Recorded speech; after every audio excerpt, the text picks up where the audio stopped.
Instead, I meant to say crabs. Carbs.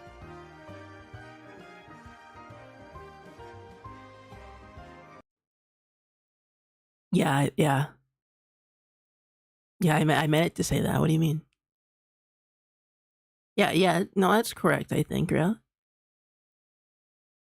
I couldn't have why would I spell the word crab wrong? And there's a crab in the thought. Why would I? Come on now, wait. And I know the meme. I know that Mr. Krabs' name starts with a K and sort of a C anyway, and that you know, I you know. But what if I meant to spell it that way? Huh? What if that was what if that was the point actually? What if this is all part of my secret plot to get you to click on my thumbnail because it's wrong, huh? What if that's what it is, huh? You ever thought about that? You ever thought about that, huh? Have you ever considered that my thumbnail is actually my title's actually a genius ploy to get everybody who wants to be precise about spelling to click on my thumbnail? Have you ever considered that? You know, it's just all part of my master plan, of course. All part of my big master plan. And I'm going to fix right now when nobody's looking. I'm just gonna upgrade that little bird. I'm just gonna... There we go. Don't worry about it. That was just how it was. It was meant to be this way. It was meant to be that way. It was a creative decision that I made to make the reader think about what they were doing, you know? It was a bold choice from the writer to get the reader to consider their actions and their place in the story, you know? That's all. That's what it was. Just to be clear.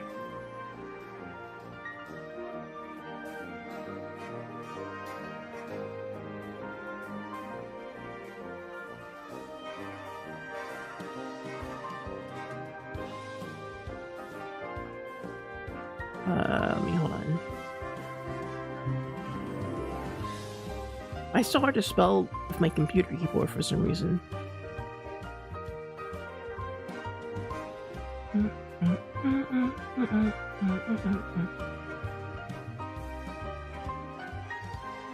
Alright, let me post here and here.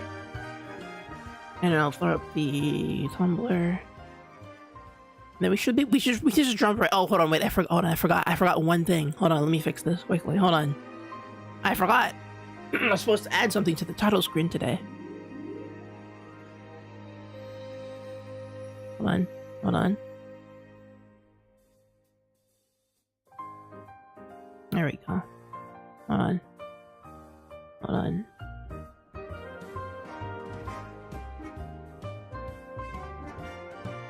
There we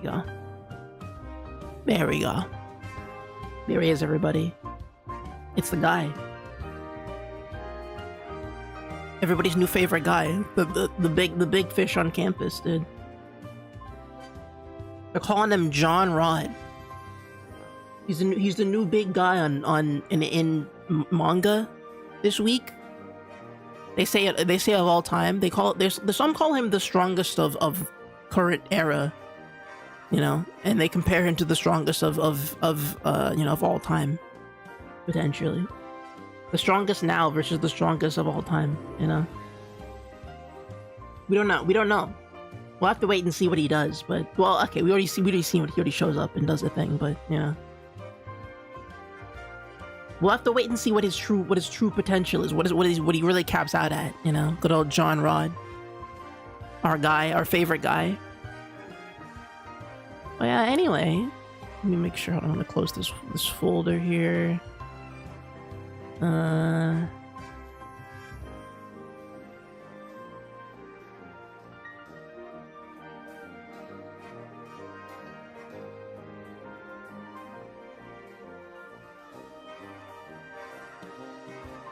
can just copy and paste the last thing I did. Wonderful. Awesome. I'm trying to remember what we did last time with Kingdom Hearts. We basically did some of the cleanup for the comeback worlds. I think we have 2 more to do, and then we can go, and then, you know, not counting the Little Mermaid worlds.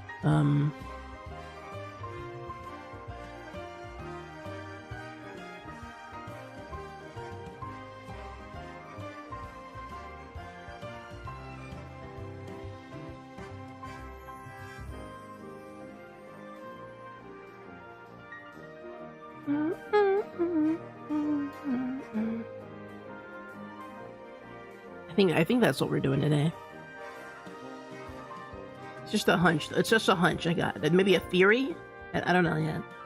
It's been a little bit since we played the game last, so I gotta like remind myself of like where we stand in the grander scheme of the plot, basically.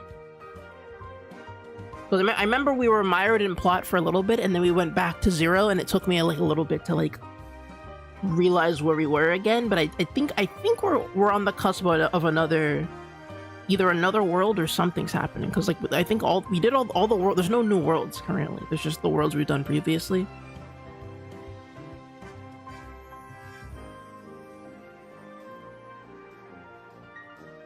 Okay.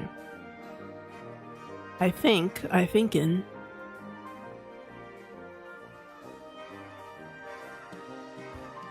that's good. I think we're pretty. Oh.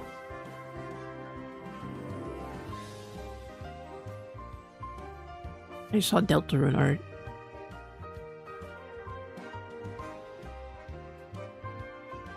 Oh, I mean, it was interesting art, but I mean, cool, I guess.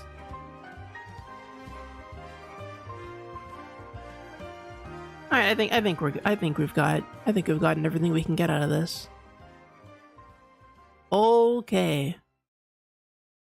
It's March 14th? What do you mean? That's not what it says on my calendar. I looked at the calendar. That's what it said. Today is the day that crabs fry. I don't know what to tell you. Today's the day that crabs fries. I don't know. I got the memo. You didn't get the email? The boss sent the email. It's July 17th? No, he fries on the 18th. My birthday's in 3 days. But what if the crab fries on the 18th?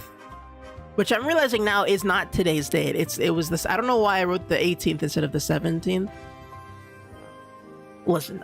It's just come on. He just dies today. Okay, it doesn't matter. It doesn't matter. It's not like a calendar thing. It's just it's like an event. You know, it's like Easter where it's different every year. You know, or Christmas. I mean, wait, no, Christmas is this. Yeah, Christmas is the same day. But I mean, it's more. It's like Valentine's Day. No, that's the 14th. I think of February. It's like a leap year. You know. The crab fries every other leap year, you know what I mean? Factually incorrect? Okay, well, I mean... I'm just gonna play the intro now and pretend I know the facts are true. Yeah, no, Christmas is this year? We'll talk about it.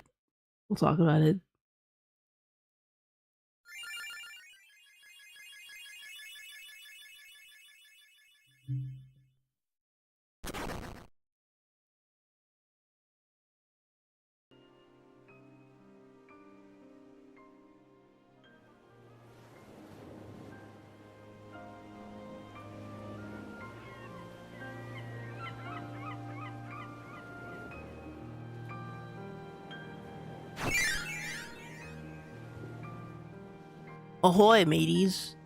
It's me, Star. And today, we're back with more Kingdom Hearts 2.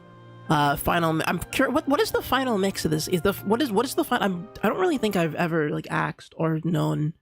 What does the final mix actually add to this game? I don't think I've, like, actually, like, sat down to look and see. My controller. That was odd and interesting. But yeah, I wouldn't know. But yeah, so last time on Kingdom Hearts, the final mix, we were doing some of the roundup, some of the homework chapters, coming back around to the beginning of the game. We did Agrobarb. We gotta do Night Before Christmas. Hollow Bastion. Oh my! Why is my controller dying? Why did my controller decide to die today of all days? Why? Today of all July 18th, when crabs fry, the day when crabs fries.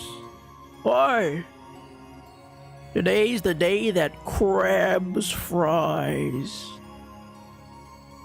And everyone watched the SpongeBob movie recently? I have not, but I feel like it's one of those movies where it's like, yeah, you can tell SpongeBob was really like, it was really one of those things, you know, one of those things of all time, and we just kind of let it not be, you know, we let it escape itself. Also, I didn't mean to come back here. I wanna go do the Disney Worlds first, because anytime we come back to Hollow Bastion, it all goes down crazy. So I meant to whoa, what the? Oh, you can warp. Okay, well, I meant to... Wait, oh, you can lock on to worlds. I didn't even know. Okay, but we're going to... Let's go to Christmas Town. Or Halloween Town? Yeah, Halloween Town. Or no? Oh, I hit the wrong button. Okay, you know what's happening? I was playing Wonderful 101 today, which by... Oh. That looks like a guy I'm gonna have to fight for some reason. Oh boy, I'm gonna be real scrambled this stream, aren't I?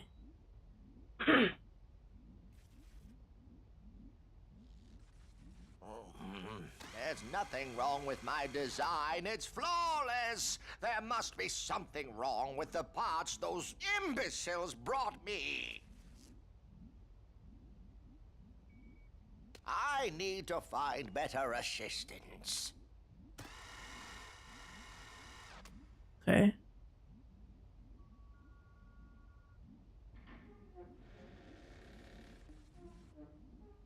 That's Sora, Donald, and Goofy. Or no, someone's lurking. There's a lurker.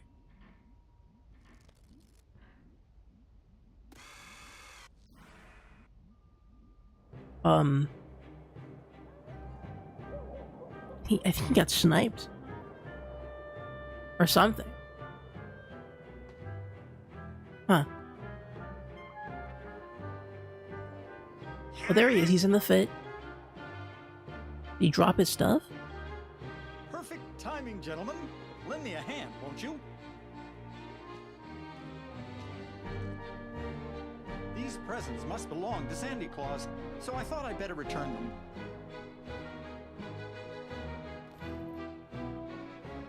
You just happened to find them? Of course, Sora. I'm finished with Christmas fantasies, you know that.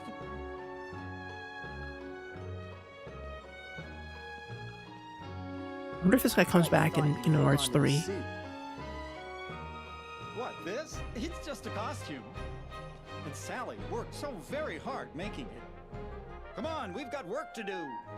I mean, it is a pretty good cool... It's like a cool version of Christmas Man. Of Christmas John, you know? Damn, he's so tall. He's so tall. That's awesome. That's awesome. Hey, Santa. Just hanging out? Okay, you know, we're just doing like a little bit of charity today, you know? Wherever did you find these? In Halloween Town. You'll be needing them for Christmas, right, Sandy? Of course. But these are just a few of the Christmas presents that were stolen. Stolen? Stolen? Oh, Sandy, you don't think it was me? Still wearing the outfit, I see. I just Well, thought he's just I'd a fan. dress for the occasion. Yeah, he's just chilling. He's But vibing, dude. if you don't believe me, then we'll just have to find out who really did it. I mean, wouldn't you know? You're Well, Santa. I'll leave it to you. Or no, I guess he only knows who people, Sora, what presents Donald, people should Goofy, get, not we're who off. who owns presents currently. You know. Although I do think it would be interesting if like you had like a present tracker, you know. If you could tell. I forgot what I was gonna say. I completely blanked on what I was gonna say earlier, but we're just gonna go check it out. Okay, the elves are working. I hear 2 voices coming from the second factory floor. It's like I go investigate, but I'm too frightened. Alright, let's these are some fun elf designs. I think between these elves and the ones in Sam Max, I like the I like the simple but kind of creepy elves, you know? Boring. This one? Actually works really well, like with like just the concept of an elf. Or, like the small version. The small fantastical elves that aren't like You big three like took them. woodland creature elves. You stole the presents, didn't you? It wasn't us. But it really sounds like fun. Run for it! Pete, wait, did Pete steal the presents? Pete theme. Oh no, they're... Okay, I remember what I was gonna say now. So I was playing Wonderful 101 today. I beat the game today. What an incredible game.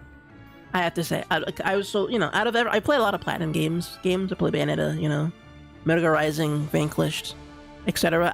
I've beaten all those games basically, but Wonderful 101 always avoided me because it was such an odd game, and like I was kind of like the middle, the last like level, I want to say like level 6 is kind of a rough one because it's like this big like lava temple, and the lava temple is just like a less interesting aesthetic than everything else, and so I fell off there and I didn't play it for a little bit, and then I'm like, I want to play a Platinum game, you know, I really want to get that Platinum game energy going.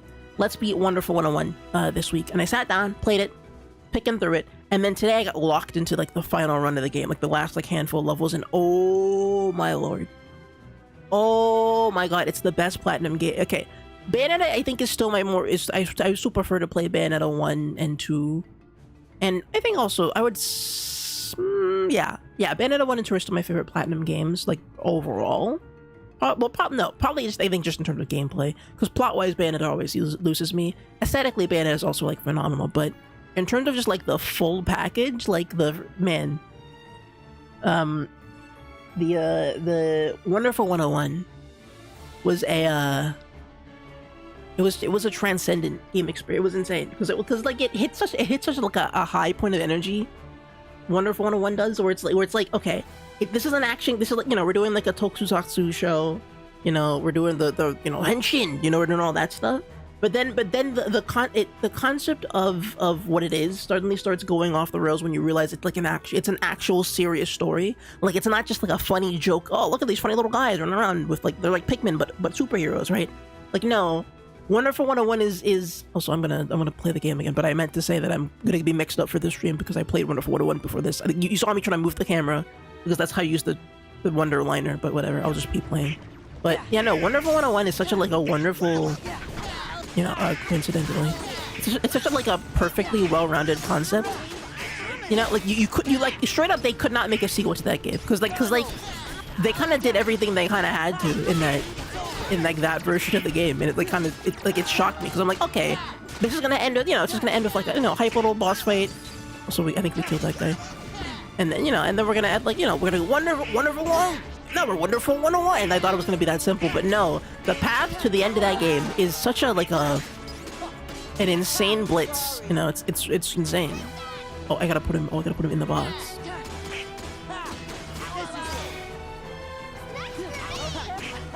And again, I was saying the story is so like utterly serious. Like again, very silly and jokey. Characters are quipping through the whole thing, like Wonder Green and Wonder Blue and Wonder Pink.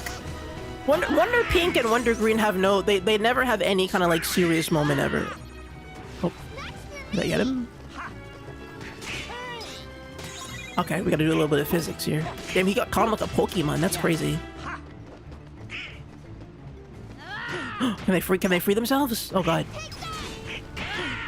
Oh lord. Okay, no, I don't think they can free each other.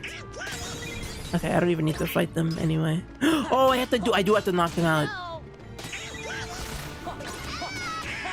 Okay, well, yeah, they're Pokemon battle. But yeah, no, there are a couple of characters who do mostly jokes, and you know, there's a lot of like decent clips that like, you know, just express personality. But there's a couple characters in that game that get so like emotional. Like freaking Wonder Blue has a whole like complex about his brother, and he's voiced by Roger Craig Smith, so he sounds like Sonic. But it's Sonic having like this big, it's like oddly would have like a serious role for him, because even though Wonder Blue is like a big dumb joke character, you know, for obvious reasons, it's Roger Craig Smith doing a Roger Craig Smith voice, you know. he still has like there's like a moment when he locks in, right? And when it's like another one of the villain characters goes, you didn't fight me, you fought my brother, and then Roger Craig Smith, like he goes from like Bro Surfer Sonic voice to like you know, Chris Redfield voice, like immediately goes, hey man, I wouldn't say that if I were you, or whatever, you know. And then they have like there's a moment later on where he like, you know, he atones, and then he's mostly like kind of just a straightforward character. From like he makes his quips and stuff, but he's like pretty serious and pretty chill. And other characters try to go, hey, weren't you the funny guy before? He's like, no, I'm locked in now. I'm serious now, right? And then, you know, there's Luca, little kid whose mom died in like an accident in like the lore of the game.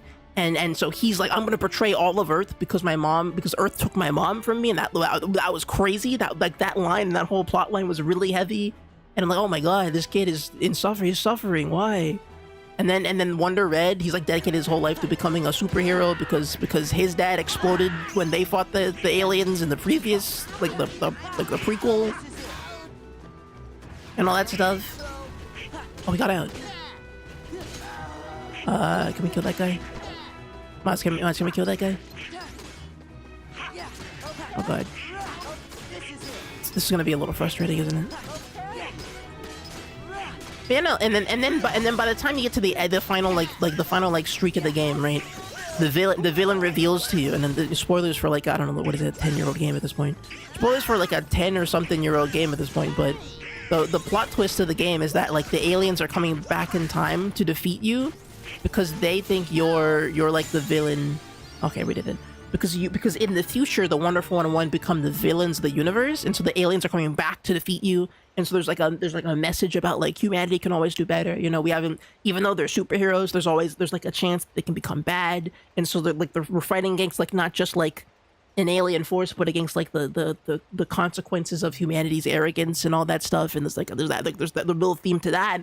And then the end of the game gets so insanely meta that the spirit of Platinum Games appears before. It's like a giant mech of the big Platinum Games logo, the big P and the little star. And everyone's like, oh no, the Platinum Games core is gonna get destroyed and the universe is gonna die or whatever, right? And then it turns into like a big mech, and then it's a mech fight, and then the mech fight turns into a mech fight where every one of the 100 characters that you control gets 100 little like giant like city skyscraper sized mechs, and then those mechs pilot another mech, and then that mech fights a bigger mech that's the size of planet Earth, and then that bigger mech destroys all the mechs except for the one mech that's a Platinum Games mech, and then that mech grabs a ship that you had, the little ship you fly around on. The ship turns into a big gun, and then you do a shot that's so incredibly insane that like it charges up all of the power of humanity, and the Earth starts spinning behind you like a freaking clock, and it's like whoa, and you do like a big W like Platinum Games beam, and it annihilates the big alien that's the size of the planet. I'm like, oh my god, this is insane.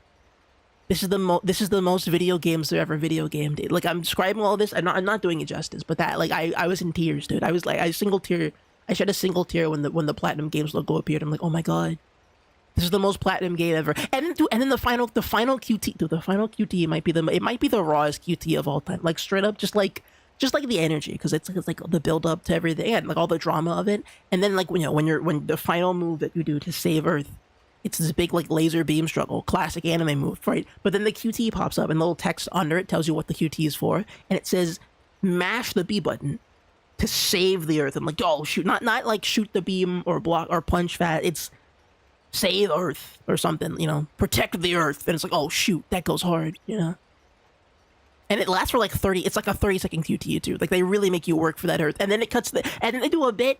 Then they do like a really funny bit where like, all the characters are inside the mech mashing the button like you would in the Platinum Games like action game. It's like, oh, this is so cute. This is the cutest. It's the most self-aware little, like, this is a game made by Platinum Games for Platinum Games gamers. It's like Platinum Mania. It's just so nice. It's just so cool. It's so cute. After, again, I haven't played every Platinum game there is, but Mad World, Astral Chain. I haven't played Ninja Gaiden 4, I think. But otherwise, and I haven't played the other Bayonetta spin-off, but otherwise I've played like pretty much all of the Platinum Games, and it was just the other games have their moments, but I think the other games have they're a little less cheesy overall in terms of their framing, so they don't break the fourth wall in that way. They break the fourth wall, like they're cheeky in their own way. Platinum gives us their own like kind of cheese to it, but Wonderful 101 it was easily the most like this is we're taking the piss out of it. We're going super far. We're putting a little bit of energy. You know, like the story was super. It was the most sound story in any Platinum Games game. I feel like, you know.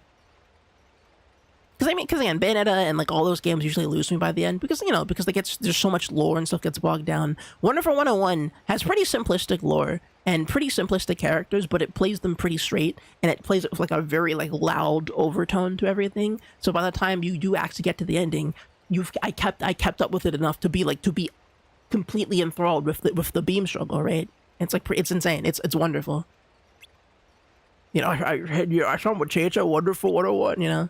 And then the end of the game, it's the opening prologue level again. But now you play as Luca, the little kid who betrayed Earth. But then he learned that his mom sacrificed her life to save Earth. So now he's like, I'm gonna become a wonderful hero just like them. And then the end of the game is all the characters. It's the opening level again, exactly the same level, except the enemies are a little tougher. And then you get to the end, and the guys go, "It's Wonderful 100. Hey, well, can I get your autograph?" And then they're like, "Well, we're not called the Wonderful 100 anymore." And then Wonder Red comes up and goes, "Team Wonderful 101."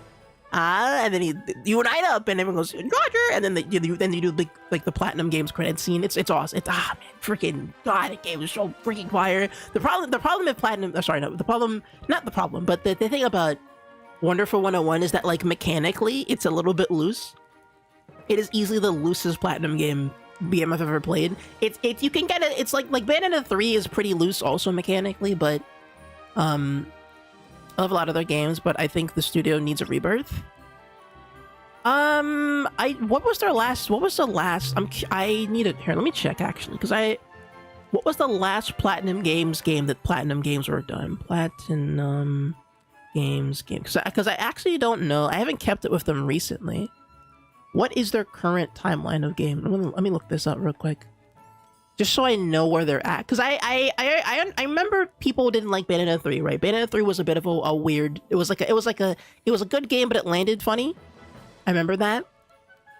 And then I know that Ninja Gaiden was, it was okay, but I don't think it popped off a bunch apparently. So I'm curious to see like what the actual. Let me see. I'm on Wikipedia now. Let me see what Platinum Games' previous game to this was. Also, there's apparently the Wikipedia page to Platinum Games apparently is very dense. They have a section about philosophy, about how the company runs apparently. But let's see. They had Mad World, Bayonetta, Vanquished. Played that. Anarchy Reigns. I still need to play Anarchy Reigns. That's wonderful. Mega Rising I've played. Wonderful 101 I just beat today, and that's why I'm talking about it. Bayonetta 2 obviously beat. Legend of Korra, I don't know much about that. I heard it was maybe mixed. Transformers I've heard good things about, but obviously I can't play it because it's not available anymore. Star Fox Zero, I played Star Fox Zero. Star Fox Zero is cool. I like Star Fox Zero. Even though I know it's not what a lot of people liked about Star Fox, but I enjoyed Star Fox Zero. The TMNT game I heard wasn't cool or easy. Nier was okay. I've played Nier, but I haven't beaten that. You know what? That's my next. I gotta beat Nier. That's the next game I gotta play. I'll beat Nier. Astral Chain I've played, but I got to the final boss, and then I'm like, I should restart so that I can remember what the plot is, and so I'm replaying Astral Chain currently. So I haven't gotten to the. I played the entire game of Astral Chain up until literally the final boss room, and then I'm like, I don't know what's happening, so I'm just gonna go backwards. I'm just gonna go back and replay it because I feel like this game is good enough that I can replay it and not feel bad about it. You know, Nier's an all-timer. Yeah, Nier's an all-timer. I think Astral Chain is another phenomenal game. World of Demons, I don't know what that is. Wonderful 1 Remastered. Soul Cestia, I don't know what that is either. It's apparently a scrolling shooter game. Babylon's Fall. Anyone remember Babylon's Fall? Anyone remember this game? Babylon's Fall? I mean, we're already on the tangent, so I might as well pull it up. Y'all remember Babylon's Fall? It was that one, it was that like Xbox game that was in development for like forever. And like Babylon's Fall coming to Xbox the Hyper system made by Platinum, because like, it was around the time that Platinum Games became like a big like selling point, because that was the Nier thing, right? like post like Wii U era Platinum Games, or sorry, I want to say post 2019. 2019 is when Platinum Games kind of fell off. I don't mean fell off in like a bad way, but I mean more just like this is sort of the era when everyone's like, okay, Platinum Games make like crazy action games. Let's hire them to make whatever, you know, whatever game we're making. And so then there's just a bunch of like kind of slop in the middle of this. Like you know, Babylon's Fall was one slop game. The TMNT game was apparently not great, so that's kind of the slop era. Korra was kind of slop. Apparently Transformers went hard, so I don't know. But listen, I'm so glad I picked up Transformers before it got taken down. I didn't know. I'm not a Transformers person, so I wouldn't have known. But apparently Transformers was not slop. But there's a couple of games in here that are clearly like we commissioned Platinum Games to make a thing that they probably might not have had enough time to do. You know, like they weren't able to flex in the way they wanted to, maybe. And then Bayonetta 3, I think, for a lot of people was like the moment Platinum Games like really didn't pop off because Bayonetta 3, I think the plot, okay, to me, this is a hot take, but the game with the best story in here is Wonderful 101 by far and away has the best story out of any Platinum Games game other than Metal Gear Rising, which is partly a Kojima joint. So Kojima's cooking on the story there, and potentially the Transformers game, but again, I don't know anything about the Transformers game. Every other game here has a pretty like not like lackluster plot, but like all of them are pretty straightforward and they don't like go crazy, you know. I could be wrong, but I think they're losing staff over time. No, yeah, they are. No, I remember. I do remember post Bayonetta 3. They like the studio is reshuffled. Like people are leaving and jumping over to like I think Kamiya went back to Capcom, I think, and other stuff like that. And so the current team left over is making Ninja Gaiden 4, and then also that apparently they announced a Ninja Turtles game. There was also supposed to be a game that about like it was like Project Giant or something. I don't know if anyone remembers the Platinum Games project. It was Project GG or something. Yeah, they wanted to make a kaiju game at some point, like an original kaiju game. They showed like a trailer for it. It was Scalebound. Was Scalebound also were they also Scalebound? You know, I think that's what it is, okay? Because I think Platinum Games were doing their thing, right? And then I think around like 2017 to 2018, right? Like around here, they ended up making a bunch of deals with companies to publish and make different games because they're like the Studio Trigger of like video game companies.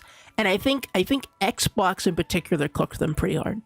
I think Xbox and trying to get them on board for like, oh hey, we want the next hot action game, right? We want a Bayonetta 2, right? Like we want a Scalebound and all that stuff, right? And I think that's what kind of got them shot because they basically started making a ton of games that got canceled for reasons that probably aren't Platinum Games' fault. And so imagine canceling not just Scalebound but also this thing, right? This Project GG thing canceled as well. And then you have Bayonetta 3, which is in sort of like development hell a little bit, you know. Like Astral Chain I think came out okay because Nintendo and Platinum have a good relationship, but otherwise most of the stuff is like kind of, you know, it's like mobile game stuff. It's like really like businessy video game decision-y stuff, you know. And so I guess you could say that like there's a worry that Platinum Games is like, yeah, the Process W.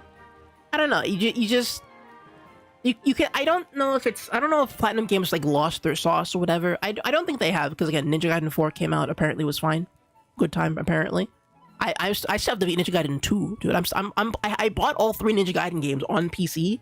I played the first one and I'm like, this is kind of cool, but I kind of want to get to like the fun stuff, and so I skipped to Ninja Gaiden 2, and I still haven't beaten it because Ninja Gaiden 2 is just freaking crazy. Ninja Gaiden 2 is an awesome game, by the way. Ninja Gaiden 2 is an insane game. Love Ninja Gaiden 2. Like just the normal one, not the black version, but I just have normal Ninja Gaiden 2. Cool. Really excited to beat Ninja Gaiden 1 and 3, and then come back to 4 and go, all right, what was Platinum doing? You know. I do also think that DMC5 kind of cooked them a little bit. Xbox just had to let them cook. Yeah, exactly. Yeah.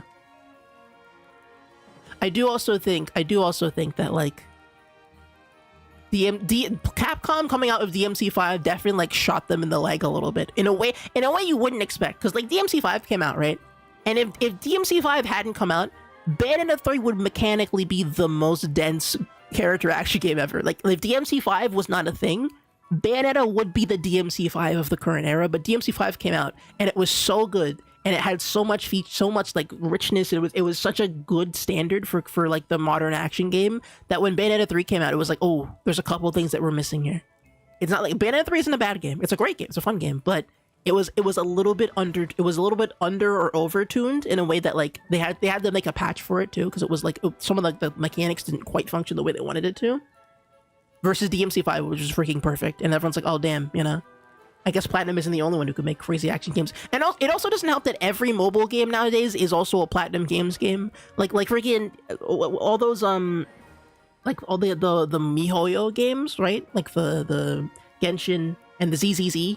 Like all those games take entirely from Platinum Games as like action game style. Like they completely take their whole bit.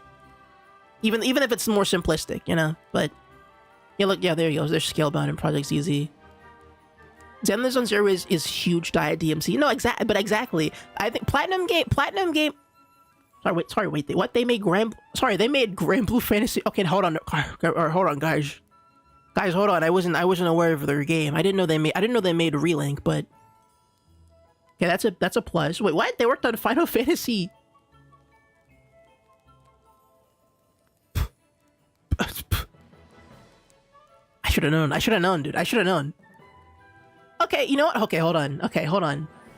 You know what? Relink is peak. It's my friend Slop at Antidote game. I don't think I've beaten Relink. I played it up to a certain point, but I never got to beat it. I love Relink though. I loved what I played of Relink. Relink is so freaking sick, dude. I loved Relink. I just never beat it. I never finished it. I think I'm like right before the final boss. I got stuck on like some like final boss thing, but I would love to play. And they also didn't they just update Relink or something? I'd happily hop on that to play it again. I'd buy the new update and just play it, you know, if I had the money for it. And then apparently they oh wait, what the, okay, hold on. So straight up, so Platinum Games are just straight up working on a bunch of different games, which is surprising to me. Like they worked on the Metal Gear Solid 3 remake, the Ice Savage minigame. They worked on, okay, so I think there's hope for Platinum Games. That's what I'm gonna say. I think there's hope for Platinum Games. I think what they need, right? I'm gonna be honest with you. As much as I love Platinum Games, I don't think this Teenage Mutant Ninja Turtle game is gonna be that great. I don't know what the Lost Order is. That's a Cygames joint, right? I think if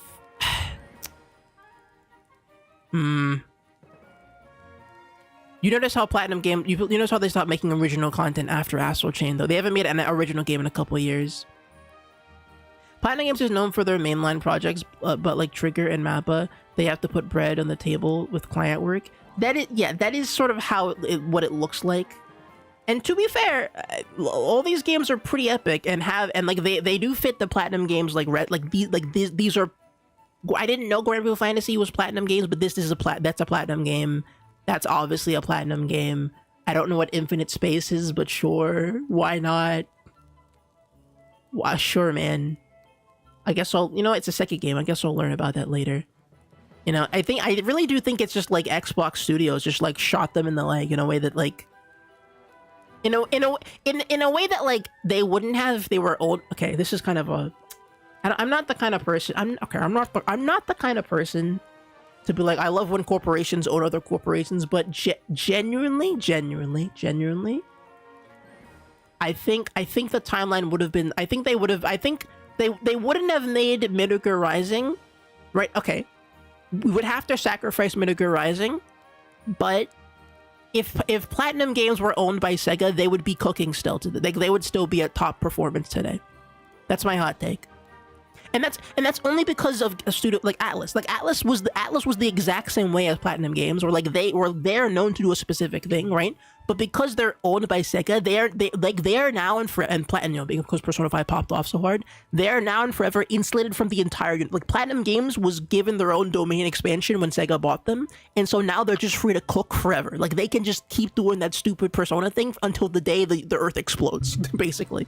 versus Platinum Games, who initially worked with Sega, and then, you know, it was like a partnership, and then they left, and they went to Nintendo, which was also a good at, which, you know, for the most part was pretty good, but then the Wii U flopped, and so, like, they kind of had to look elsewhere for work.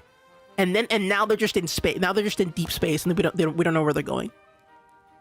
Atlas can weather anything, right? Yeah, no, Atlas are freaking demons, dude.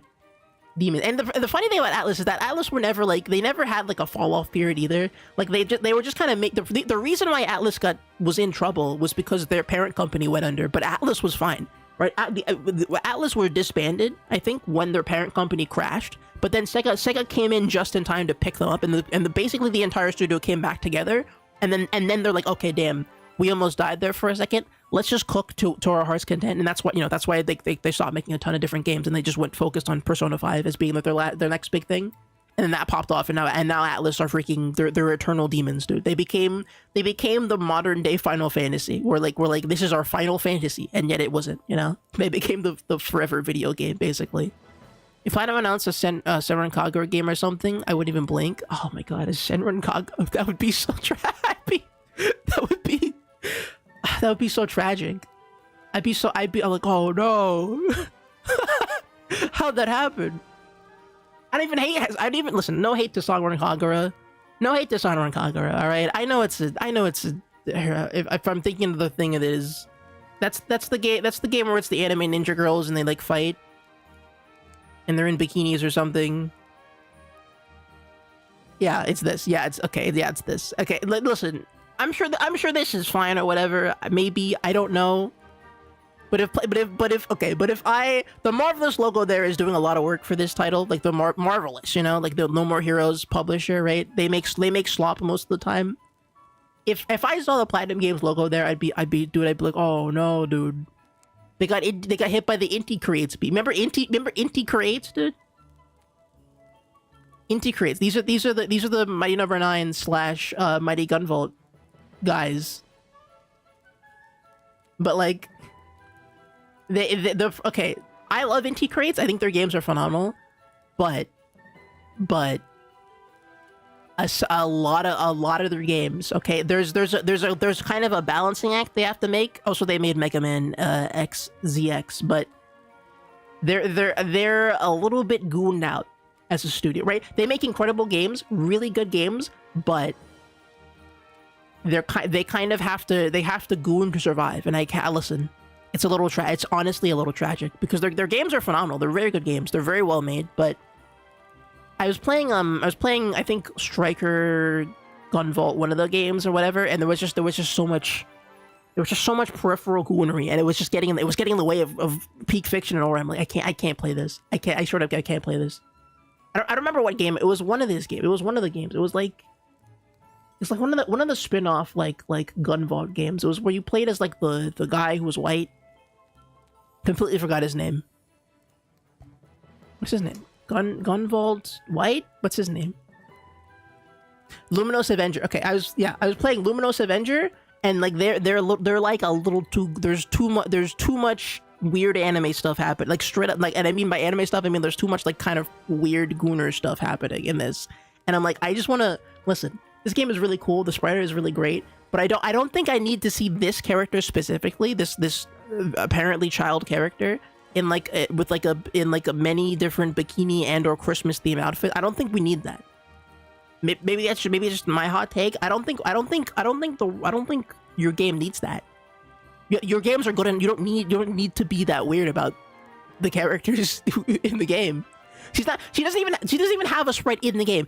Her this character specifically, she's like a Persona text box, right? You go into like the main menu, you open the game, and she goes, "Hello, welcome to the base. Let's go to the next level," right? And then you just have a little text box that's all you see of her. That's it.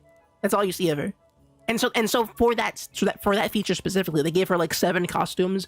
They're all like kind of weird and lewd beach outfits, and I'm like, I'm good, you know.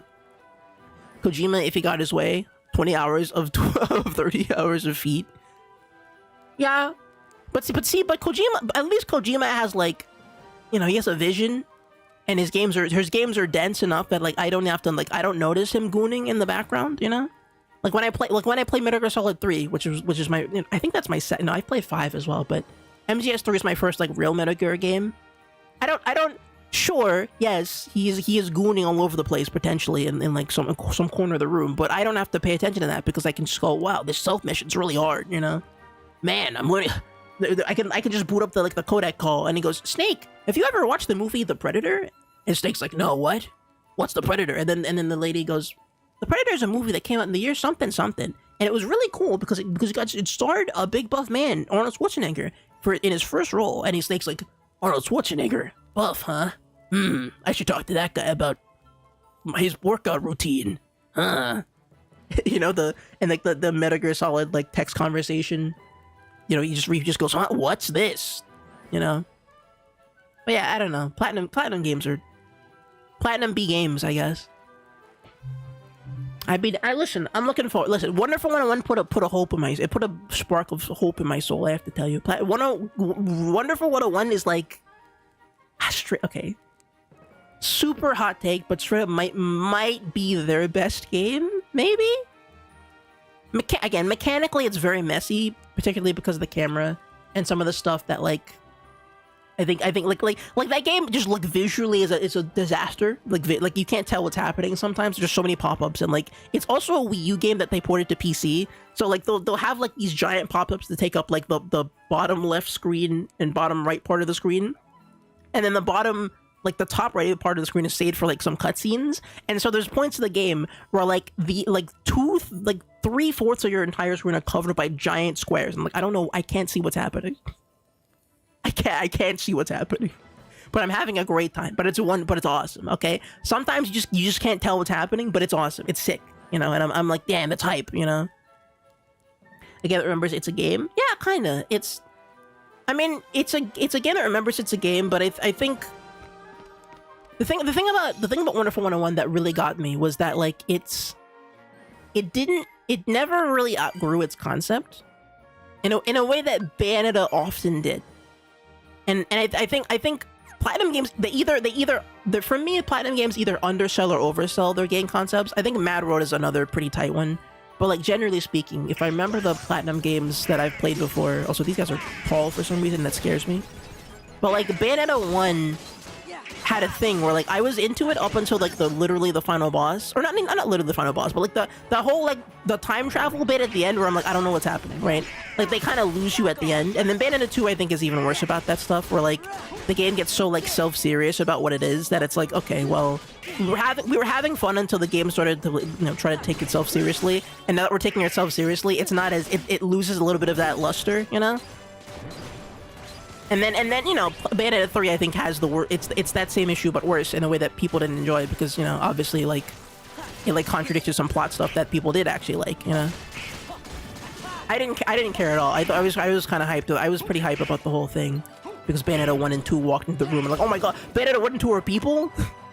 And I thought it was a pretty fun reveal, but in general I understand why people don't like Bayonetta 3, you know. Also mechanically it's like Wonderful 101. Bayonetta 3 is pretty messy of a game, but Wonderful 101, despite its mess, it never introduces more lore than it needs. It never has more like dynamics doesn't need. It never drops any of its, like, it never changes tone. Like it does, like it obviously gets more dramatic and stuff as it goes on, but like it never stops joking around and having fun.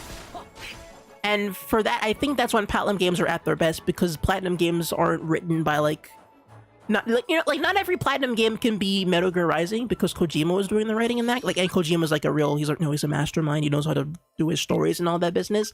Platinum game stories are usually just written by like a couple. I know they probably have like real writers on the team and stuff like that, but I mean like the stories in Platinum games are not like, they're not bad, but they're not like, how do I say this? They're not very good video game stories. Is that a good way to? I think Platinum games make very like mediocre to like just okay video game plots. They make wonderful characters and like really great cutscenes and everything like that. But like in terms of just like, here's a plot with characters and lore and stuff that you care about, I think they're a little bit top heavy of all the lore, or they don't give you enough, and it's just like, okay, like either this is a cartoon world that's like paper thin, or it's just like copious amounts of lore that doesn't necessarily mean anything. it's mean to say excess plot, but it's in that yes. Bayonetta 1 and 2 sorry, no, one is just barely, one goes a little over the top, but it's not that bad. 2 and 3 are just, they're just freaking, we're just yapping, we're just throwing stuff in for no reason, right? We're adding drama into situations that didn't really need drama, right? We're at the end of the game and we're going to do a dramatic sequence, but there's not a lot of, we didn't like spend time focusing on any of that, and so it doesn't really work that way because Bayonetta jumps around so much as like a thing, right? Bayonetta is built like a video game from the 90s where every level is like a new world. It's like, oh, welcome to the desert level, welcome to this level, right? And so keeping up with the plot is way harder because we're just flying all over the place. And so having a story that has so much lore and context to it is like, okay, doesn't really work that way. Versus Wonderful 101, which even though the gameplay is kind of a mess sometimes, but for the most part it's fine, and it gets better the more you play it, like every action game. But like every plot beat in that game is consistent the whole way through, right? Like Wonder Blue being like a dickhead.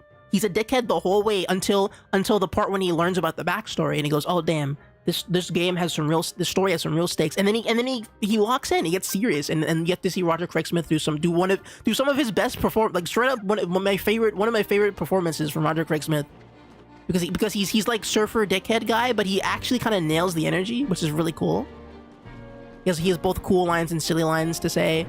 You have Wonder Red, who has this whole like tragic backstory that he has going on, and he's very silly, but he's endearing because he has like his bit is that like he's like so serious about his job that he overdoes it, you know, all the time. So whenever he has to like announce somebody's name, he goes, count of the 21st century, man from the planet of Mars, guy with two pencils in his pocket.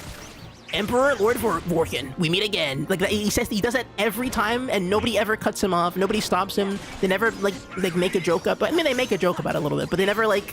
He's committed to that joke for the entire game, no matter how serious or how unserious it is. And so by the time the game ends, whenever he starts rambling and starts yapping about whatever, that just becomes like fun. You know, it goes from being like a silly quirk to being like, oh, he's just being endearing and fun. And it makes you genuinely enjoy that part of his character, you know. And it makes the serious moments like really like hit, because I'm like, oh shoot, you know, it's time to lock in. He's about to, all right, Red, take it away, you know, do your thing, buddy, pop off. Dude, he has to the final one he does at the end of the game, he goes for so long. he straight up starts vamping. It's so cool. It's like my favorite payoff to that is that again, the end of the game, you get the big like save the earth like QTE special, and he starts just going on the super mega ultra killer final super final laser, and the Blue Ranger's like, hey man, we have to fire the laser, we're gonna die, and he just keeps running it, and then he takes a long inhale and then drops the last word, and they blast the beam, and like, oh shoot, damn, that hit, you know. That's when they really appreciate about Tokusatsu. Kill the part of you that cringes. See that's the part. That's the part that I think Platinum Games does, but I think they like try to compensate a little bit too much for it. Not that they run from it, because Platinum Games are always silly, but I do feel like they, I don't know. I guess to a certain degree, cringing would have saved them from having too much plot elements, but I don't know. It's just. I can't handle this by myself. Yeah, she said that a lot. Sally was right. We've got to get the presents. Metal Gear Rising would be way lamer about the. Well, yeah, but see, that's the Kojima in it, you know. Metal Gear Rising is. Metal Gear Rising is basic. Kojima tried to make Metal Gear Rising himself, right? And right, the reason Metal Gear Rising is the way it is because. Like the Metal Gear team tried to make an action game that wasn't a stealth game, and they didn't know how to make an action game, right? Apparently they were so goofy and so silly. They were like babies stacking blocks, and Kojima was like, my team are idiots. They don't know how to make a single guy punch good or swing a sword at all. Who do I call to make good action games? And then Platinum Games are just right there and like, hey guys, we just got done with Sega. We can help you out. And then that's why it was always it was basically a Kojima led game. Platinum Games were just there for the gameplay, right? They Platinum Games came in, they gave them the blueprint, wrote it down, you know, made the game work. But Kojima was the driver behind that game, which is why I imagine, you know, that's why I would consider Metal Gear Rising to be like not. It's probably the most balanced Platinum game, but I wouldn't consider that a fully Platinum Games game because if you remove Kojima from that, it would not. They would Platinum Games would not write that to be the same way. I feel like it's not. They don't have the grease required to maintain a plot that rigorous, you know. But they could definitely they could definitely nail the gameplay part of it, certainly, you know, and they can make cool boss fights and all that stuff. It's just that I think they just need like a sicko writer. Platinum Games needs to hire like one sicko manga. Like they need to hire the dude who made Chainsaw Man. Oh, that's it. Oh, they need to hire one crazy manga writer / artist, and they're good. Make 5 games out of that. Perfect. That's it. Oh man, but who? I said Chainsaw Man off the top of my head, but who do they hire? Who's enough of a sicko to do the writing for them? I'm just trying to think. Chainsaw Man guy's probably free. My Hero Academia guy would be pretty good. He'd be pretty solid. He'd be pretty good, I think. Who's for Naruto? The Naruto guy? I don't think he... no. He's on board. He's making Boruto right now. And the problem of I would say like a JoJo or like a Fist and North Star, but the problem is Sega already made the perfect Fist and North Star game. You can't really top the Sega Fist and North Star game. And then JoJo is kind of Capcom kind of already made the perfect JoJo fighting game. So you can't. Those guys are clean, right? I don't think Platinum Games could make a good JoJo game off top. I mean, I say that as if Astral Chain isn't a JoJo game, but what I mean is that I don't think JoJo moves like Astral Chain. JJK. Ooh, oh, that's it. Oh, that's it. They get yes, dude, yes. They bring him into the okay. This is it. Okay. Platinum Games. It's a dark and stormy night. They kidnap. I think his name is George. They kidnap the JJK guy. All right, from his humble abode. He wakes up. They pull the bag off his head. He's like, where am I? And then goes, welcome to the Platinum Syndicate. We have a job for you. We would like you to write one anime manga plot. No drawing. Don't worry. You don't have to draw it yourself. Just write. Just writing. They hand him a pen and paper. He goes, but what do I write about? Just anything. Just write anything at all, please. And then he just writes the story out. And he's like, okay, how's this? And they go, this is it. We're done. We're great. And then they just close the door and leave him inside the jail cell for another 5 years until they need another plot to come up with. You know, they just juice him for plots every 5 years when they need to make a new game. That's peak fiction, basically. JJK Moldo would actually work totally fine for Platinum. Yeah. I mean, JJK in general, I think, is one of those, okay, I'm surprised Platinum Games has not reached out to more anime companies. That's actually really surprising. Why, how did Nickelodeon, Transformers, and, I guess Game Studios reach out to them? I know they have connections to Studio Trigger. Studio Trigger's in the credits to Wonderful 101. But... I'm surprised that Namco didn't hit them up and go, hey, we've got all the Bandai Namco. We've got all these anime properties. Let's make oh no, didn't they make a Kill la Kill? No, that's Arc System Works. That's Arc System Works. Arc System Works made a Kill la Kill game. But no. Or the Bandai Namco should hit them up and go, hey, we got a new anime we got Kagurabachi, the Platinum Games game. Oh, dude. Kagurabachi, the Platinum game. It looks like it was yes. Yes. We're seeing it, dude. We're getting this is it. This is it, dude. We're getting it.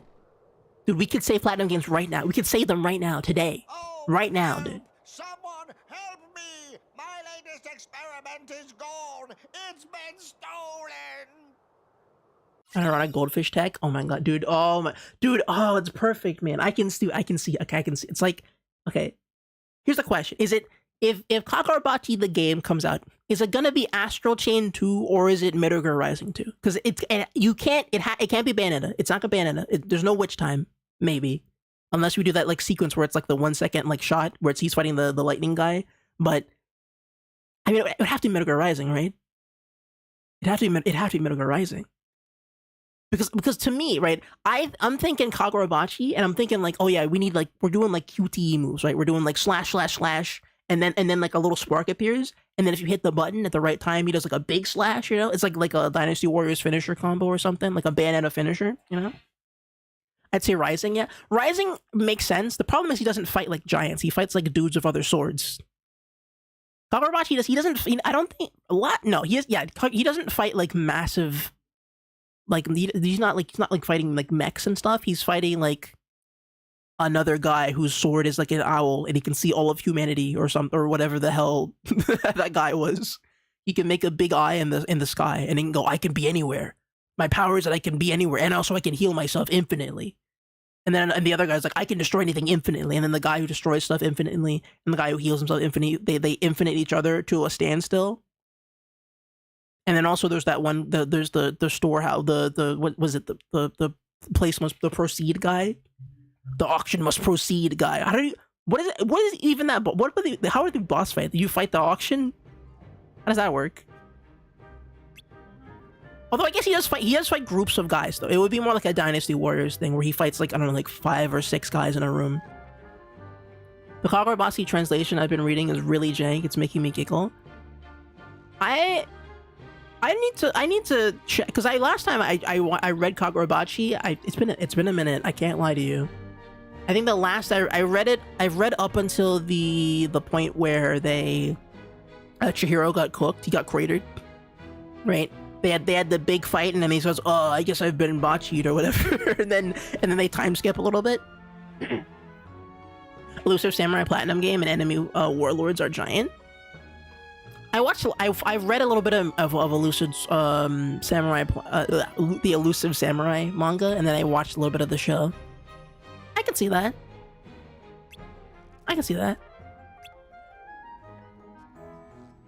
Now, what we really need is a Platinum Games Attack on Titan game. That's right, everybody. Another Attack on Titan game.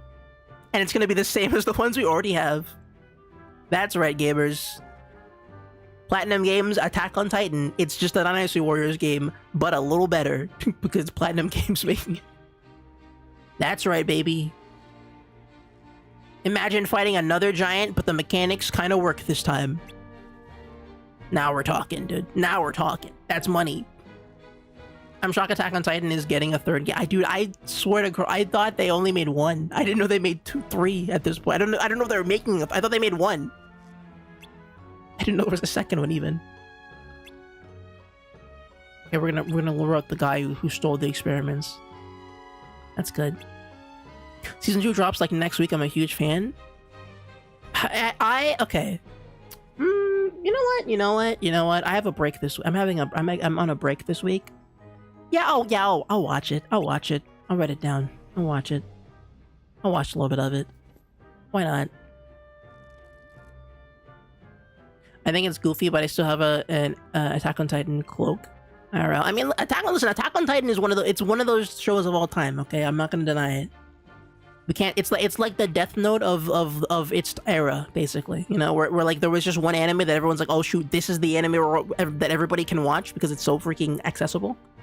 You know, like if you had to show like your mom or somebody who's never watched anime before, like Death Note is the go-to one. Attack on Titan's not a bad second one. Like that's not a bad like go-to. Like, oh shoot, here's a straightforward plot. You know, if you want to understand what anime is. So I respect it for that, but I'm not a big Attack on Titan person. I've read and looked at a little bit of it though. It's cool. It's neat. I think Eren Yeager's name is quite funny.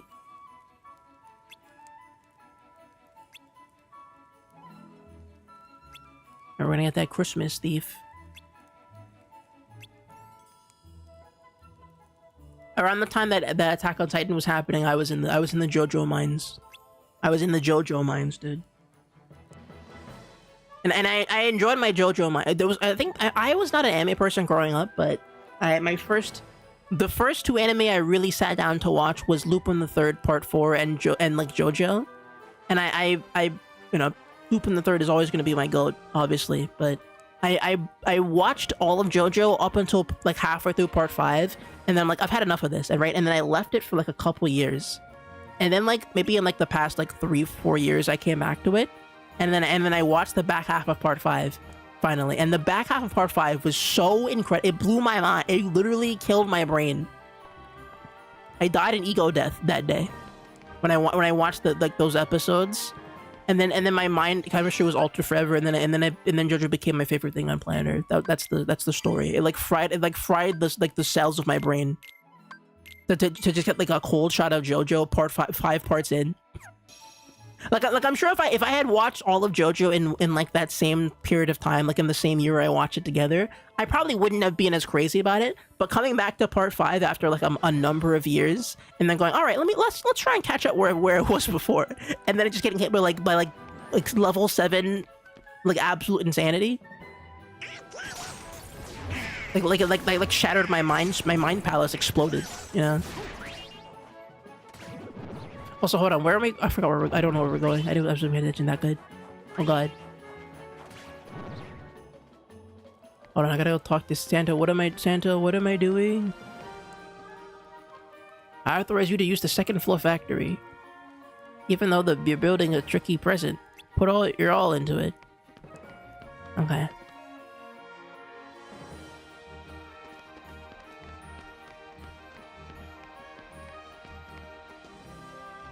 I would probably kill all of humanity if we were getting a JoJo Platinum Games game, though. As much as I said I don't want it, because I think we've had it. I feel like JoJo games are kind of fine or whatever, right? A problem with a JoJo game is that the appeal of JoJo is that like it's the moments and scenes, right? Like no, like people like JoJo because of the like how the characters are written and what they do, and less because of like how they fight and stuff. Like a JoJo fighting game is always going to have that flaw of like, it's always going to be cooler to watch JoJo than it is to play JoJo because the characters doing things on their own is the thing that makes you love JoJo, right? The unexpected logic of the universe is why you like it. If you put it on unexpected fighting game logic, it's not going to be as crazy, you know? JoJo, but it's a poker night at the inventory.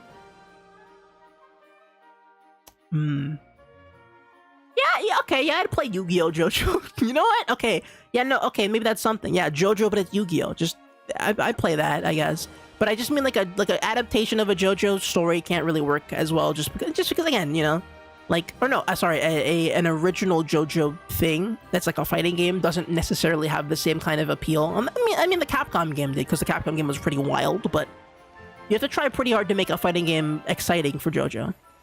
Or, you know, or at least make it, like, interesting. Because imagine if you made, like, an RPG out of, like, I don't know, part 4. Like, imagine how, like, that'd be cool and all. Right? Like, how they made Kakarot, like, Dragon Ball Kakarot. That'd be cool and all, but, like, it would be kind of, like... I don't think it would be as cool as just watching part 4, you know? Because, like, you don't want to be JoJo. You want to see him do stuff, you know? Like, the character's the reason why you watch. The Fightcade JoJo is insane. I know, I played Heritage for the Future and Fightcade once, and then never again, and that's because not personal story, but so I play Heritage for the Future on PC, you know, for the JoJo fighting game, for Fightcade, and I was having a good time with just a random guy I was fighting, and then at the end of our cool little set. Right, we played a couple characters. I played mostly Jotaro. He played Dio, and then at some point he switched to the Magnet Lady. I forgot her name, but he switched to the lady that has magnet powers in the game, and we fought, and it was like cool. And then like I was like, good games. And then his reply in like the little text chat of Fightcade is it was something like, good games.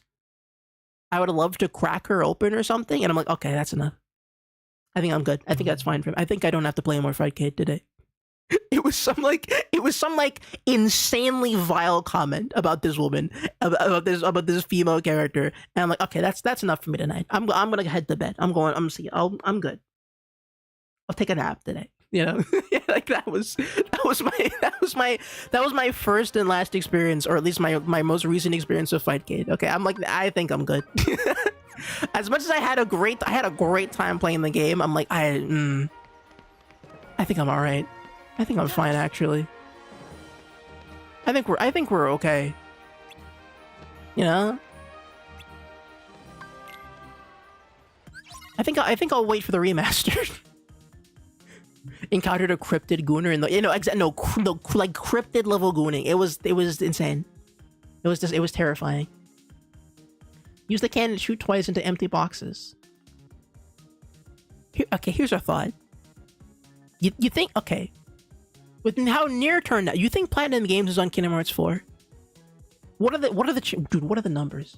What are the chances? They gotta be on Kingdom Hearts. There's no way they're not on Kingdom Hearts 4. Between Nier and Final Fantasy 16, they're in the back pocket. They're in Square's back pocket. Okay, they're gonna drop Final Fantasy or Kingdom Hearts 4 trailer, and they'll go made by co-developed by Platinum, and then everyone's gonna be like, oh, it's over, bro. It's over. Oh, it's over.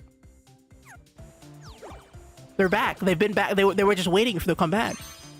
Platinum were okay, but I don't. The problem with Platinum Games is I don't think they own any of the things like Platinum Games' most famous character, Bayonetta, is not like a.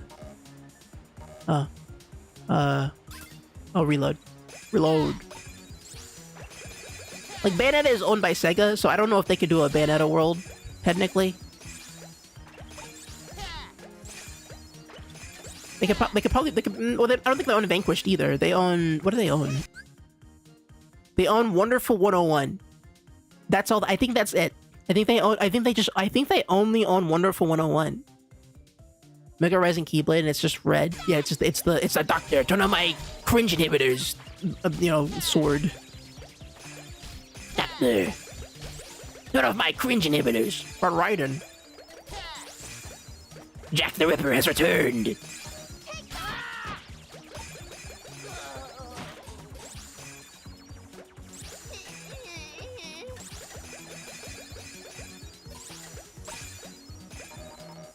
I don't know what I'm supposed to be. I'm just kind of shooting stuff. I'm gonna be real. I don't know what I'm doing.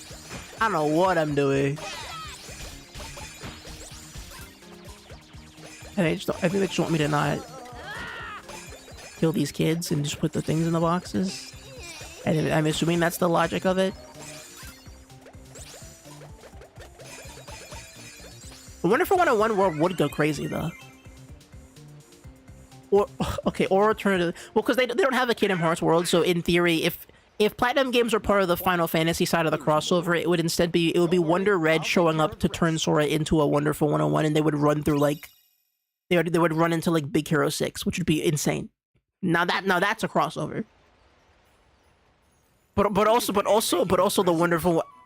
But the Wonderful 101 power, I think, okay, I would wager to argue that Wonderful 101 might power scale higher than Kingdom Hearts based on how that ending, like that ending is insane.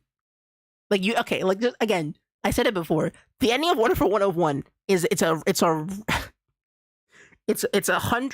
200 people piloting 200 giant, like skyscraper sized mechs that turn into one big mech that fight a guy who's in a mech that's the size of a planet.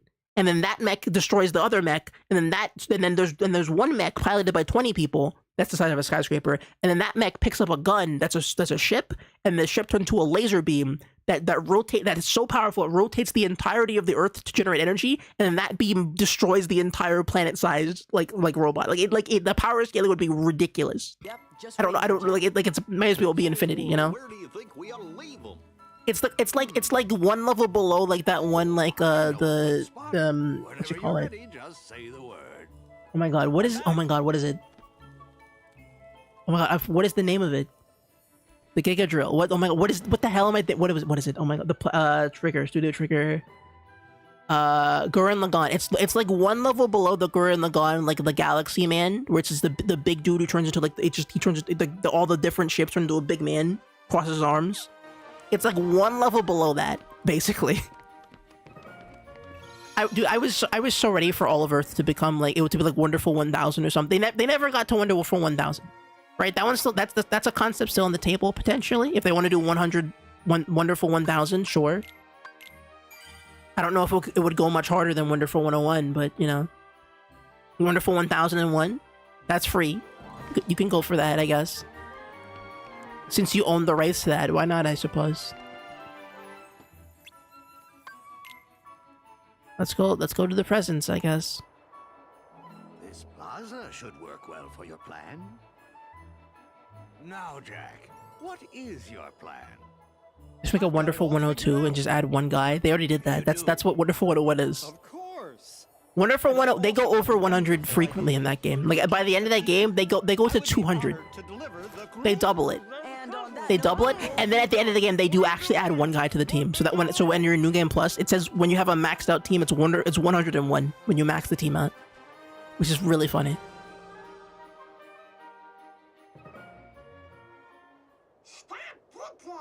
But I guess if you want to say that they add one more guy to the already team of 101 people, sure. They add a bonus guy. Whatever, yeah, why not? One singular guy to a team of 100 people. Gorge, was that you? How come we have to be the bait? Good plan, eh? Gonna be Pete, isn't it? Oh, it's the knight that the guy was making. An interesting boss. Why does he want Christmas?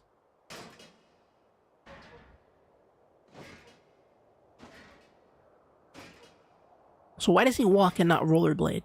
I don't quite understand that. Gotcha. Got him. Huh? What? Dr. Finkelstein's experiment did it. Oh my god.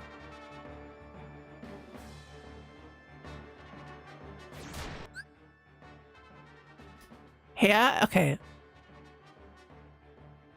I have a question to anyone watching. I have a very important question for all of you right now.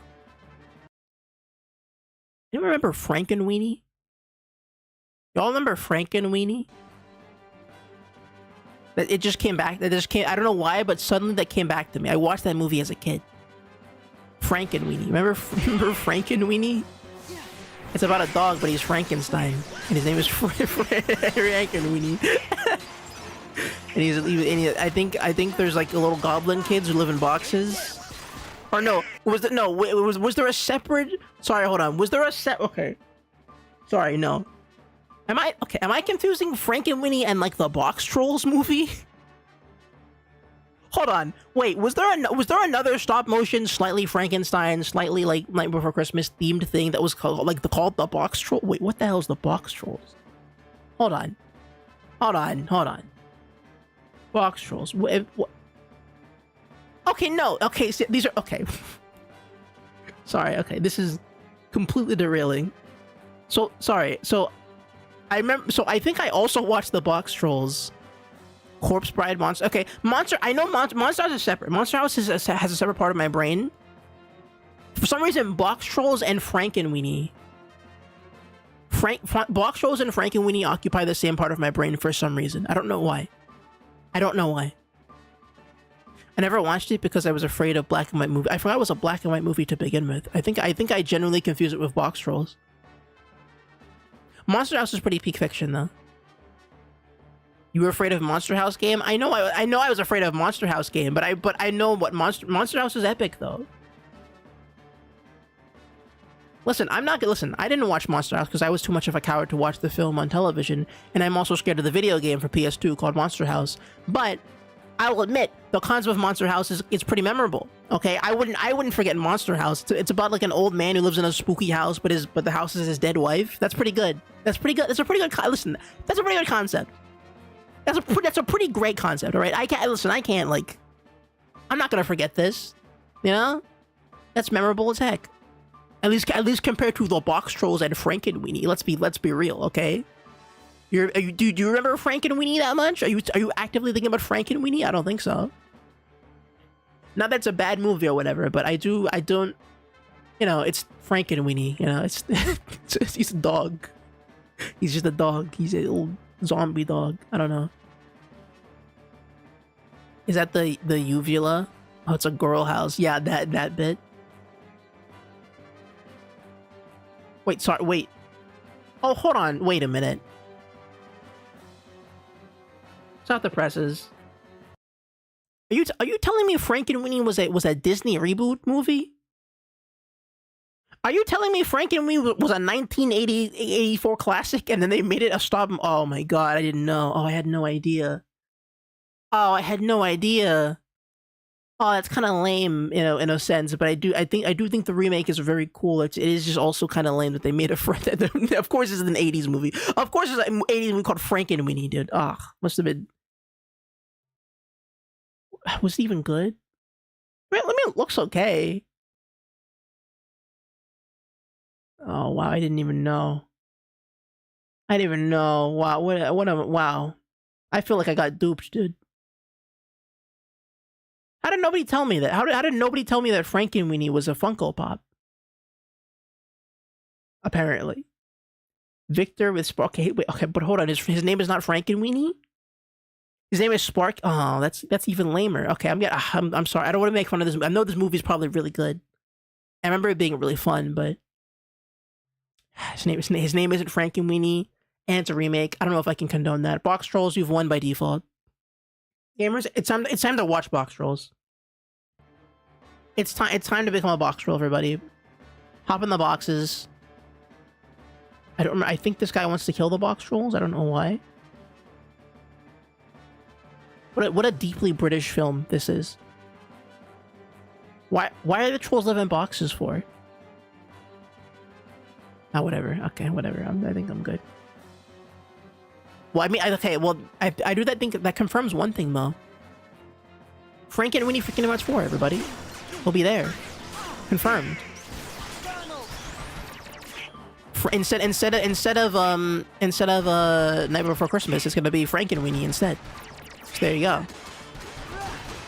There you have it, folks. That's the new leak from.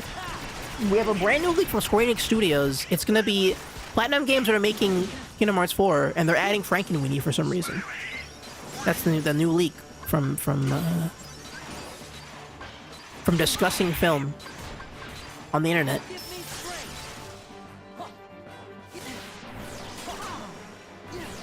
I'm also been told they're adding Jack and Jill, the Adam Sandler films, to Kingdom Hearts 4, as well as Happy Gilmore. It's kind of weird. They're also adding a Pixels level. They're replacing the Tron level with Pixels. I think they lost the rights to Tron because Tron as a story would never end, and so they wanted a story with a more concrete reference to video games. You know, that would eventually come to a conclusion. You know, sooner than later. And so they couldn't pick Free Guy, and they couldn't pick Tron. And then also, Ready Player One was too cringe, so they could only pick Pixels. Pixels was the only crossover they could get for Kingdom Hearts 4. I'm sorry, it's unfortunate, but it had to be done.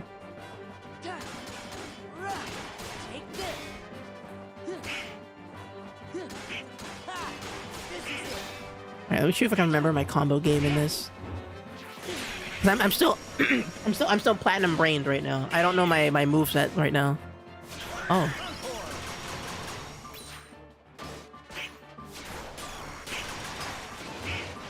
Huh.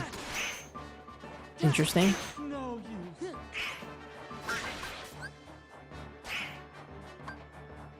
Let's try. No, hold on. I'm gonna do this. I'm gonna try that. I need Goofy to do Trinity. What does that do? What? Whoa!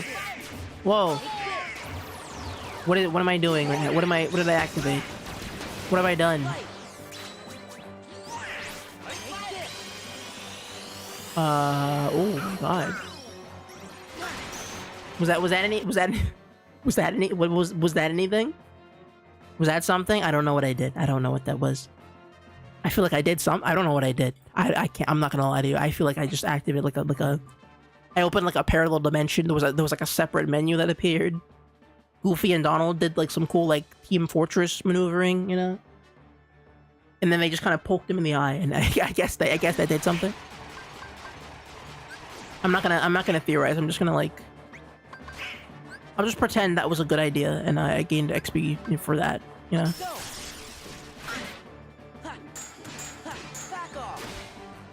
I'll just know in my heart that Goofy was doing the right thing, because he's my friend. He's my best friend, that Goofy guy.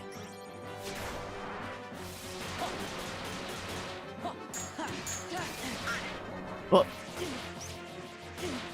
I'm also a little confused about what this boss is supposed to be, but can I move them into place, maybe? Is that what... Or no, it seems like they combined again.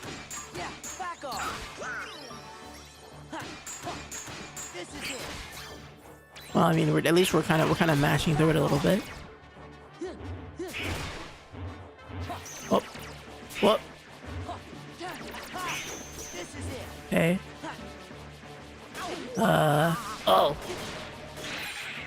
Wellspring, I guess. Or not Wellspring, Kick Spring. It seems like I can throw him around, but I'm not certain what he does yet, I guess. I guess I don't have to be certain for much longer. He'll be dead soon.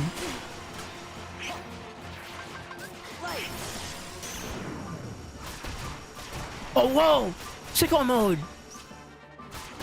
This is like the 4th time. Oh, he's got a Christmas fit on for sicko mode, though. Okay, there we go. Finally, a useful time for sicko mode. I've been waiting. Do we ever get an explanation for this, or is this just like a mysterious thing that happens? I feel like it needs to be. I feel like that needs to be examined. I feel like somebody's gonna look, Sora, you have a darkness within you. Some kind of evil mode. Some kind of sickness.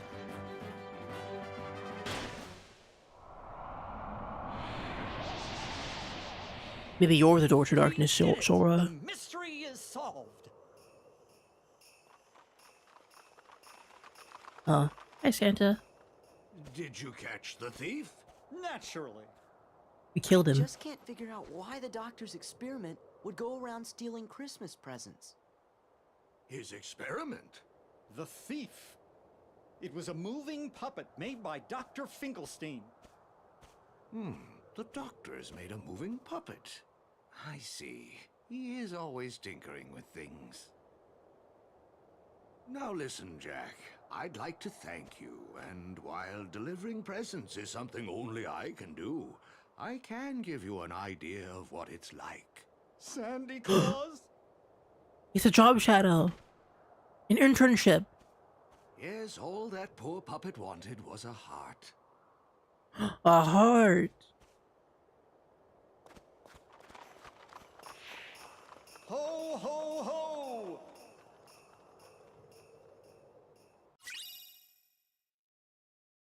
Oh, we got a Christmas blade. The greater number of combos landed, more damage is dealt, landing to a strong finishing move. Cool. Awesome. Interesting. So the puppet wasn't stolen after all. It ran away on its own. In other words, my experiment was an overwhelming success. Santa Sure. Claus thinks maybe it left because it was trying to find a heart. That's quite possible. Unlike my Sally, it wasn't equipped with a heart. I mean, you could just give it one, can't you? But if it wanted a heart, why was it going around stealing all those Christmas presents? Maybe There's heart in because presents are Santa puts heart in every whole heart to thing. someone special. Oh, never mind. I thought the presents had like When you put it that the heart way, of I feel sort of bad of for it. love, like Santa's love in it, you know.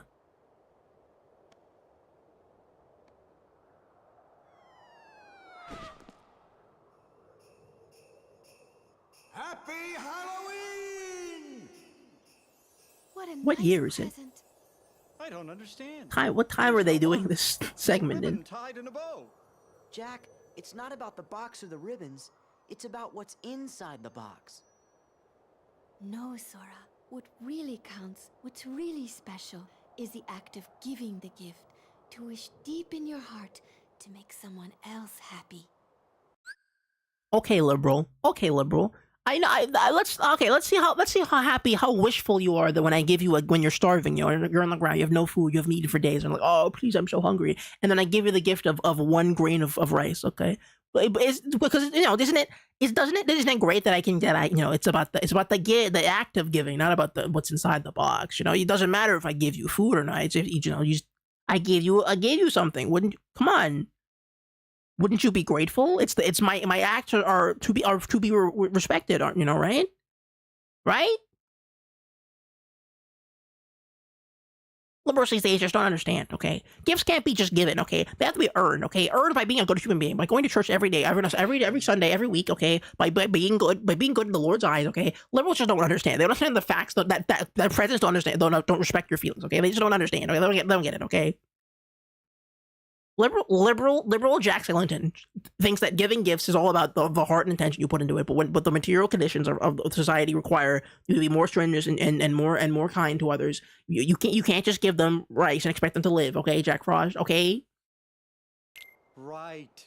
Of course. Thank you, Sally. You're absolutely right. It's woke nonsense, Wait. dude. What's this? I feel so strange. So very happy. Jack, that must be Sally's present. Really? Be happy? This wonderful feeling? Oh, Sally. You've given me the nicest present in the world, and I've nothing to give you in return. What would you like? Just name it. Absolutely anything. The nicest present I could ever ask for, Jack, is just to be with you. Whoa! You don't even have to ask for that. Oh, Are they dating? I don't really remember what the situation was between them. Well, this is a nice scene with no music. Maybe I never gave her a real present after all. Kyrie? Oh, I bet Kyrie would like most anything you gave her. I know. That's what made it so hard to decide. It's not the gift, it's what's in your heart. Yeah, and if Kyrie's starving on the floor and dying, How? you should have give her something Well, that your as long as she heart can would be give with you. What else does she need? Huh? Huh? What? Wait, hold on. Wait, what? Wait, hold on. Hold on. I was kind of doing a bit earlier, but did I feel like I missed a couple. Maybe I just like spoke over some lines of text I shouldn't have. But I feel like that's. I know what it means, but I don't think that. That's probably why you don't have a girlfriend or you're not married to Goofy. That's why your life left you Goofy. I'm sorry, bro. I'm sorry, bro. I feel like that's probably why. This is why Max hates you, dude. Oh my god, he's envisioning himself, but it's himself with younger Kyrie. Oh, this is weird. He doesn't know what she looks like now. So it's current him and younger Kyrie. Wild. I forgot he hasn't seen her. I think, right? Well, there you have it, everybody. That's Halloween Town for you. That was cool. Good way to start the stream. Let's oh, hold on. It's that weird reading from before. See? I knew Whoa. it wasn't a glitch. New World. But it's still all cloudy and kind of fuzzy. Well, we know one thing for sure. What's that? Whenever Sora, Donald, and Goofy go out and help folks, the reading gets stronger. Gee, I wonder why. Hey, Sora, we're gonna try to find out more about this reading. And while we do, you fellas just keep on questing. We Sure thing. are counting on you guys. Okay. So is this Lion King? Oh yeah, that's the Pride Rock. I kind of know. Okay, I'm not gonna lie with you. I kind of don't want to do it just yet. I want to go back to. Oh god, I don't want to go back to Atlantis, but I might have to. Let's see what's up in Hollow Bastion real quick. Is it Tron? Maybe. Is Tron up to something? Let's see what's up. Just trying to keep it on the radar, guys. Remember, it's in the playroom. I feel like Tron might be up to something, but I don't know. Tron is up to nothing. Tron is up to nothing. Tron is up to absolutely nothing. Then what is? I wonder what the big deal is then. What's all the hoo-ha, you know? What's all this raucous? Hey, Cloud. Yeah, I know about Sephiroth. We've seen him.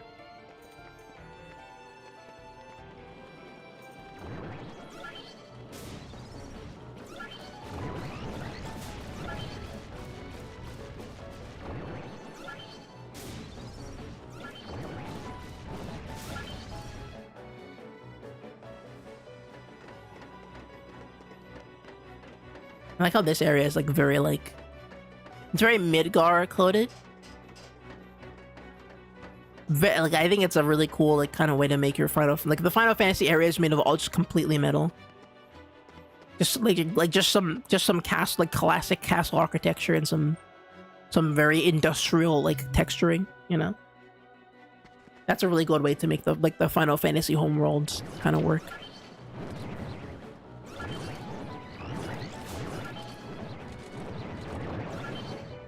I mean, at least if you're not going to include like the one of the many different worlds between Final Fantasy games, just kind of put them on one world. Honestly, it honestly makes a lot of sense that they gave Final Fantasy its own world rather than like making it part of, you know, anything else. I mean, sure the characters show up all over the place, but you know. Yeah. Okay, where am I going? Sorry. I think they want me over here, maybe? Or is it Winnie the Pooh? We might have a Winnie the Pooh segment to go through. It might be another Poob. How do I get up there? I guess I need high jump to high jump higher. But yeah, I think it's probably a Poob segment. Who hasn't Pooh unlocked, I wonder? With the kangaroo, we got Tigger. We got Piglet, Rabbit. Who's left? Christopher Robin pulls up. Was saying, what's happening? What's all this? You know? What's all this then?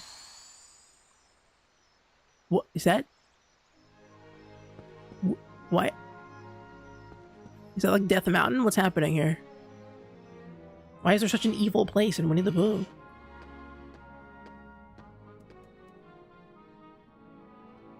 Hey everyone.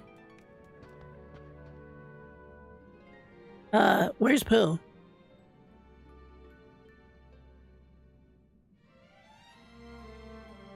Go in there.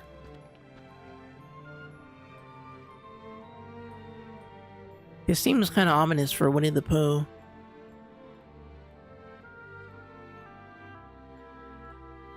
You think he might be, there might be a Jagular hiding inside? Jagular, well no, that reminds me of when dear cousin Alphonse. Say, why are you all here sitting around? You're worried about the bear, let's go find him. That's exactly what I'm thinking. Yeah, let's go. But if I were really a Jagular, you'd better think this through.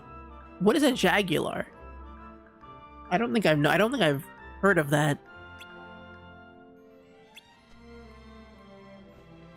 I think we should go save Pooh, dude. If Pooh's dying to a Jagular or whatever that might be, it might be good to just check in on him. Oh, okay. You mean Pooh came all this place all by himself? Well, no matter, let's hurry and try to find him. Hey Sora, maybe we should go find Pooh. Yeah, let's do that. Oh. Find Pooh as quickly as possible. The courage gauge will decrease when friends are becoming lost and even start while walking. If the gauge is empty, your friends will begin to panic. When your friends panic, calm them down by staying close to them. Oh, escort mission.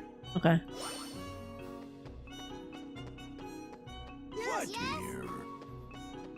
Let's go, gang. Oh. What here? Okay, well. Whoa. Spooky bees. They're attacking the HUD screen. Stop. The courage is so low. They're weak. Hey, don't slip on the ice, guys. Oh boy. Pretty dangerous in here. More bees. Oh, okay, they just like run around. Oh wait, oh, I gotta kill more bees.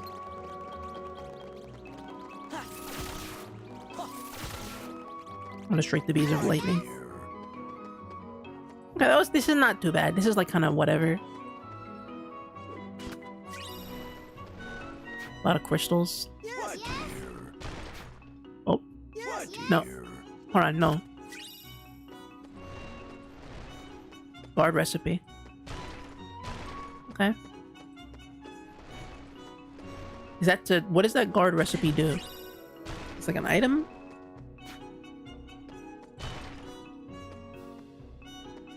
Oh. Okay, come on, guys. A map would be nice, but I guess I'll just figure it out myself. Oh, I fell!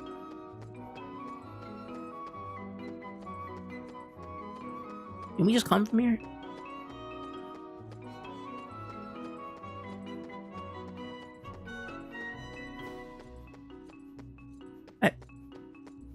Wait, what? Oh boy. Was he just in here somewhere? I feel like I'm not gonna find. I feel like I'm never gonna find this freaking guy. Oh no! Stop! No slipping.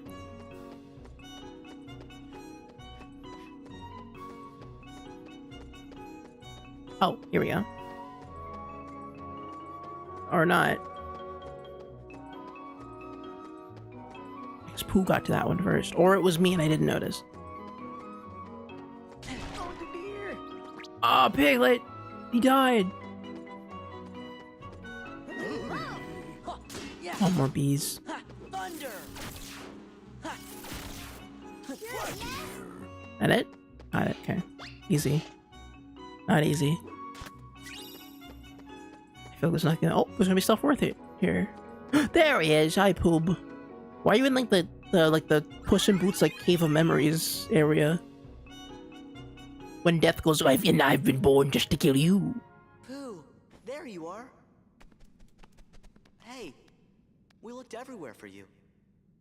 I was looking for a very dear friend that I remember I made a very important promise to. So, did you find him? No, I looked and looked, but he doesn't seem to be anywhere. Oh, Pooh Boy, so there you are. But Tigger, did you have to bounce me so bouncily? Gosh, I thought a Jaguar had gotten you. Oh dear, I hadn't thought of that. I do hope a Jaguar hasn't gone and gobbled up my friend. Now try to remember, Pooh. Isn't Sora the one you're looking for?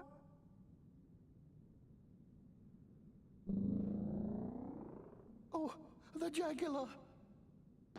No, it's just your tummy grumbling. You must be hungry.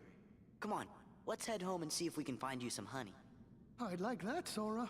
Pooh, you finally remembered. Remembered what, Sora? Pooh.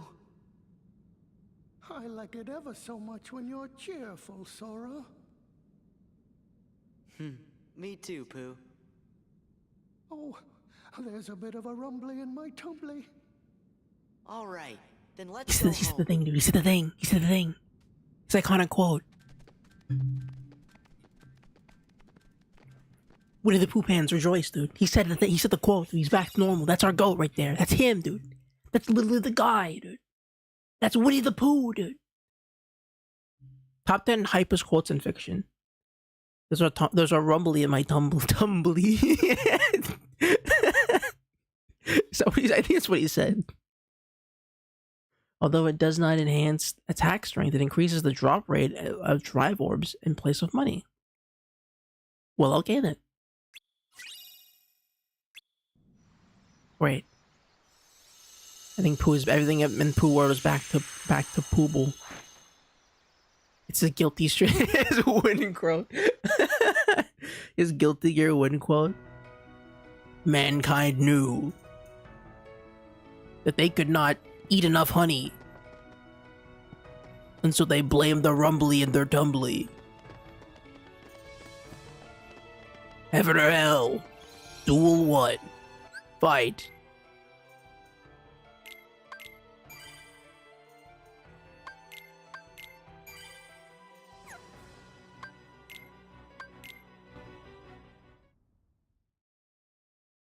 Okay, so we did that.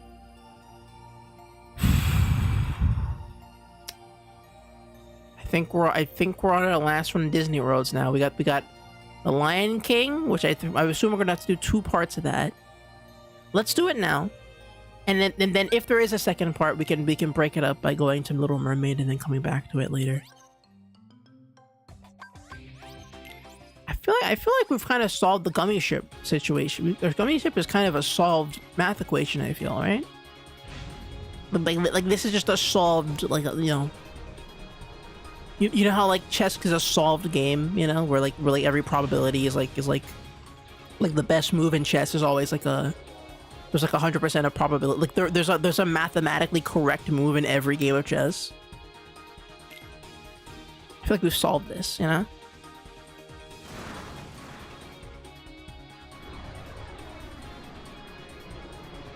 No, I don't remember. Was there a Lion? There was not a Lion King world in the last game, was there? There was Tarzan, but not Lion King, right? I feel like I would have remembered a Lion King world last time in Kingdom Hearts 1, but I don't quite remember. They have a similar aesthetic, kinda. Lion King is Fury. What? Sorry, what? Is a Fury cognito hazard? A furry cognito hazard. What? To the scientist, what's a cognito hazard? I've heard that term before. I don't know. I've never looked up what a cognito hazard is. I'm gonna look up. I'm googling this. Just so I can add it to my vocabulary because it's been around me so long that I don't know what it is. What's a cognito hazard? Tell me now. A cognito hazard is a concept, symbol, or pattern that causes direct mental, psychological, or physical harm simply by being perceived or understood. And the example it's given me here. The example it's given me here is text scrape. Could AI generated content be dangerous for health, technology, and the Guardian? And the image, it's a picture of like Donald Trump surrounded by like 6 black people, and the Pope in like the hoodie. And it's like this is a cognito hazard. Google is telling me that this is a true cognito. Here, I have to show you this. According to Google, this is a cognito hazard. This is which to be fair, I do feel some kind of distress just simply by looking at it. I can't lie. I do think this is a distressing image. Is that Joe Biden? I forgot Joe Biden was blue. Wow. Cognito hazard sounds like a Sonic level.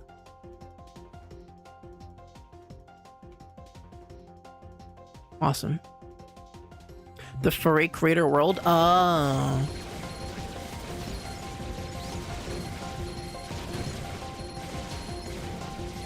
I was never like a super furry person, I guess. Like I think my earliest internet Discord, I was on the internet, but like my earliest Discord era, I think I was probably within the furry category, I guess. But I wasn't actively because I'm not a community kind of, I'm not a big community person, right? I don't like to troll around fan places very often.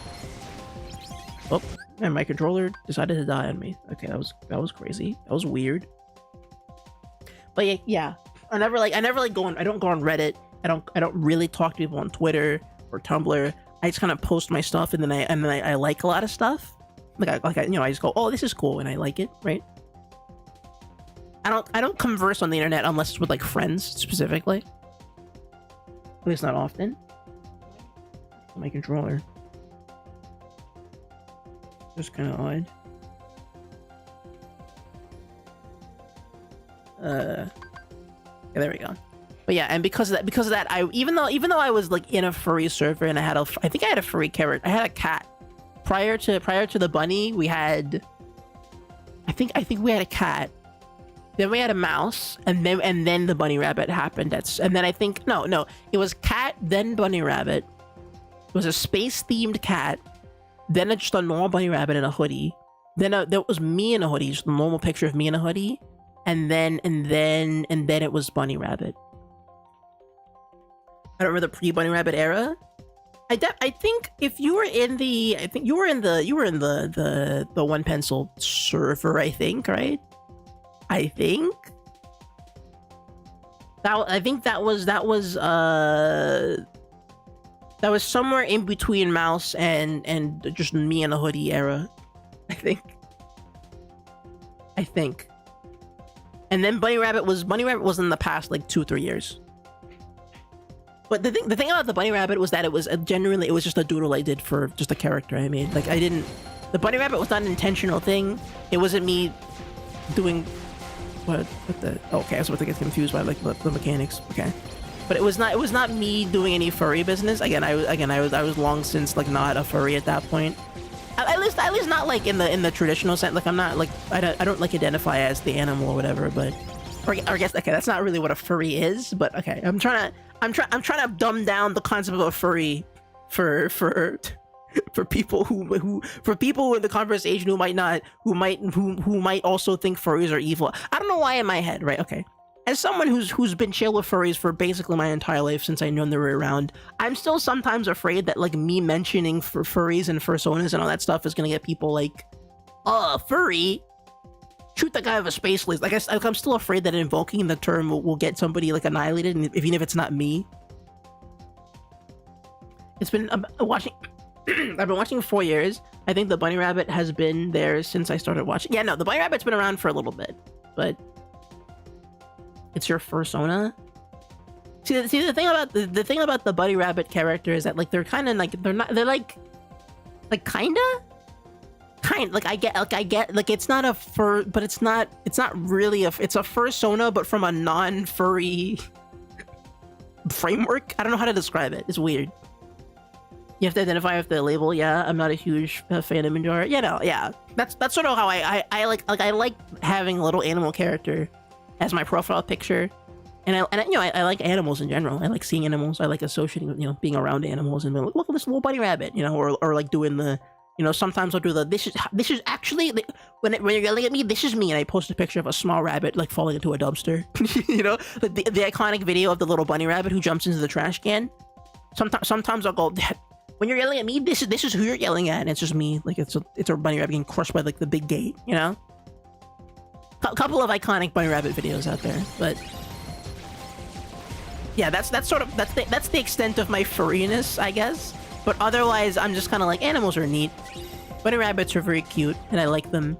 And also, I drew this bunny rabbit character, and a lot of my identity has now become this. The bunny rabbit character had such a positive response to it that I'm like, yeah, it's fine, it's okay. I think the bunny thing is chill. I think it's cute.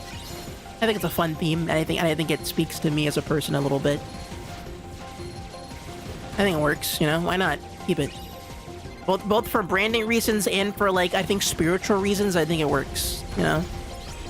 But it was not like an act of this. It was genuinely just I doodled a character that I thought was cool, and then I set it to my profile picture, and then and then at some point we rebranded, or at least we added the star was always my internet brand name. I think the bunny was just an add-on, right? Where I'm like, okay, I want to have a character sort of represent myself. That doodle became what it was, right? That's sort of what it is.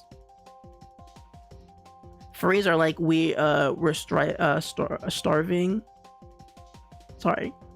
Be like, we are starving, we never get furry media and still get the hottest furries of year content. Yeah, no, there's furry media is just furry media is weird because it's pop culture. Like furries are pop culture, but the subculture isn't. And so you can kind of trick yourself into believing that furries don't exist in the real world, but like everything's like furries are just like it's like how anime is pop culture. Like when you go, well, anime isn't pop, nobody watches anime, right? You can think that in real life because you don't talk to a whole bunch of anime nerds unless you're surrounded by those people in real life. But like Dragon Ball Z happened, dude. Okay, Looney Tunes was a thing. Sonic the Hedgehog is a guy who's running around right now in real life. Okay, furries are out there, man. We just don't call them that because we call them just normal media because that's just a normal part of everyone's lives.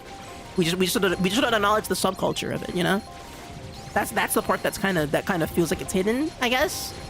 like the furry content is out there, but the acknowledgement of the subculture is kind of rare, I suppose.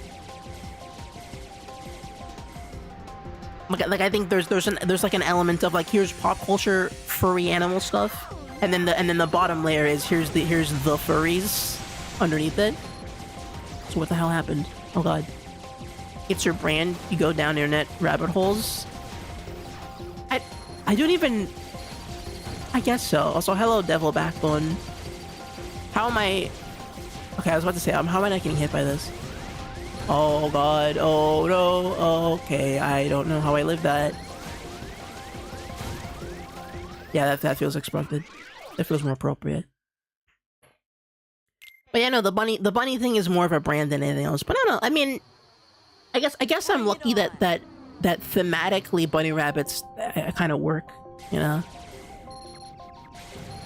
And it also as of the bunny jacks, it also continues to be a cosmic It is a cosmic associate. Like again, not a choice, just a thing I picked on a whim because I drew a character that I thought was cool looking.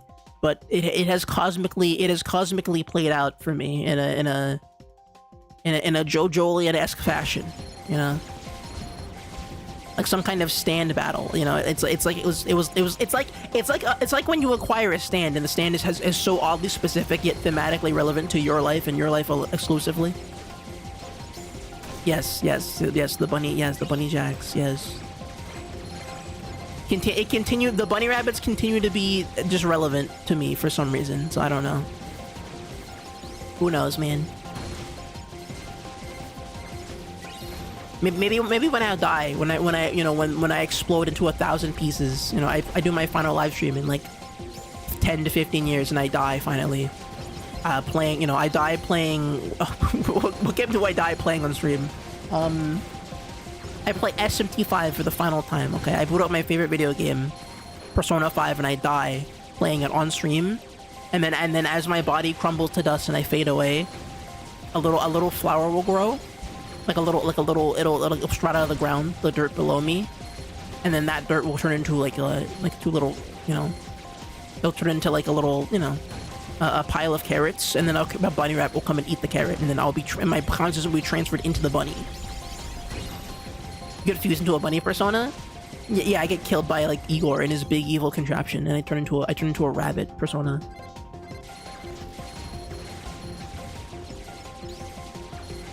Or the live stream it'll like cut like some freak accident will happen to the internet, and then instead of like streaming my feed, it'll cut to a feed of a rabbit in a field somewhere, and it'll run away, and everyone'll be like, whoa, what happened? Why did it cut to rabbit footage suddenly? Like there'll be just like an internet-wide glitch for some reason. It goes, for some reason some live streams are showing things they shouldn't be showing. And let's just live footage of bunny rabbits in nature. Like that's gonna be how I die, you know.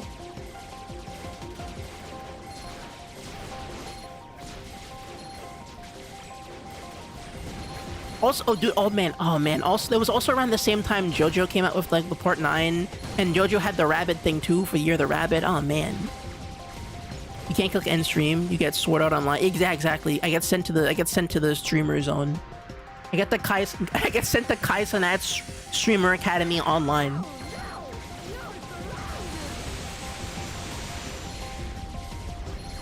And that's where they like teach you about how to like become an AI, you know? Like after society has defeated streamers, right? And we run out of, you know, humanity, you know, falls to the danger of capitalism and the evil corporations, right? Society will then turn to like, well, if we can't have real humans doing jobs anymore, let's teach humans how to become AI and become fake computers. That should work.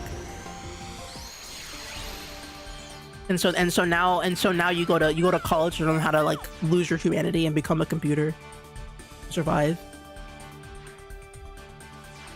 Man, I should really just write something. I have all these like rants on. I should really just write something. I should just write something. I should really just do I don't know what a comic could be a gay. I should just write something, dude. I'm just too good at ideas. Dude. I'm just too good of an idea person. Okay, I know that's crazy to say, but I genuinely think sometimes my ideas are just too good. I'm just too good. I wasn't even trying. I was barely coherent there, and I'm like, well, here's a concept that kind of works, and I'm like, damn it. Like, that's kind of a hard sci-fi concept. Like digital circus, but like people are. It's like mass-produced digital circuses are happening, like Soma, which I guess that's just Soma, but you know, it's Soma, but like in a more like cynical sense. Do it. I know. I seem to find the time, and also this is an ability in life to structure my routine around like making something. I will eventually, but I love those trees are 2D. Oh wait, are we gonna watch friggin' Simba's dad die?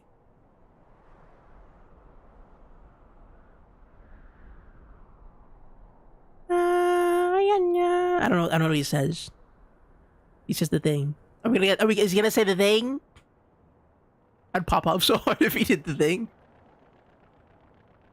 Those are 2D images. That's fake. That's not a fake 3D. No!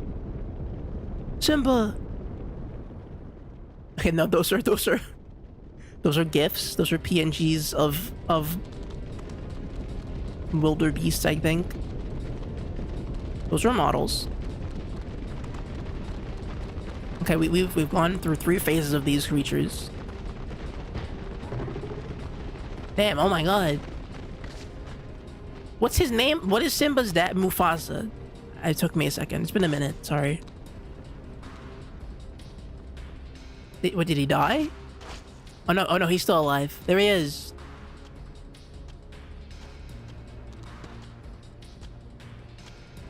And then Scar goes, nice try, brother. And then he says something like, you'll take the fall, won't you? And he flicks him off.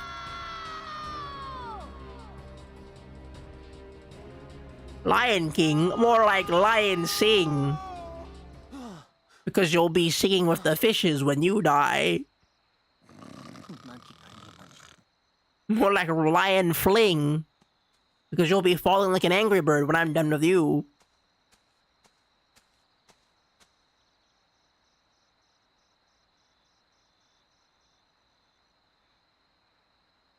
Lion King, more like Lion Ding, because that's a noise it'll make when my win counter goes up by 1, because I win and you lose. And I'm done. No, that's it. I can't come. I lost I don't have anything else. Okay, so is this just Africa? We're just in Africa, I guess. Oh my god, why is he a turtle? Wait, how does combat even work in this? How do I get a Keyblade from this? It's just kind of creepy, though. Oh, it's these guys.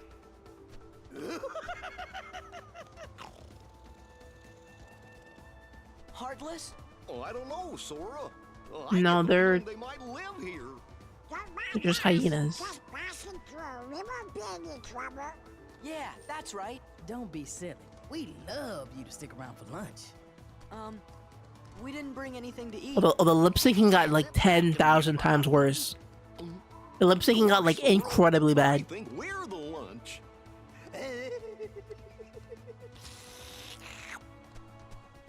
Wow.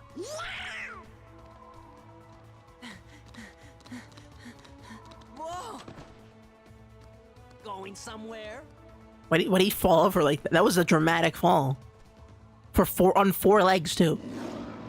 Man, that Scar's got the worst timing. Just let him roar. We better go see what he wants. Sounds like he's grumpy enough already. Fine. Okay. I don't know what that was about, but I'm glad it's over. Everything's harder on 4 legs. Gotta stop practicing. I found a trick to it. Here, let me show you. What? Oh, okay. So we're just playing like this. Well, he moved fast.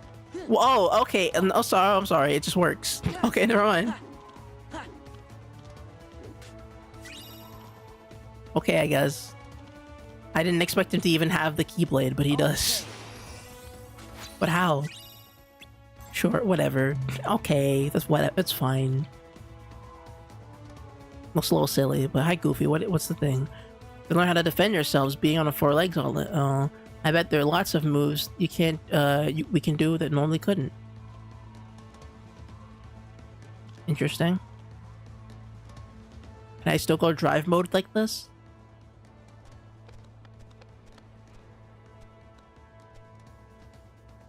I do think the sword design is kind of interesting because I wasn't expecting him to be like a brown tiger. But the color didn't make sense in my head, but I guess it's the color of his hair, kind of. Or no, it's the color of his outfit. His outfit is a dark color, so it would be like a brown or a black color. I think that's what they're going for. It's just really like striking, I guess. Ow! Oh, help! Help! Okay, how am I supposed to fight these things? Whoa, okay, whoa, he moves fast. Okay, ground movement is ridiculous here. Oh my god. I feel like I'm a Beyblade right now. Okay, air combo's still doing stuff. Jesus. This is a little wily. Jesus Christ, guys, slow down. No, never mind. Keep going. Never let him drop, dude. Never let him drop. Never let him know. That was wild. Wow. Definitely heartless. Thank you. You really saved me. We're just glad you're okay. Did you see any other heartless around here? Heartless? Is that just Mulan's voice actress again? I'm not sure if there are any others. I don't usually hunt outside the Pride Lands. Pride Lands? Hey, do you know if a guy named Riku is there? Or some bad guys in black hoods? Riku being here. Or maybe What? The hoods wouldn't. Pete. The hoods wouldn't show. Oh, this would be ridiculous if any other character showed up here that was from a different We game. might as well go take a look anyway. I'm gonna scream if Pete's here. If Screamer shows up, if Pete shows up here, I'm gonna scream. Scar and the hyenas have made things unbearable for everyone. There's no food left. They've driven off the prey. We're about to starve. We can handle a little danger. You just saw us beat those Heartless, didn't you? I guess you're right. You could be just what the kingdom needs. Maybe you can help us. You mean take on this Scar guy and all those hyenas? Star? He took over when our last king, Mufasa, died. So you're saying Well, okay. this guy's your Do we not king? know? We don't know he You killed want us him. to take Then down your king? I guess nobody does know he killed him. Wait just a minute. We can't just go around knocking kings off their thrones. Then again, if they see that I'm stronger than their king, maybe they'll ask me to be their next king. That's not how that works. I'd have to refuse, of course. That's not how that works, bro. That's not how that works, I'd like dude. to see the Pride Lands, so you guys don't mind lending them a paw, do you? Uh-oh, there it goes again.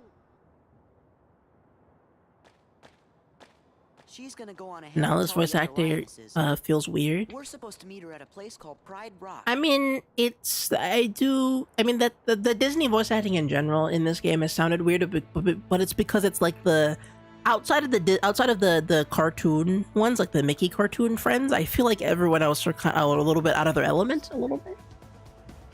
Like Pete, Donald, and Goofy and Mickey are phenomenal, but Jack Sparrow's a little weird. I think like Aladdin was kind of weird too. Like everyone was a little strange, I think. What animal would Pete be? Well, he's a cat, so he'd be like a monkey, I guess. Or no, no. Okay, no, but I'm trying to think about it. Right, Donald is a bird, but Goofy's a turtle. Yeah, no, he'd be a monkey. He'd be a monkey, I guess. Are there monkeys in this like the part of Africa this takes place in? I don't think they are. I'm pretty sure there aren't monkeys in the part of Africa that Lion King takes place in. I know there's a monkey in the movie, but I think that's inaccurate. I'm pretty sure I remember, because like what trees are you living? Their trees are so spaced out in that kind of environment. I don't think monkeys live there. They would just get killed, wouldn't they? like with how like big the Africa, I think it's the savannah. Like yeah, no, like look at this environment. Like why would a monkey live here? Like a monkey can't live here, right? I'm not crazy, right? Maybe in like a forest, like if there was like a foresty area, but monkeys can't live in an environment like this, right? Like this is far too spaced out for any like reasonable, like any, maybe like a sloth or something, but certainly not a monkey. I guess a giraffe. Pete would be a giraffe then, I guess. He'd be a big giraffe. And you know, Pete is big, but now he's small, and then he would just lower his head down.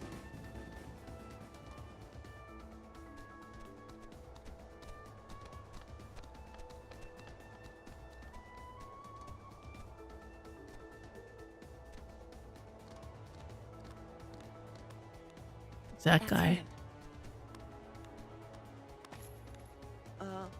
What?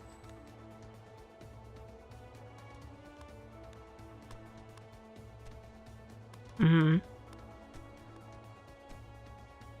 I like that nobody's questioning like the chain or the hair.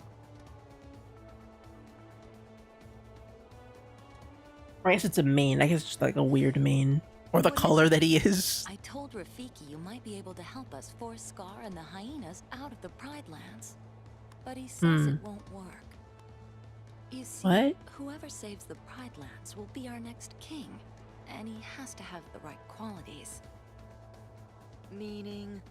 I think she means you're not cut out for the job, Sora. He looks disgusted. He emotes so good. No, it's okay. Wow. Better go before Scar finds out you're here. I'm really sorry. You know, they animate really good when they like cut to like the really detailed models for this world. They're really expressive here. Like even more than usual. It's actually kind of cool. Wow.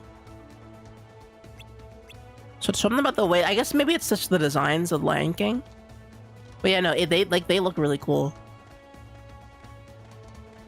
Very expressive.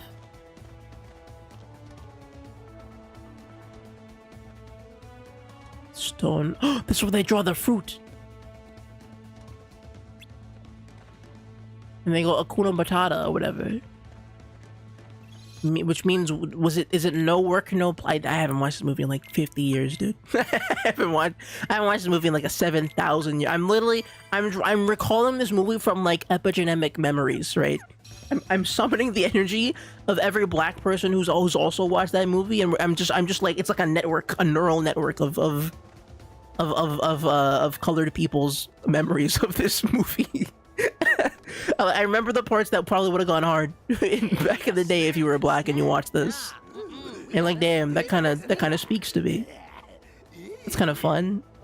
That reminds me of like, you know, the Gombe's and all that business. If you live in like, no, Pete, he's freaking there. Oh my god, no way. I didn't expect that. He looks so stupid. He looks so stupid. He looks so stupid. Oh, never show me that ever. Oh, he looks so stupid. Oh, he looks so stupid. Oh, he looks so dumb, bro. Oh, he's so stupid, bro. Oh, he's big. Why is he so old? Oh, the cute little kitty's worried about me. Why does he have hair? More worried about my friends. He looks like he put on like a wig, like he's like a Go on, lady. like a settler to the Americas in the 1600s. No prey. Then what do you call this? We're not prey. Oh, We're friends. Nice and fresh too. Well, they're all yours, Scar. Dude, his teeth are all messed up too. Wait, I'm fighting Scar? Oh, okay, never she cooked him. Okay, is Scar like actually? I thought is Scar like not that big of a deal?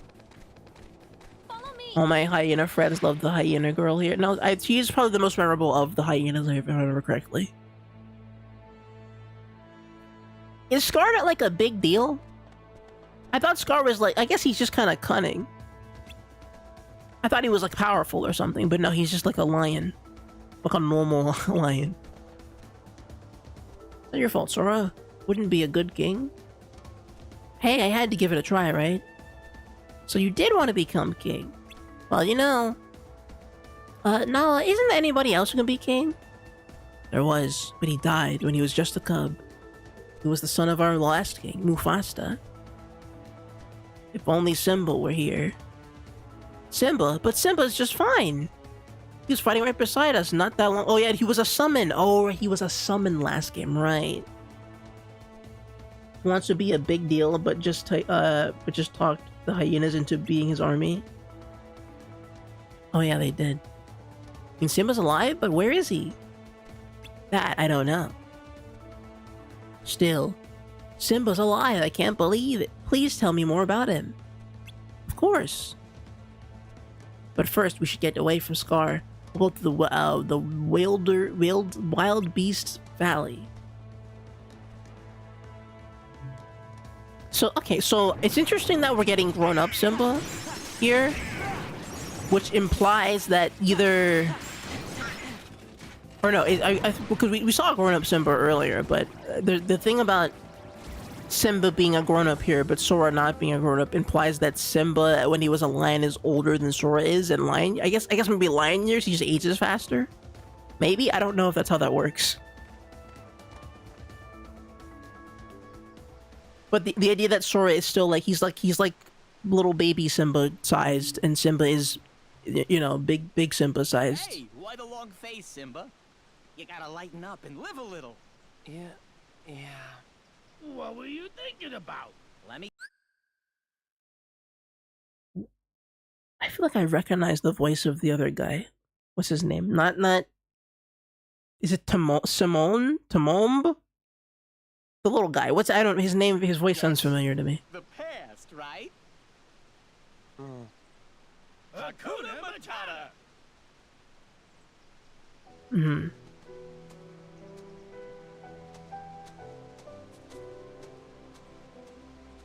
Yeah, they look really happy. Why, when I rescued the little guy, he was only this big. He's giving Daxter, which I don't think he should be giving Daxter, but he's giving Daxter for some reason. I don't know if that's good or bad.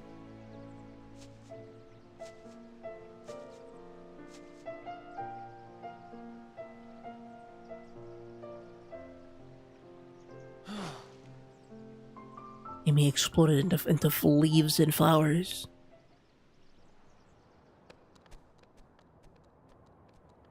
Why is he living in paradise and we're like in hell? Where is he?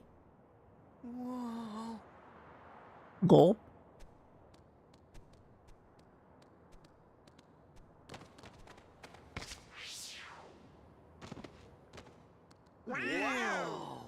Wow. What's wrong? We're never gonna make it. Yeah, Goofy's gonna fall and die. Even if Sora can get over there, Goofy would explode. What? Never mind, it's not important. Here, I'll show you how. You can do it. Am I gonna get the fly ability from this? Okay, you can't just cut the Goofy being over here. How did Goofy do that? He's a turtle. How did he? Okay. Whatever, man. Whatever, man.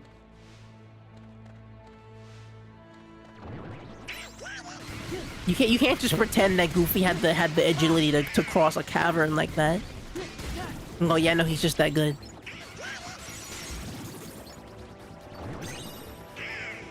He's just him, dude. He's simply that guy. He might be goofy now, but he was serious earlier. When the time requires it, you know.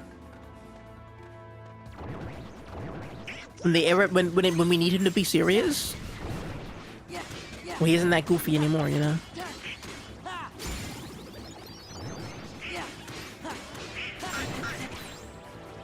I have a hunch AP is not gonna matter too much here.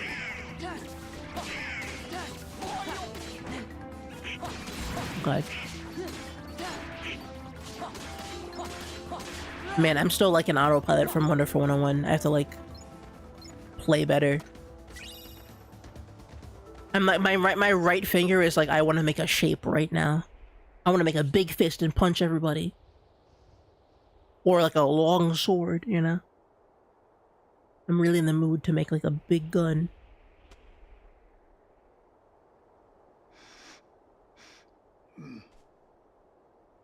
Wait, what is that? Oh. Okay, we're gonna do some magic or something.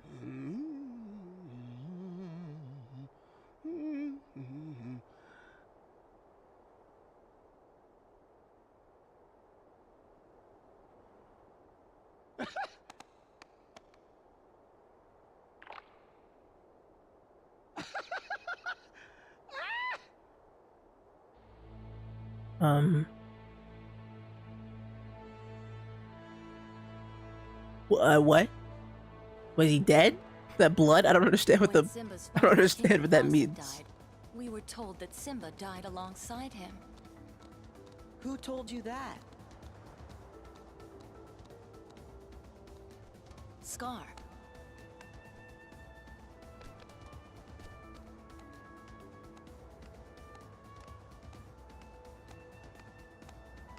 It is time.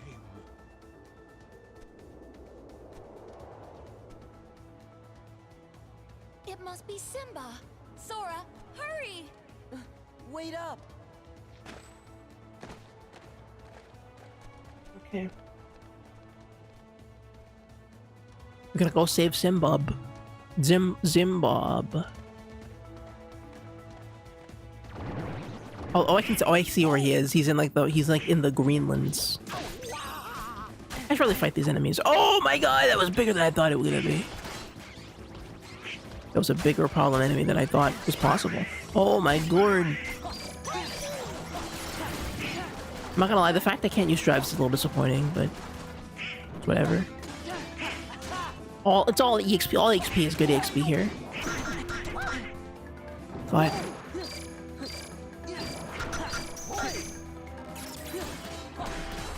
man, you can just move. Oh, Monster Hunter Wilds mechanic. Okay. Cool. Oh, his head is gone. It's very Bowser from Luigi's Mansion.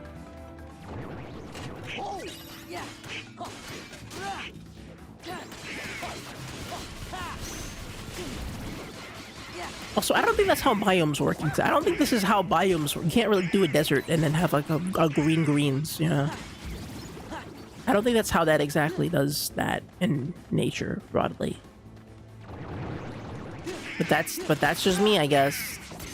What do I know?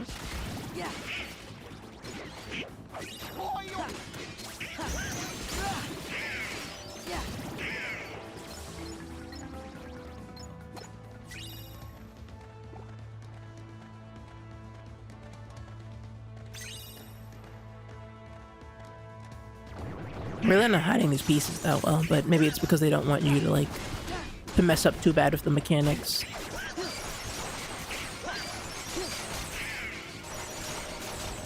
Oh, I'm out of magic. Oh god. I can't see anything. I can't see Donald. Okay, thank you, Donald. Rodeo? No, it's fine. I can just do this.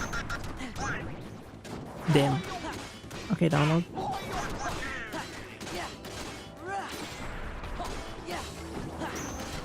Oh, he's knocked out. Oh god. We can't get too careless here. Oh, I don't have any potions either. Alright, I'll just leave. I'll just go home. I'll just leave. Why wouldn't I leave? What did I lose for leaving?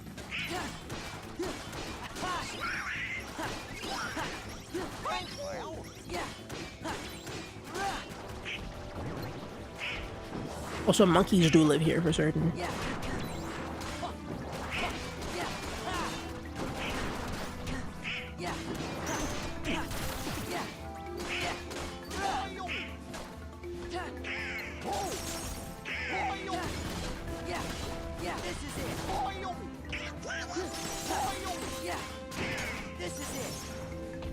Launcher still works for some reason. It's interesting.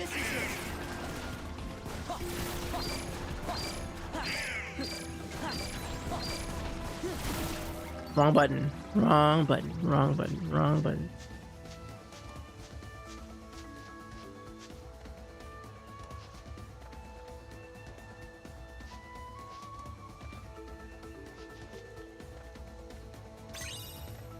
Okay.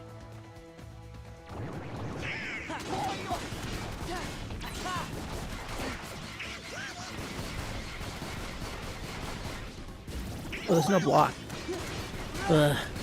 Sorry if I yawned a little bit there. I do need to like turn the light and become unsleepy.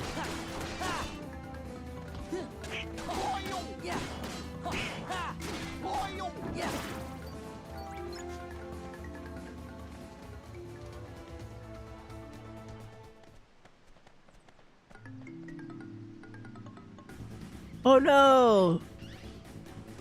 Slimba.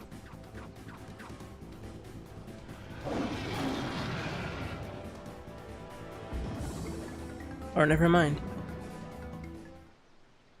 Simba!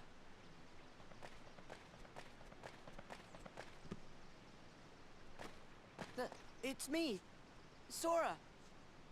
Donald and Goofy are here too.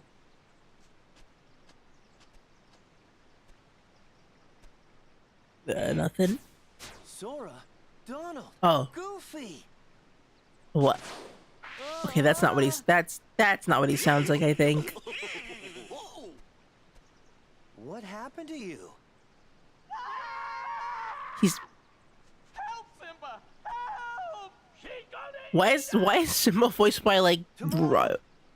Was it Ryan Drummond? Like the Sonic from Sonic Adventure? I have to go help my friends. That's SA1 Sonic right there. Which is interesting, an interesting choice.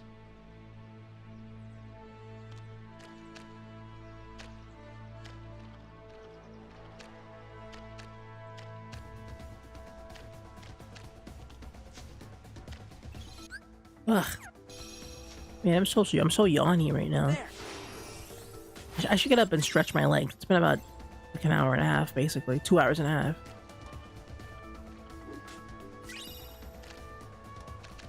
Okay, no jumping.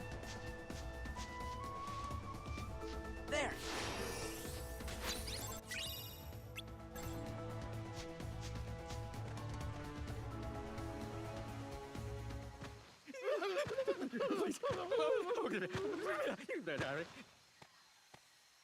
Oh, it's her.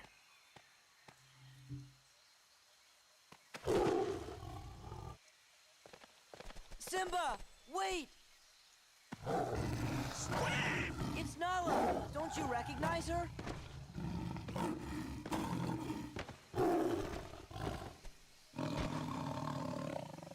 Nala?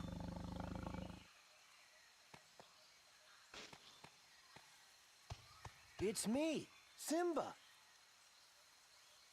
Simba! You are alive!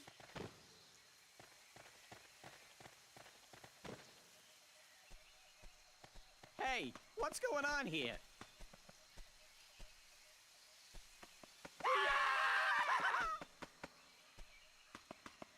Why was the Tom and Jerry scream? Don't worry. They're all friends of mine. For why? That means nobody's planning to eat anybody else for lunch, right? Are you sure they don't want to eat me? Goofy didn't say yes. But you are a pig, right? Goofy didn't say anything, dude. Goofy might be Goofy might be plotting something. Donald and Goofy were like, yeah, no big deal. And Goofy's like, well, I can't make any promises. Could you guys excuse us? I'm a little for hungry few right now. I minutes? didn't have lunch. Why am I not surprised?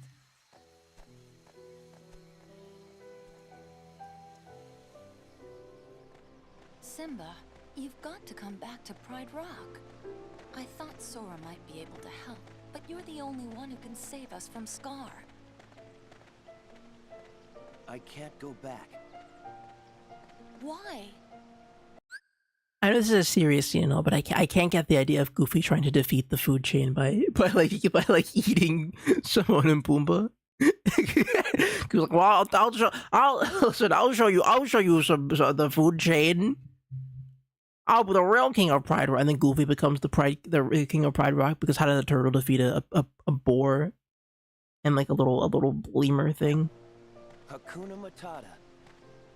Like well you defeated nature, so I guess you just win. Sometimes bad things happen, and there's nothing you can do about it. Simba?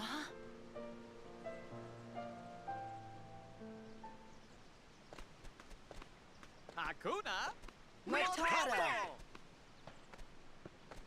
Hakuna Oh boy. Oh no! Stop! You can't do that. I remember.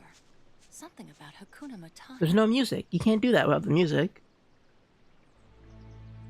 Hakuna Matata. Hakuna. You know, they're not even like singing it in the way that like the song Hakuna Matata. Like they're not hitting the song.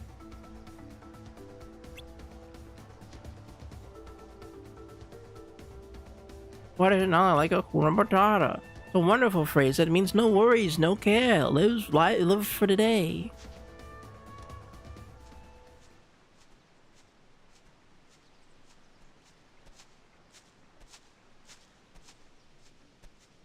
Okay.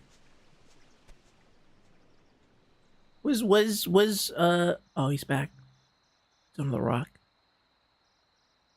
My father's dead, and it's because of me. It's my fault. I can't go back. It won't change anything. But wait. Look at the stars. Yeah. Those Oh. kings of the past look down on us from those stars. So Movie whenever you audio. feel alone, just remember that those kings will always be there to guide you, and so will I. Father, are you there? Oh my god. That effect looks awesome in 3D. Wow. You have forgotten who you are. You must take your place in the circle of life. How can I go back? I'm not who I used to be. Remember who you are.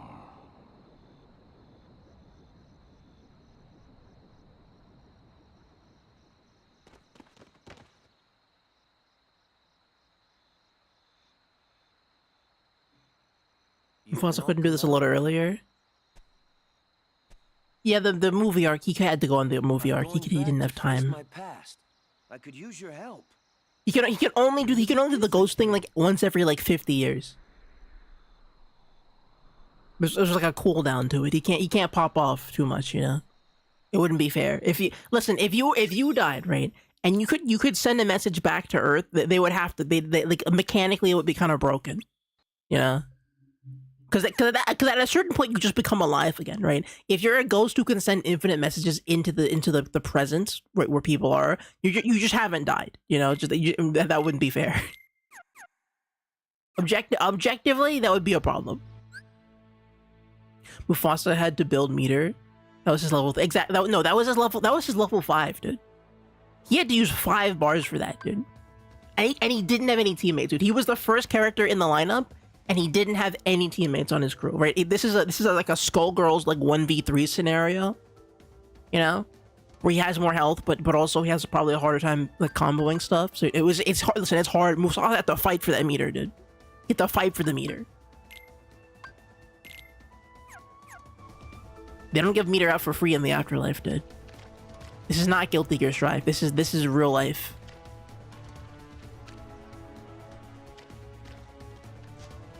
Can't be sprinting your drive rush, dude. He could only use his drive rush like twice before he burned out, man. It's that serious. It's just that serious.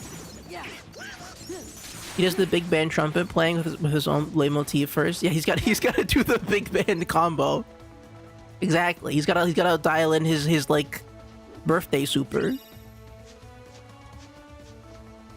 But instead of it being like an instrument, it's him like comboing together words like his Parappa the Rapper, and it's like inspirational words. He has to make an inspirational quote out of a set of pre-generated like inspirational quotes. So he's like, Simba, I need you to believe in yourself. And he does his big like Rekka combo.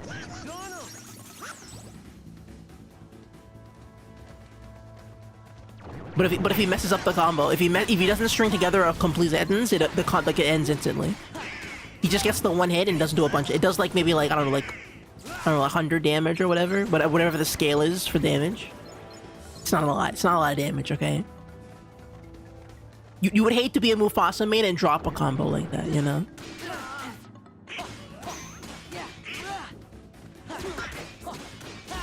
Now the real question is, where does he sit on the roster of dead parents in the dead parents fighting game? Where does Mufasa rank in terms of like the tier list? That's what I want to know.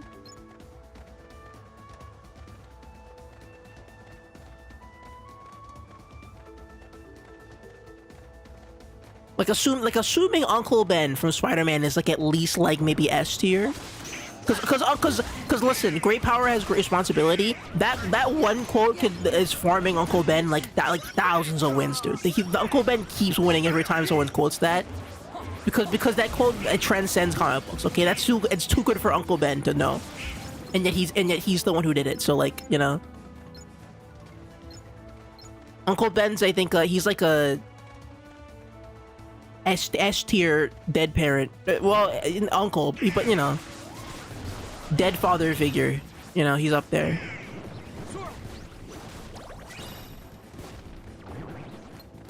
I'm thinking Superman's dad, C tier dad, not Clark, not Ma Pa Kent, but I mean like the Jor-El, whatever his name is. That guy. Pretty good idea sending his son to planet Earth, you know, not a bad plan. But also, I don't know what he did otherwise. I think he was just a scientist who lived in like a place where he could do that secretly to his son. Bardock, I think, is scaled higher than Superman's dad, though, for certain. I think Bardock is like maybe like a tier dad.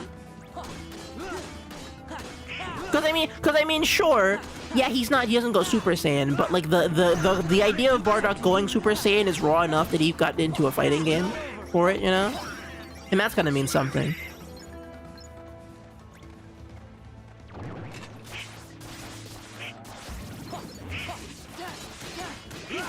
Wait, no, hold on. Wait, was Bardock? No, Bardock was in the fight. Okay, I was like going crazy. I'm like, what, was Bardock in the fighting game? No, he was in Dragon Ball FighterZ. Vegeta's dad, King Vegeta? Okay, I've watched the Broly movie. King Vegeta's kind of a punk, dude. King Vegeta kind of doesn't know what's going on, dude. King Vegeta looked at Broly and he's like, nah, I get that. He looked at Broly and Goku was like, listen, I know we put our kids in little pods to make them stronger, but this Broly kid, get him out. He's nothing, okay? You could have freaking annihilated Frieza if you let baby Broly out of the tube. Right? If you just locked in for a couple more years, all right, let Frieza think like he's won, and then baby Broly comes out and he's like, all right, Broly, now's the time to free your people, okay? They could have won that. But King Vegeta was such a punk, he was like, nah, my son's gotta be the best, he's gonna have the best tube to live in, he's gotta be the best baby in all of Vegeta, which is also the planet, I think. He's gotta be the best little Vegetoid. And what did it get him? Nothing. It got you nowhere, dude. What did it get him, dude? Unless you mean like normal, I guess Vegeta also died. Okay, hold on. So not King Vegeta, regular Vegeta, like just the normal Vegeta. He's gotta be like an S tier dad, even though he's not like that good of a person. Like again, if the scale is Uncle Ben at S, Vegeta has to be an S. He's kind of like S tier, like dead dad tier when he goes to heaven. That one time, he fights Janemba. That's gotta be worth something, you know? Maybe A tier dad. A tier dead dad.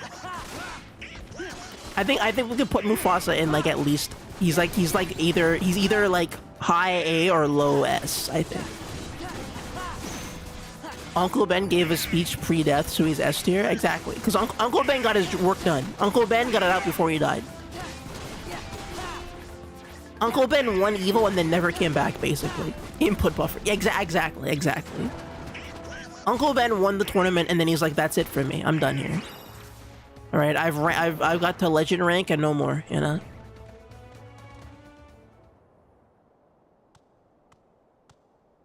He gave us the best like set of all time, and then and that was it for him. He's like, I'm calling it quits now. I'm retiring now. He was like the Sonic Fox of dead fathers. Yes, Timon. This is my home. Why is there a skeleton there? What skeleton could that be from? It was like a giant skeleton. There was like a spinal column on the cliff there. Oh! Simba, you're alive. This kingdom doesn't belong to you. Simba's the rightful king. The choice is yours, Scar. Either step down or fight. Why does he sound like the fist? He sounds like the Kenshiro, the current Kenshiro, like English dub voice actor. I've put the past behind me. But what about your faithful subjects? Have they? Simba, what's he talking It's about? just such a funny Tell them who's responsible casting. for Mufasa's death. I am. Oh. He admits it, murderer. If it weren't for you, Mufasa would still be alive. Do you deny it? No, but it was an accident. You're in trouble again, but this time... I feel like I feel like we're kind of getting Mulan here a little bit. This is not my favorite. We're kind of skipping through the plot a little too quickly for this to hit as hard as it could. I think I've seen this before. Oh, yes. I remember. This is just the way your father looked before he died. Okay, wait, now hold on. Okay, hold on. So, okay, you cannot in the same breath do the Simba, tell him you killed your father, and then Simba's like, I killed my father, and then you just do the thing where he goes, this reminds me of the time I killed your father. You can't do that in the same. People are watching you, bro. You just gave up the game. You gave it up. My little secret. I killed Mufasa. You can't reveal the secret after you revealed the other secret that you thought that's a fake secret. Look how you lost now. Look how much you lost, dude. All right. I did it. Louder! I killed Mufasa. What's the point? You did let that stew for a little longer, dude.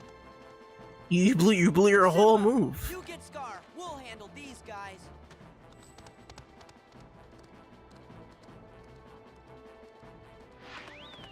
Excuse me, pardon me, coming through. Oh. Okay. Oh. Distracting. All right. Cool. I guess we'll just have to. Man. Oh god, they're so fast. They're really getting the most out of this Pete theme. When Pete, okay, also Pete, where is Pete? Did they just show up to like Aura Farm for a second? Or I guess not really Aura. He's like anti-Aura Farm, comedy farm. Did Pete show up to farm comedy? That's a really good. That's a really good description of what Pete does. He comedy farms. Can drive as a lion? I cannot drive as a lion. The lion does not have a drive, it seems.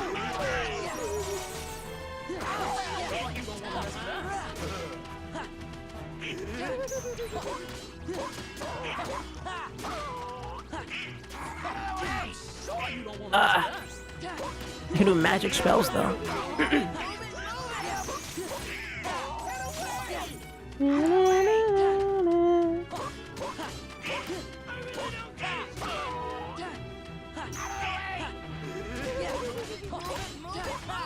Is the meter going up or down? I don't really know. Like their damage meter. Damn, Goofy is going crazy on this one guy.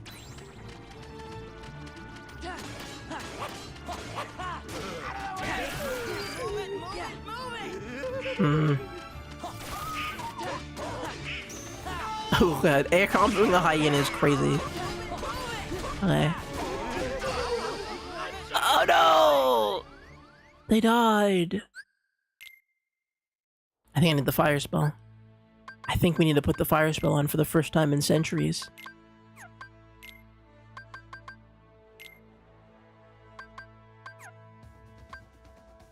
I think, oh, a what is this new? Emits a power to draw in an enemy. I'm thinking their flex spell is not going to be as useful here. Everything else though. Is there anything I can do with abilities? I feel like I'm not going to get a lot out of this, but let's see. Blizzard boost, fire boost. I can do a fire boost. That's something. Sure. Anyway, lion. Oh, the lion moveset has a specific set. Well, okay then. I don't think I can do... Oh, okay, I can maybe add my Keyblade. Let's see. I got Circle of Life. Oh. Increases MP restoration speed by 20. That'd be good. Wishing Lamp.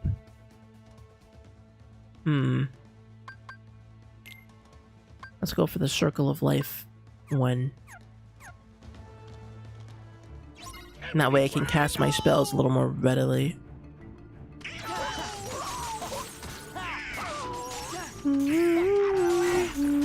Okay, fire. Oh, this is gonna be kind of hard to hit because they're not... There we go. Damn, they're really flying off the walls here, aren't they? Oh boy.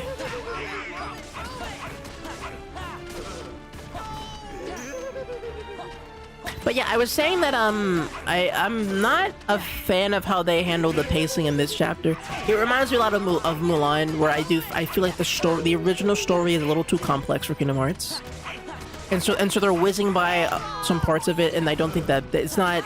It's cool to see Lion King here, but I feel like they should have done something original if they couldn't cover the full scope of the original, like the full story, you know? Like I feel like I can't.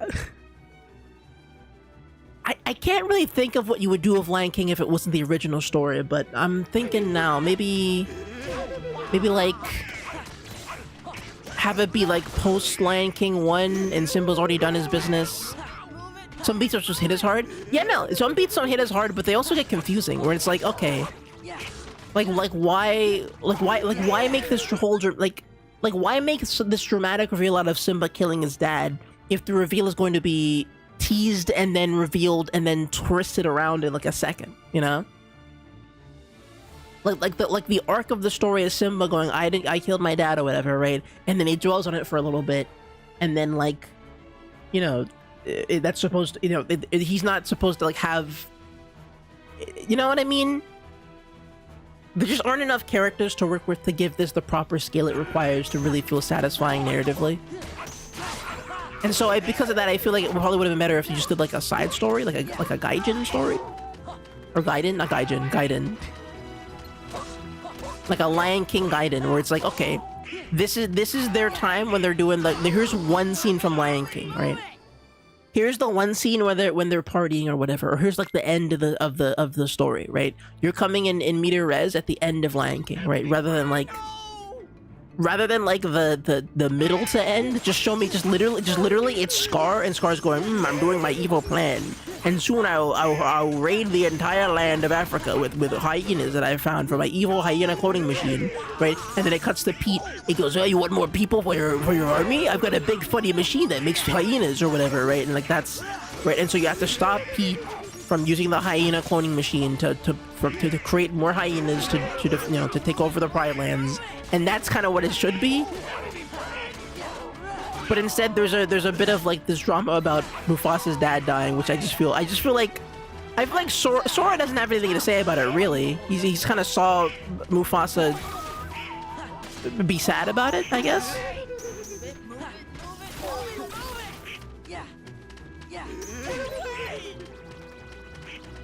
It just I don't think it thematically does much. I mean, maybe Mufasa again. If Mufasa maybe had some relevance, like if the concept of Mufasa being dead was like something like, oh man, you know, here even beyond the grave, this person's heart, the strength of their heart lingers in the real, like maybe something like that. Maybe that could work. Where the focus is more on like how Mufasa's words like stick with everybody. Like I don't know. There's a lot of angles you could take, but I feel like trying to just do a full copy and paste of the story is just not it. At least for now. At least in my brain. Okay, how do can I heal that guy? Or no? We just have to keep hitting them. Who's left? Oh my god, it's 2 of them left. Oh my god, this is gonna be forever.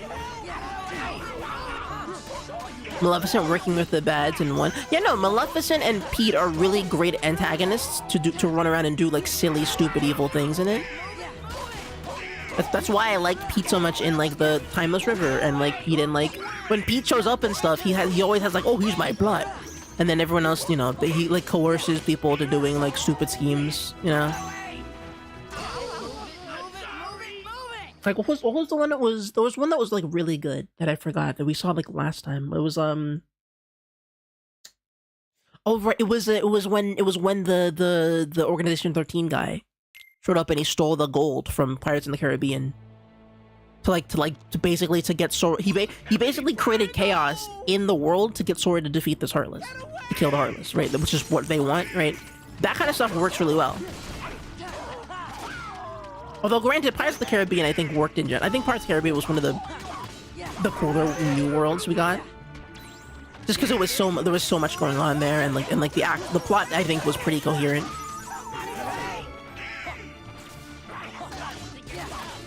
Mulan was a low point just because I didn't quite get what the story was, and also because I don't know, I just didn't, I don't know, the vibes were a little bit off. This one is cool. I really like the world, but I don't think I like the storytelling here. Even though, you know, Lion King is kind of a hard story to tell, you know, a funny Kingdom Hearts story. Like, Lion King isn't really built for this kind of a thing, I guess, you know?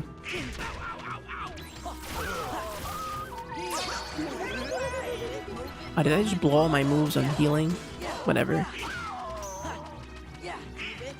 Like Pete should be in here. Pete should be giving these guys commands and going, all right, now you make hyenas make a tower formation, and he's like doing like Sonic Heroes moves with the hyenas. Like Pete should be doing that, you know? That's my. Oh god. Maybe with the monkey giving more narrative or something. The monkey maybe expositioning would help kind of place things. I don't know. To me, you really just have to like scope. You have to kind of shrink the scope of the story, I think, just at a certain point. Like there's just too much to cover in Lion King, so you have to kind of pick like one theme and go like, all right. The part of Lion King we want to talk about today is the part that like explores like Mufasa's like, you know, like his dying words or whatever, his dying wish. Why is this so difficult? Rafiki should be cryptic about like knowing Mickey. Okay, but see, that's just kind of silly though. Like, maybe okay. I guess maybe it's just me, but I'm like, why would? I guess it's called the Lion King. You kind of can't. It's like it is part of Kingdom Hearts because it's a kingdom, right? It is literally in the name of the thing. But I'm like, why would Mickey know just some random monkey in Africa? Like literally a monkey. He just hangs out with them and goes, ah yes, King Mickey was talking about the door to darkness, and it's like, why do you know? Aren't you more concerned of like the food chain? What's going on here? Huh? Maybe sort of Timon and Pumbaa and Simba playing hooky. It does start with that. It's just the problem is that like we start on the end that's already, we start on this end of it, right? Oh, I didn't even know I could fall down here. Okay. But yeah, no, it shows you Timon and Pumbaa, and like those guys are they're doing their bit. Like that's grown. Like we're halfway through the movie, right? Where Simon and Simba and everybody else are in their. They're in their Akuna Matata arc. And then Nala's like, hey, you should get your act together. Come become king again and save us from Scar. And you know, and then there's some drama about Simba being conflicted about killing his father. But the problem is that Scar doesn't have like any. Scar has like no screen time. Like Scar shows up, they establish he's a villain and kind of a coward, but they don't like. He doesn't like. You know, he doesn't. I don't know what his plan is. I don't know what he wants from this, and so the drama, like him plotting to be evil. I don't know why he's evil besides the fact that like he met Pete, and Pete's like, go be Pete. You should be a little bit evil, you know. And because I don't know how bad Scar is, understanding the drama of Simba is a little bit difficult, right? Like I don't know how bad of a guy we're dealing with here, you know. Is Scar just like a dickhead, or is he like actually like a cunning, like a beguiling, like you know, like a villain who's got like he's got big plans, you know.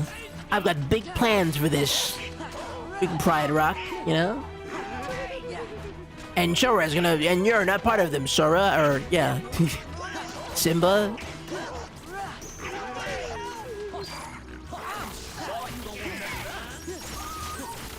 I'm trying to keep it in magic. I'm gonna stand right here. Where are they? I can't see any. I can't see anything. Okay, what if I just stand like right next to what if I just stand like right next to them? What if I just stand like right there? And I don't do anything else. Oh wait, hold on. I have an idea. Gamers, I have an idea. Rain Blast! There we go. Ah, that solves so many problems I have now.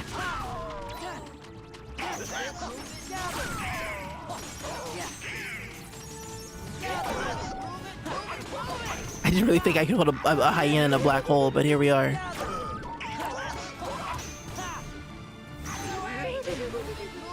Damn it. Alright, this should at least catch us some time if they're being a little messy. If I get my thing back though, that'd be great.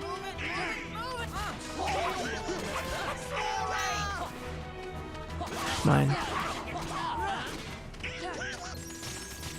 I mean, if this was Wonder Formula 1, I would make a big hand and punch everybody and kill them instantly. And feel really good about it. And then that QT would play and I would mash the button like 800 times and it would be cool and epic. But instead I'm doing this, which is also pretty cool, but I just in my brain I'm just imagining like doing the evil shape, you know, the Platinum Games shape mechanic.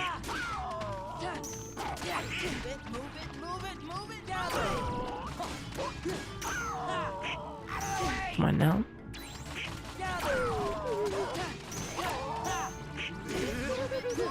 God damn it.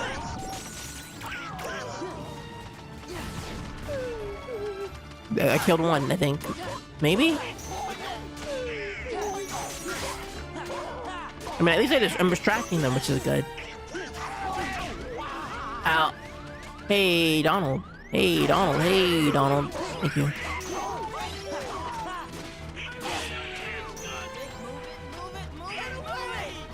Where? Okay, here we go. I think as long as we just like pay attention to like when they start circling, you can keep a good eye on them. Oh!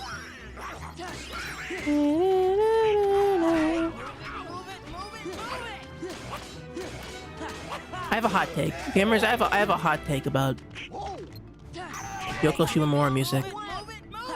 And it's that I think the Brothership composer, the Mario & Luigi Brothership composer, has better boss music than Yoko Shimomura does. I think like the Dream Team boss theme I think is my favorite, but I listened to some of the Brothership soundtrack to be like, oh, how did it change compared to like, you know, the other Mario & Luigi games? Brothership's music kind of slams. It's actually really good. Like really, it's quite excellent. Awful take? Okay, I'm sorry. Okay, I'm sorry. Okay. Okay, I'll take it back. Okay. I'll put it back in the oven. I'll stop cooking. I'll stop in every way. No, I think her Kingdom Hearts music is better. Okay, here's my scale. Yoko Shimomura, Mario and Luigi, then Brothership, boss music, then Kingdom Hearts music. From what I've heard so far, I'm just saying, just from what I've heard. And this, I'm talking purely about the boss themes. Rowdy Rumble is the great boss theme of all time. No, but see, that's what I'm saying. I think the Rowdy Rumble theme is better than Mario Luigi boss themes. I think Rowdy Rumble is like peak, is like perfect, dude. It's like ooh, it's like wow, dude. I'm saying Rowdy Rumble is peak fiction compared to what they're doing in like Mario Luigi for the Game Boy. So that's what I'm saying, you know. But the new guy didn't make Tough Guy Alert. Oh, he didn't. Should have known. I mean, I still like the main. I still like the normal battle theme. Like the standard battle theme is pretty good. I still like it. And then here's my hot take. Paper Mario music greater than sign Mario and Luigi music. Is that crazy? Is that crazy to say? Is that a crazy take? I don't know. Listen, I feel honest about it. I feel earnest about that. I think Paper Mario has better music than Mario and Luigi does. Broadly speaking. Although Grand Finale, oh right, Grand Finale was outrageous. Oh, that's the Bowser's Fury final boss is really, not Bowser's Inside Story final boss is really, it's like kind of iconic. This is his fight, Donald. It's pretty good, but I feel like it's a lopsided soundtrack. Like a lot of the area themes are pretty good, and the main theme is pretty good. I just don't like. There's a lot of songs that don't stick out in my head when I'm remembering those games as much as like the boss themes, because you hear the boss themes for so much longer, and so I would expect the boss themes to have a little more hit to it. Yeah. I just compared to Kingdom Hearts, I can hear those boss themes forever and ever and ever because they're freaking perfect, basically. No! Did he just die? You're okay. I didn't have to. Oh, that was just a sneak preview. 'Cause this ain't over. Oh, not by a long shot. Oh no! What did he make him? What did you made him go?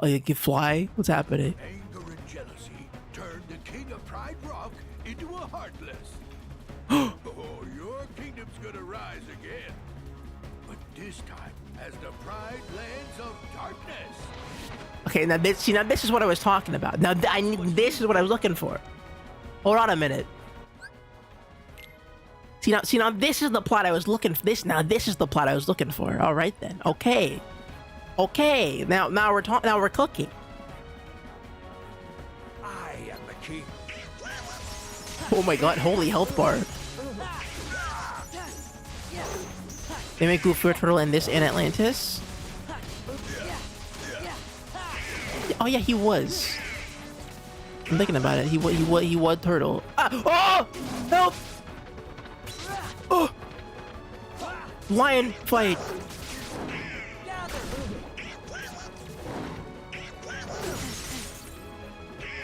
Okay, that doesn't seem to work on him, which is cool. Wildcat. Oh my god. Oh, X-Claw. It's like, dude, it's like a freaking Marvel super. I'm here. It's over. Wait, he thought he was part of the soup. Did you see freaking, what's his name, pop in? He's like, all right guys, it's time for the super. He's like, hey guys, can I be part of it too? And they get blasted away by the super. Hey guys, I want to do the Lion Roar too. Can I give a shot? It's my turn. Come on. Share a little aura for me too. Come on. We're all lions here. Let's hang out, dude. Let's have some fun, bro.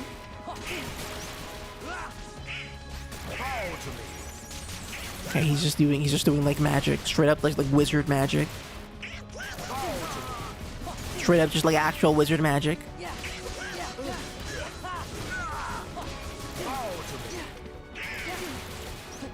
Is the implication that Goofy being a turtle is because he's slow? Was that the implication? Or is it? Or no? It's not that. It's because he's got a shield. That makes sense. Okay, never mind.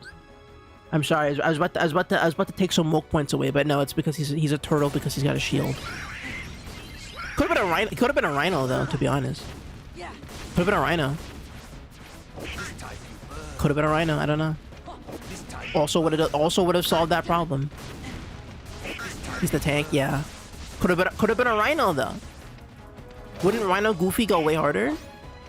He's got that big look, dude. If he turned his nose into a horn, it works. Come on. Should have been a rhino. I'm holding him to that. Should have been a rhino.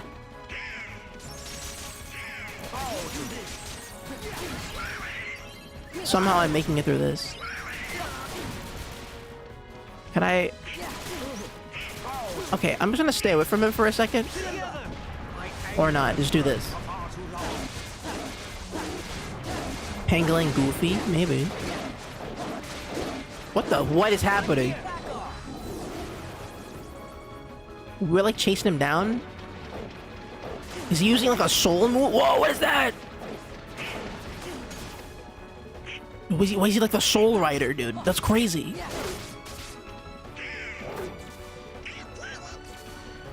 Okay, I'm gonna...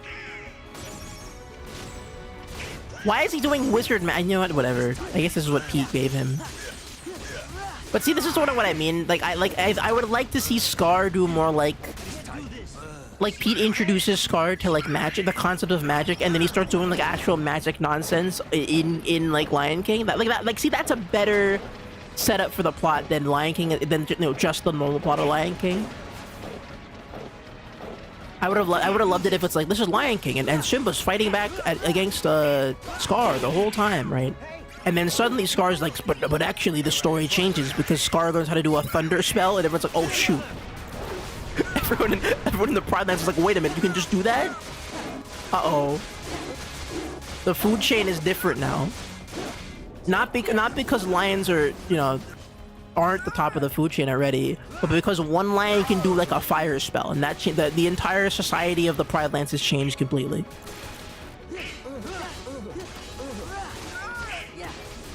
You can summon Baphomet from a portal, like it's FF like 15.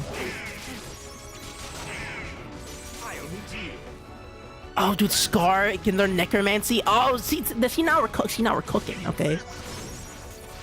But I guess I'll have to wait for Kingdom Hearts 3 for them to cook that hard, This is just a preliminary level, right? In Kingdom Hearts 3, it's gonna be sick when Scar comes back in Kingdom Hearts 3, and he's like, this time I've learned about the real King of the Darkness. That's right, I've revived Mufasa, and I'm using his corpse to open the door to darkness. What now, Simba? And Simba's like, oh, I can't fight him. Mufasa's level 3 super is Mufasa's like spirit call is too good, dude. Mufasa's just too strong. We need to find a way to like defeat Mufasa, and then that's when they summon in. They tag in the genie from Aladdin because he has the same kind of like cool like smoke effect. And so then we canonically connect Mufasa's afterlife to the genie from Aladdin. So now Mufasa is a genie, and so he scales to genie magic, and so they can put Mufasa back in the lamp, and then get control of him, and then they can use Mufasa's magic to defeat Scar once and for all. And then Ansem wakes up one day and he has a headache and goes, why was that? Huh? I'm the bad guy. Why didn't I know that was the mechanic of this world? I feel a little bit cheated, actually. When did they retcon that? Did they retcon that while I wasn't looking? What happened? I thought I was the bad guy with all the plots. What, huh? And then Maleficent goes, checkmate. Ansem. Another win. Ansem 0. Disney 1. It's like, what? You can't just make up stuff. That's how the lore works. I like to imagine that's the actual content of the Kingdom Hearts. It's Ansem, or whatever his name is now, versus Maleficent, and they're both trying to like outgame each other in like this insanely like esoteric game of like metaphysics that they're dealing with. They're trying to outpower scale each other by just like combining random crossovers and seeing like who scales higher. Pete, I need you to go test if a cartoon hammer is stronger than the genie from Aladdin. That way I can show Ansem and be like, look, your Final Fantasy spell means nothing when I pull up my funny, wacky, like hammer space hammer,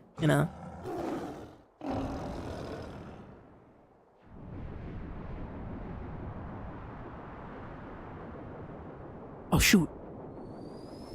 But he's not blue this time. The Mufasa summon, dude. Wow. But the Pride Lands are still, like, sad, though. And then Simba gets his Requiem stand. Exactly. That's what we're talking about. Exactly. There's no way Scar could do that in the movie. Yeah, exactly. I forgot they made a Scar. I forgot they made a Scar movie, didn't they? It was the sequel to the live-action Lion King, but it was Scar live-action. Wild that they made that even. Hey, what's with the light show? We have to say goodbye for a little while. I'll go tell Simba. Oh, he's Probably be awfully back busy. like in 10 Just tell him seconds. we'll be back soon. Oh, that's right. He's king now. He's gonna be so busy, he'll probably forget about his two best buddies. Well, you always got Hakuna Matata, right? Guess so.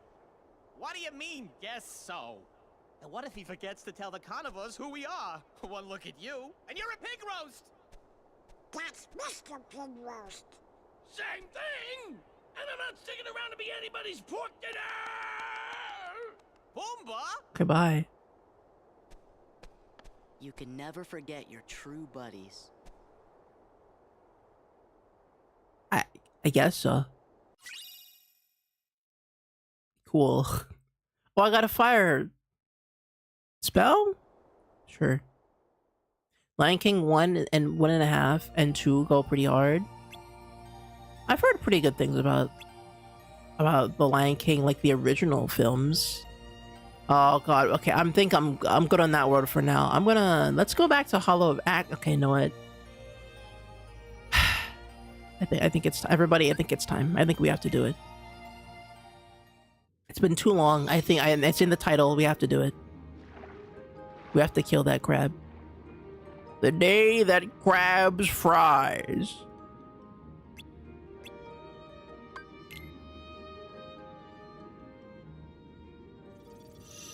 Today's the day.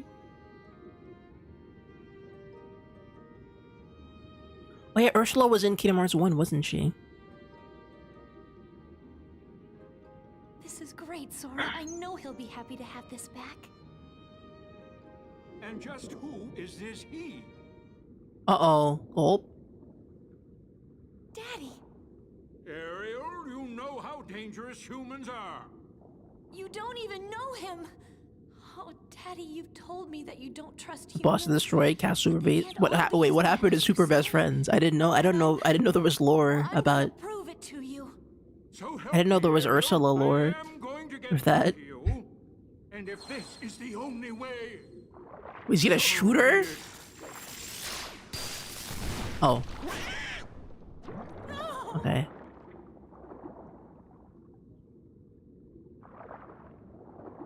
I know they like I know the best friends became ironically no longer friends, but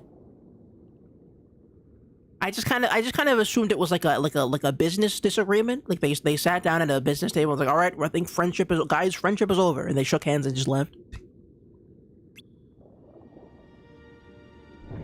Ursula. The final stream was them doing Ursula boss fight and yelling. Interesting. Okay, I didn't know that. You were Ursula, the Sea Witch. Didn't my father banish you? And also you were a boss fight in the previous game where we killed you? That's right, Angelfish. But how could I stay away? When I knew you were so miserable. What you need is a woman's advice. What if I could make all your dreams come true? My father would never allow it. Well, it mustn't be love. If you give up that easily. Could you somehow help me? But how? Well, the only way to get what you want is to become a human yourself. A human? Can you do that? My dear sweet child, that's what I do. I make humans out of things, I guess.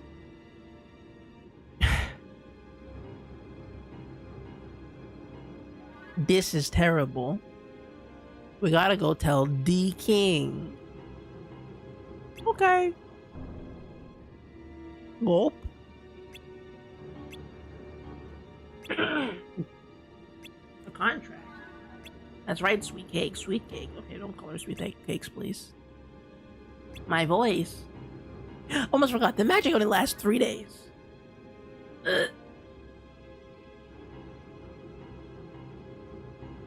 Who's worse, Crab or Jiminy? Jiminy hasn't done anything in this game, and that's kind of my problem with Jiminy. The crab annoys me because she's so such an odd thing to experience. The crab is just a bizarre kind of it's just a weird thing to see. It's kind of surreal to see the crab like do his fake Jamaican accent, but also be in an anime game. Like I don't really know how to interpret that character. Well, now I won't intrude any longer. I'll be on my way. You obviously don't want my help. Too bad about your prince, though. He is quite a catch. Damn, when did they get like $7,000 to animate her face? The budget increased instantaneously. Like I saw millions being poured into the screen when it cut to her. Billions of dollars of animation quality. Dude, zillions of dollars, dude. They're inventing new numbers as we speak for the amount of money they put to this cutscene. Have a deal. Here you go. Ariel, don't! And there it goes. All right, money lost. Wait. I ran out of bucks. Back on Monopoly money.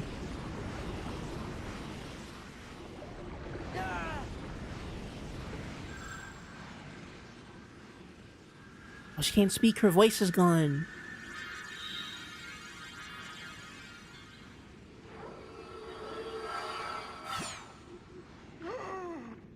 Gulp?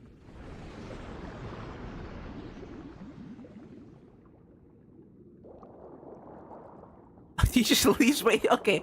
No, that was a raw deal. I know the voice thing is crazy, but like leaving her underwater and turning her into a human is crazy. That's a pretty raw deal, dude. You could have drowned her too. Wow, that's evil. That was a super bad deal. Why'd you sign it underwater? How does it even work functionally?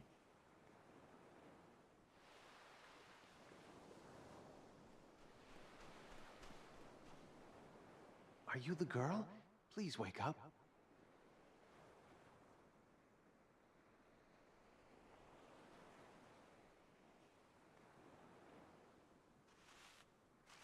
Yeah, she can't speak.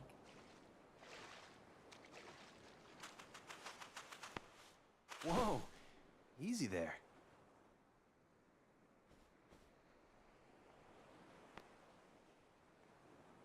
You know, this is making me realize that there's a lot of romances in this game, and I'm like, man, Where did you come from? or like, not, is there really like no gay people in this game? Like, not even one? Like there's not a single gay person here? Like, not even like a little bit? I guess Scar, but Scar got cooked. That's my pendant. I can't believe you found it. Like, not even one gay? Really? I'm kind of surprised. Thank you. Usually anime has at least like one kind of like, Come with me. there's a little bit of, you know, a little bit of grease in one character, you know? At least one character has a little bit of that going on. But nobody in I'm like, Riku? You're right, but we haven't seen Riku. Riku hasn't shown up yet. I mean, in Horde form, he probably has, but Riku isn't there yet. So it's just been me watching like characters bumble into like heterosexual relationships the entire game for like 40 hours. Does Kingdom Hearts pass the Bechdel test? Ooh. Let me think. Oh, it can't. Oh, there's no way it does. There's no way. It can't pass. I'm thinking about it now. I mean, I guess if you count Maleficent. Well, no, Maleficent's obsessed with Sora. But she also is obsessed with maybe Maleficent the villainous characters might actually be the one who saves it, because the female characters, like the princesses, definitely don't pass. Birth by Sleep probably does. There is a girl in that one I saw. I did saw it. I'd break his heart if you found out about ugh. I think Disney broadly does not pass the Bechdel test, which is probably Kingdom Hearts' problem. Final Fantasy could pass the Bechdel test, maybe, but the problem is that, like, oh, I guess Yuffie kind of doesn't have any romance going on.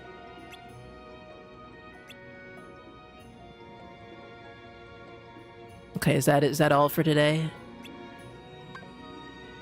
Hey, let's go check on Ariel. Let's go look at Ariel. Why not, man?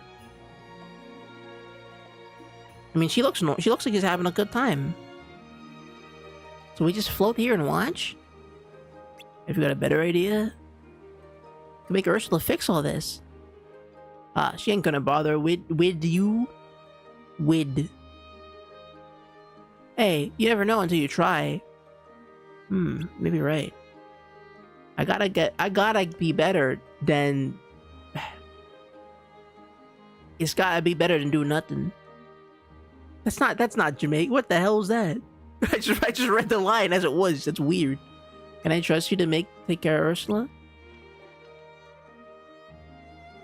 I guess that's the problem with, like, writing out, like, an accent. You know? Like, because you can't... Because if you really wanted to do the accent fully, like, every word would be different. You know? Damn, did he lose his voice too? Also, how is that fish on the surface? Wouldn't he die?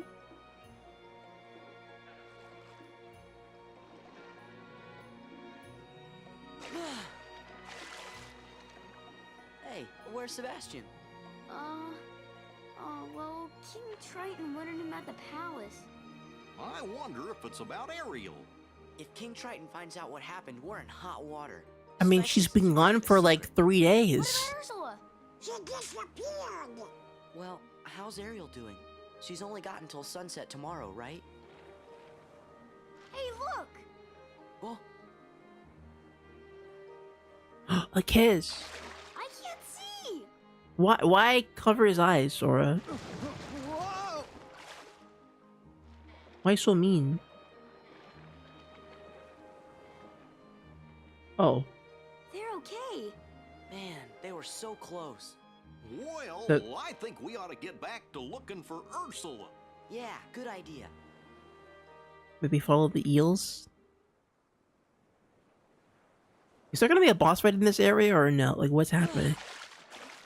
No sign of Ursula anywhere. I wonder where that sea witch could have gone. Wait. She's crying. Ariel's been crying for a long time. What would I give to live where you are? Oh! To stay here beside you. What would I do to see? Oh, she stole! Oh, she stole him! Where would we walk? Where would we run? Dude's eyes are glazed over too. Oh, she cooked him so bad. Oh my... What? That's her song too. Oh my god. Is that the plot of the movie? Is that the... I forgot the... Is this in the movie? That's crazy. Oh my god, that's devastating. I don't remember this at all. That's... Oh, that's I just thought she turned into a big sea monster at the end and they killed her or something. Wow, that's devastating. Okay, that's it. She's gonna be like, okay, I'm shooting. I'm killing her. That's it. Shoots her. Curse broken. Problems fixed. Okay, buddy, I'm done with this.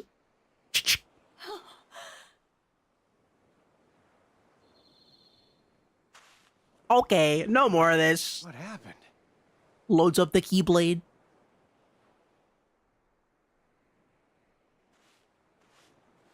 Ursula just gets slimed. Is she dead?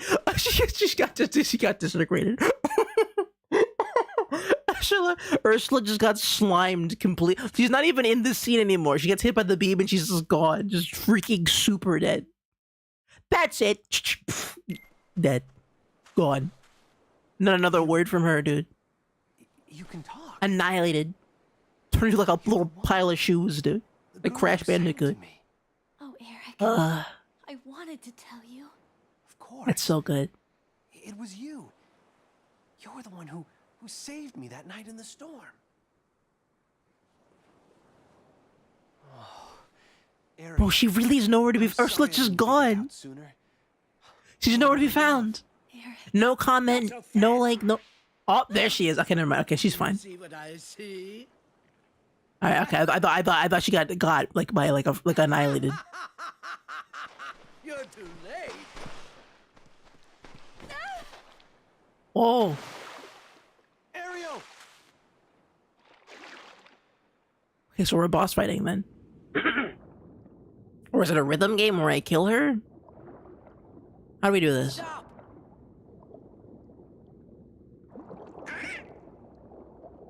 kind of don't want to fight underwater, but Fools.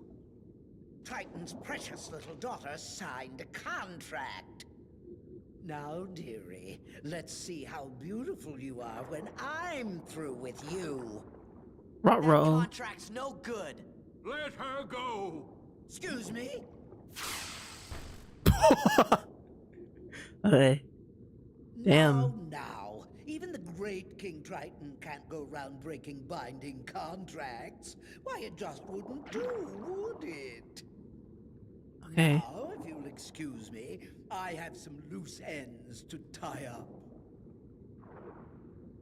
Oh. Wait, Ursula. You win. Just promise you'll let my daughter go. Oh, he surrendered to me. He folded immediately. Deal, unless, of course, you're offering to take her place. I'm afraid I have no choice. Wait, is he gonna become human? Your Majesty! Oh. Wait, what? Does he lose his voice and become a human?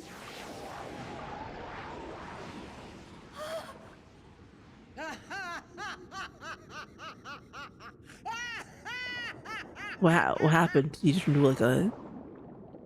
Oh. Oh, I remember this part of the movie. You turn to an I have no mouth and I'm a scream creature. At last. Daddy! Who's the mighty ruler of the seas now? Takes your soul if you don't do the thing. Yeah. Let him go! Okay. I remember this part of the movie. I remember him becoming like a little worm. What the? Dun, dun, dun, dun, dun, dun, dun. It was just freaking Tidus. What?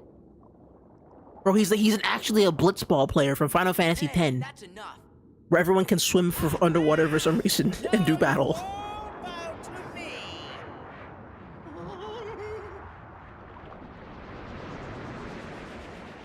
Ruh-roh. Is this a boss fight? It's a musical boss. Okay. How is this going to work? New gauge has appeared. Press rapidly to defeat Ursula. Okay. This better be like a good musical segment and not just like...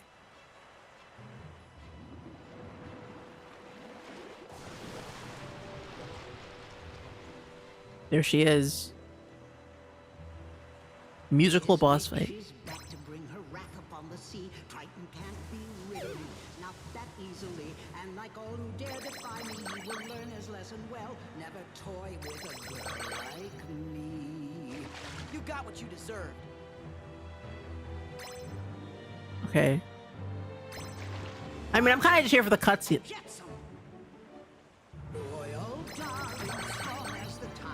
Hey, Donald punched that guy. Hasten to my side right now. Mommy needs you, crush your stupid fools. Is this original to Kingdom Hearts? Oh, I can't realize. I forgot I can't pause it. Damn it. Is this an original song? This feels like not. It feels off. It feels a little off. And I realize that pausing it breaks the whole system, so they have to like...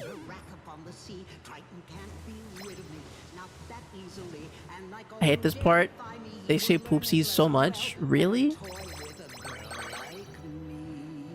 This can't be... It's in the movie? Hmm. Not a great song for a Disney villain. What is Poopsies? I don't think so. I guess it's just like an opera song where it's more about like the when she holds her notes.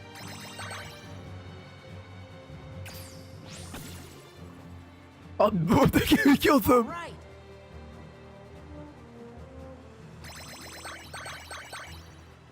What a feeble human. No, I can't use my eyes. Such a Oh no. royal who is fighting for his prize without your precious mermaid. Now you're crazy with revenge. I suppose I sympathize. Oh my god. I'm not gonna lose her. Right. We're with you all the way. Sora, kill her. And Jetsam. Loyal darling, strong as the tide, sweet as Poopsies. They're dead. My side right now. They're dead. Mommy needs you. Smash those stupid fools. But they're dead. We killed them though. Your two little Poopsies are annihilated, dude. Yeah, that's what I said.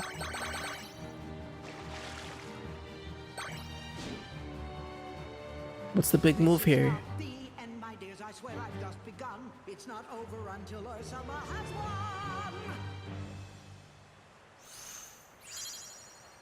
It's alright. It's like, I don't know, it's not... It's kind of so great, I guess. That's what you think. Okay. Flip.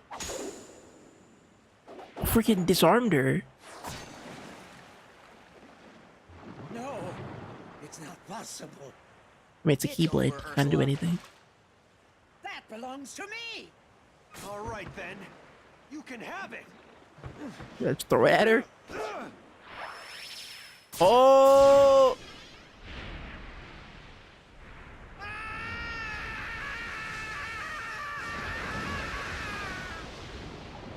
They shot the voice actress to get this line. Actually, they shot her with a big gun, a big gun. Like they shot the voice actress with a real life cannonball to get her to scream like that. Actually, in this studio, they wheeled in a big like cartoon cannon, and they go, "All right, stand still." Ariel, you can come out And it's like Crash Bandicoot, it's the one where the cars tag team racing with like the Killeramas.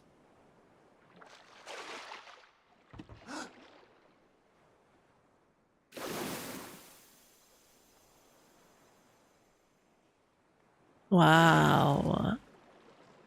Why does he just stand there like that? Wasn't impressed at all. He's like, okay. Felt nothing, dude. Hilarious. You see, Eric? This is why I went to Ursula. This can't be. I would have told you sooner. You're a worm. Eric, goodbye. I had all that time and I didn't work on my swimming.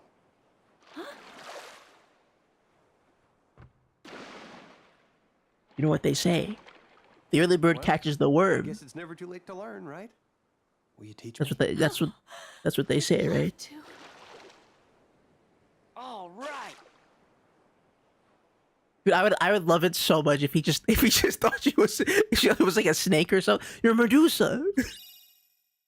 No, I'm a mermaid. No, come on, you gotta be joking me. You're like a caterpillar? What is that? You're a snake, right?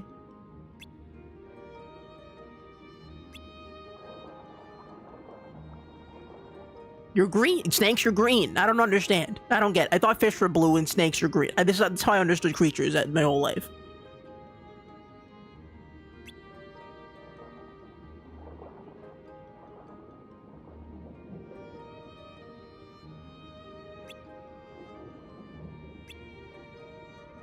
King Triton said this year's festival. Oh, is there more? Oh, I forgot there was another musical. Oh god. There's more. We have to sing another musical. What? Huh? What, how? And I was gonna make the perfect song too. Was it cancelled? You need Thundaga magic to carry out Sebastian's eye. What does he mean? Okay, I guess. So, okay, so we did... Is there more Lion King that we have to do? There is. Okay. We have time for one more world today. What are we thinking? I'm thinking... I mean, I don't really know... Wait, what is this? Oh, that's the Hercules world. Why is it covered? Why is Herc world covered? I don't understand. I thought it was... very interesting. Let's see what's up in Hollow Bastion, I guess. We did the Winnie the Pooh stuff, right? Winnie the Pooh is complete, I'm pretty sure. Let's go check and see if Winnie the Pooh got any extras. I'm pretty sure Pooh is... Or not, never mind, okay. What's left?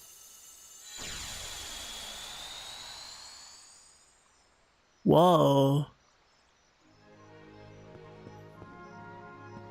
There's gotta... I think there looks like there's gonna be maybe... There's space for maybe one more location, but...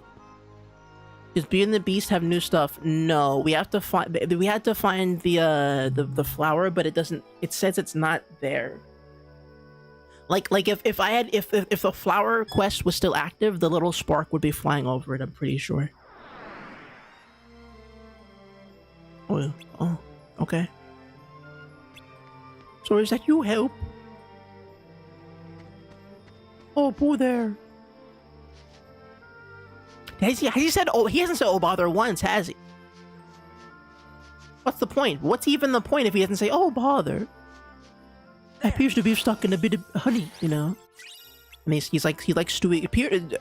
Pooh is kind of Stewie Griffin, but like peaceful, you know? I imagine that's how like the Stewie who like, Stewie's Big and Tall Store Stewie from that one Cutaway gag sounds like. If that were like canon to the show, I imagine that's how he would sound. Let's help him. Help Pooh out of the honey pot. Okay. Ah.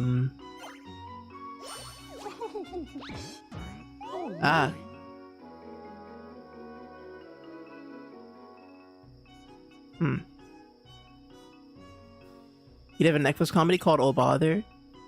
I do feel like Winnie the Pooh is made for like some kind of like modernization show, you know. Some directors aren't brave enough anymore, dude. Nobody's pitching like a shammy like a schlubby reboot of Winnie the Pooh where he's roommates with his other friends, like a Looney Tunes show style idea. So I have no idea what I'm doing with this. I'm gonna try. Let's try. Okay.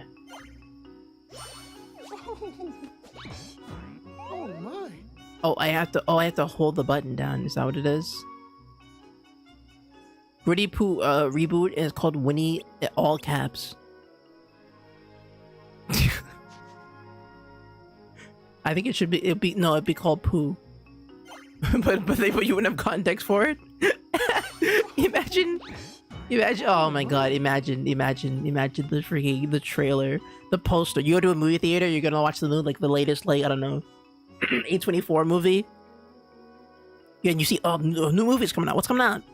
And it's just like a big bear, and he's yellow, but in darkness he looks like he's brown. Because of the color grading is so poor, and then it just in all caps is Pooh, and I'm like, oh, okay. I guess so, yeah. Understandable, it happens. Sure, why not? I'll watch.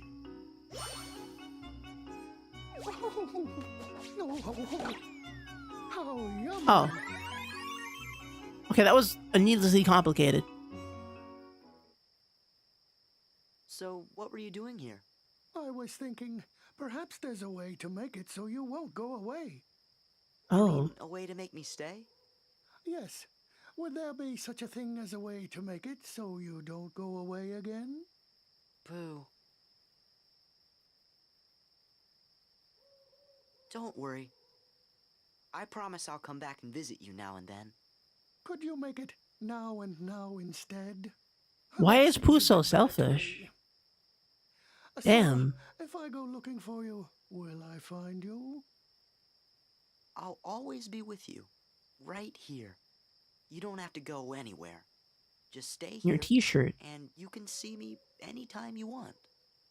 You mean I just have to stay right here? Yes, that's all. Bro, he's so happy, bro. I don't have to move an inch, dude. I can just sit here and eat honey all day. That sounds good to me. Like, okay. We sure do. You're welcome to visit us anytime, Sora. Thanks. After all, I must tell you of my Uncle Albert's adventures at sea. Guess you'll be staying a while. Goodbye, Sora. Thanks, Gopher. If you ever get lonely, just start bouncing and think of your pal Tigger. I will, Tigger. You're leaving? Yes, I really have to go. Well, I won't be sad, because you'll always be right here forever and ever. Right, Sora? Yeah. And all of you are right here, too.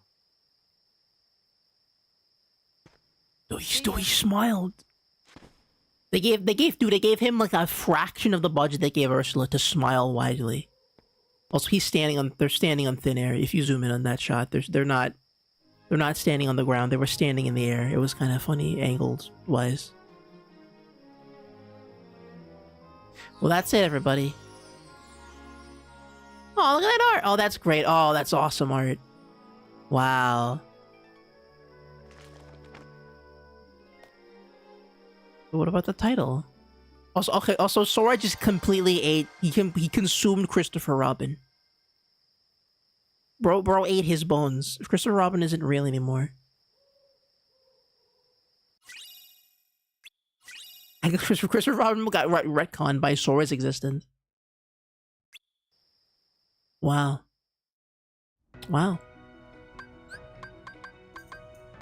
Oh, I can do the thing now. He's rocks. It's just nobody. So if you go down another layer, then he'll become Christopher Robin. If they jump down there's another layer to the nobodies. If you go down one more, you can be Christopher Robin. Christopher Robin's like the core of everybody's nobody, if you think about it.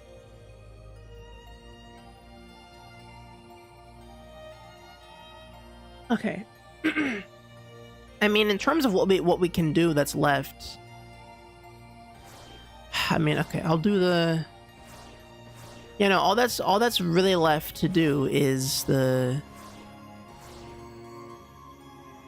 Wait, do we have? I thought we got the Bababuru.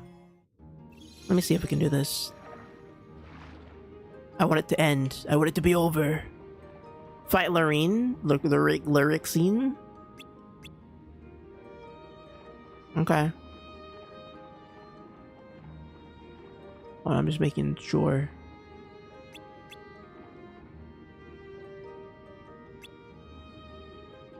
Damn, Donald, you're talking big about yourself, dude. Okay, it seems like nobody's got nothing to say. Or, yeah, I'm good. We'll save this for next time, which is tomorrow anyway, so. No rush. No rush. It's pronounced Larxene. Okay. Do we spend the rest of the stream fighting Larxene, or doing the do we do the Lion King? We can give Larxene a shot, I guess. Wait, hold on. Why can I go to the rock place? There were other ones that I saw, but there's been a couple other ones that we saw.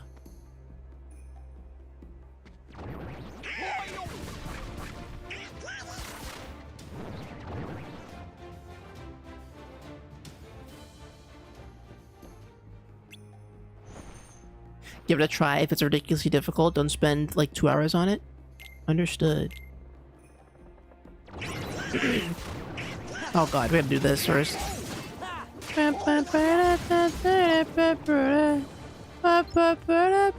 let's there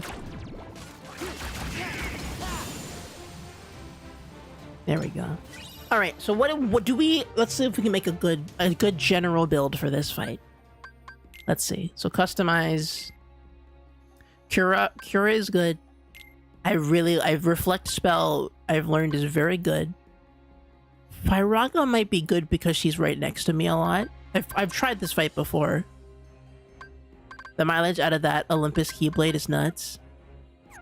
Yeah, I don't really have a reason to change it, but let's look at it for a quick second here. We also now have like several forms to work with here, so let's see. So the Infantis Drive form, that's what I have currently. Increases damage done by thunder based attacks. Now I'm gonna have to change. Let's change this to something else. Right, this is for the Master form.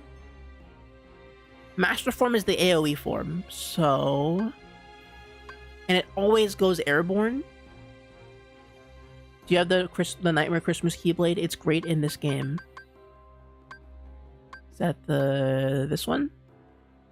Combo boost? The greater number of combos landed, the more damage is dealt, leading to a strong finishing move. Of the finisher move in the air relative to the number of combos. Yeah. We've got that. We can try it here. Where it. We got a lot of we have a lot of Keyblades now. Oh, I put it on here. Fine. It has 6th strength. Anything stronger than this? Oh yeah, no, it's the strongest sword that we have, at least strength-wise, so that's good.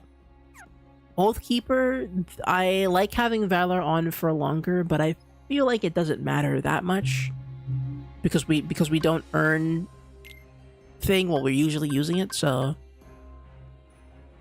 has strength, increasing the MP restoration speed by 25% after MP is consumed. Might just be good to have on.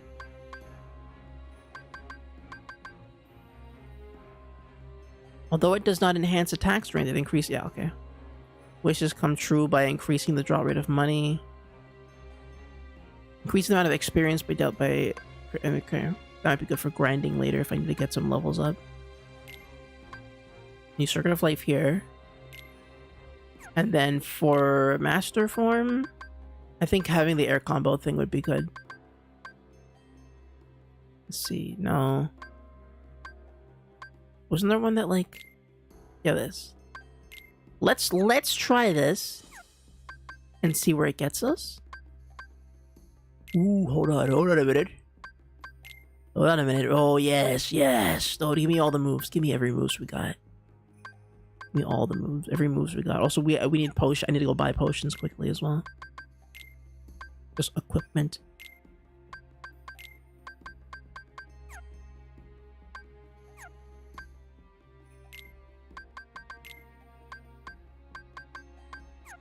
Also, wait, oh, I give the script. I give the skill ring to Donald. Hold on.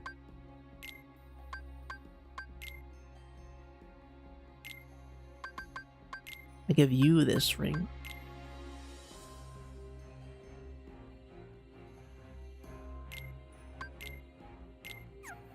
What?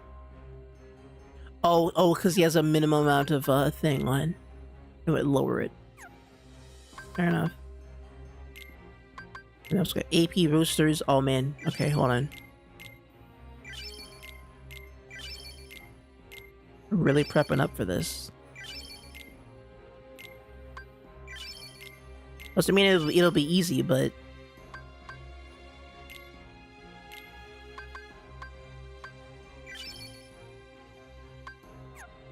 okay. Let's go out of the world quickly. Actually, hold on. Let me. Okay, my customization is good. I think my... Oh, let's go through the abilities quickly, so I don't have to redo this when I jump out and jump back in. Tanning Slash. That would be good, because she makes clones. Guard Break finishes combo. Could be good as well. Auto Summon. Combo Boost. Yes. Air combo boost, yes. Also, I have to reconnect my controller.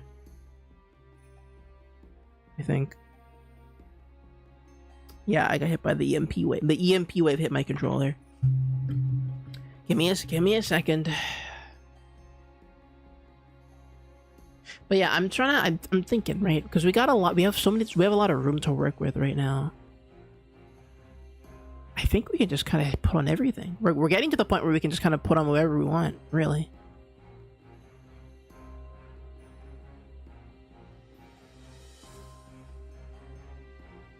Hold on. Controller's not doing nothing. Alright, I'm gonna have to unplug my earbuds. Give me a moment. We're having technical issues quickly. The Bluetooth in my computer is not working as intended.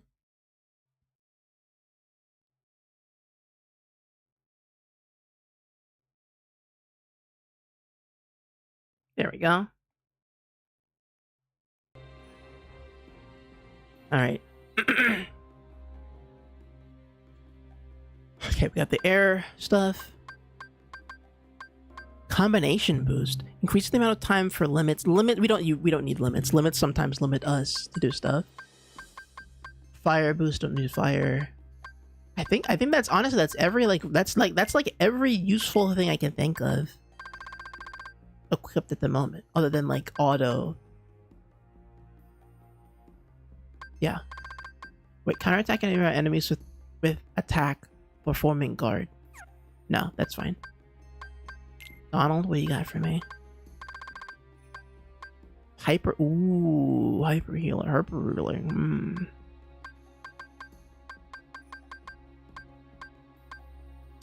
I think for now we should just keep it.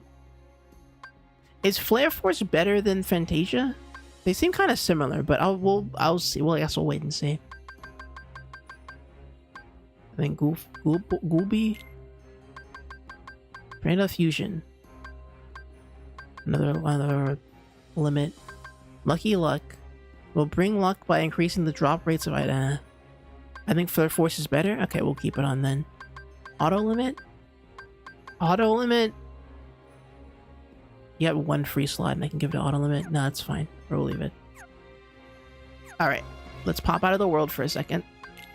So I can go back to the shop for a hot second. Scoop up like a ton of a gazillion items.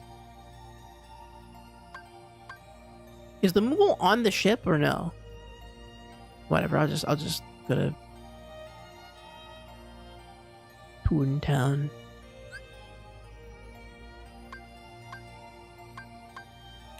I just scoop it up in Toontown, I guess. There might be more variety here anyway. There's 3 whole shops. Surely they give me something good.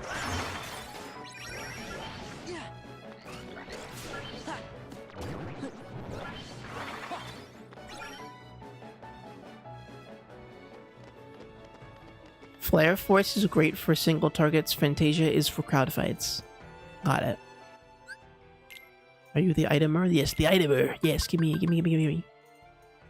Okay. Let's go down from here to a reasonable number. I'm gonna say 15.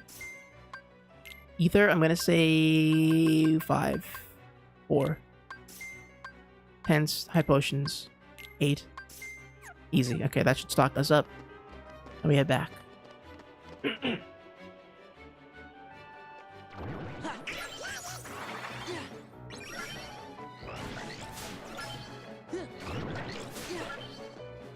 What do we? Is there a way to unlock the stadium, or do we have to wait till come like next time for Hork's like a gladiatorial like arena? You know, the Herc arena.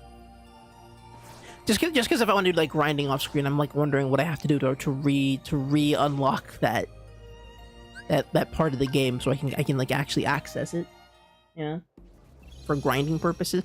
I don't think, well actually no, grinding doesn't help there. It's more just like the items it gives you from the arena. The way they think. Alright, fine. Okay. That said, I don't really know what other worlds we're gonna be going to if we're like we did Lion King. I feel like that's gotta be we did all the Disney worlds, right? We haven't completed all of them obviously, but I feel like besides Lion King and Little Mermaid, I feel like that's every Disney World that we've done. And also Hercules. We have to come back to Hercules, but I don't really know what else to expect anymore. Maybe Tron Part 2, but I feel like Tron was a one and done, like kind of nice little twist one. Yeah. I don't know. I'm trying to predict the game. Honestly, not sure. I don't know either. Because at this point, I have no idea. I generally don't know where the game could possibly go after this. I have in my theories, right? You know, and we saw the whole cutscenes of how the game started or whatever, but you know, I couldn't tell you. Oh. What if I just use our flex spell?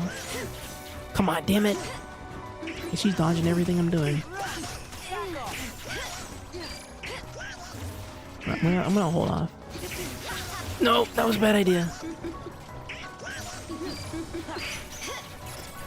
There we go. That was good. Okay, let's dodge. Let's keep away. Oh! Okay, that's fine. That's fine. That's fine. That's fine. Donald.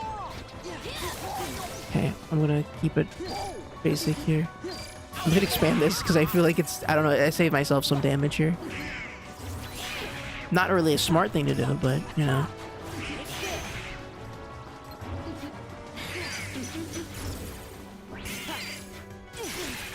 Oof.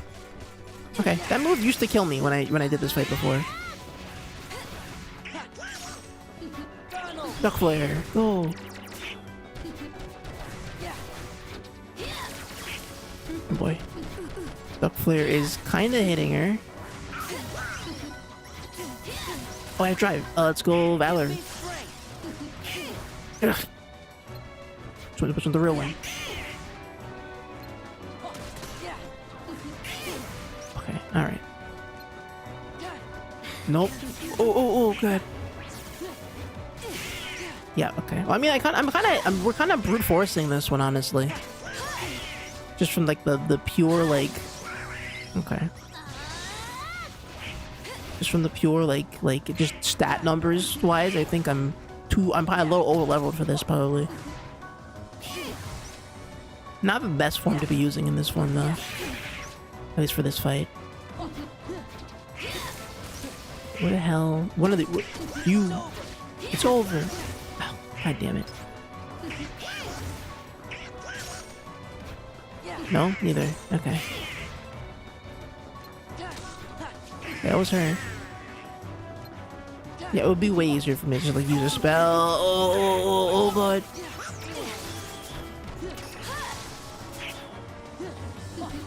Oh. Something's happening. Something's happening. Oh, okay. Oh god. Thank you. Okay, maybe not a smart idea to be using stuff. Wizard on survived the whole time. Yeah, I know. I need my spell, dude. I need my spell, brother.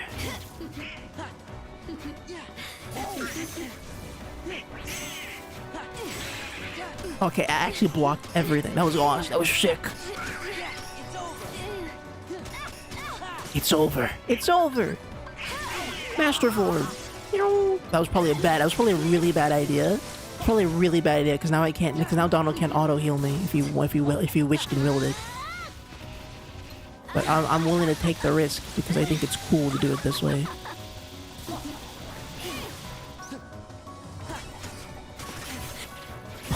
Could I hit her before? Oh god, I don't know. It's not working for me.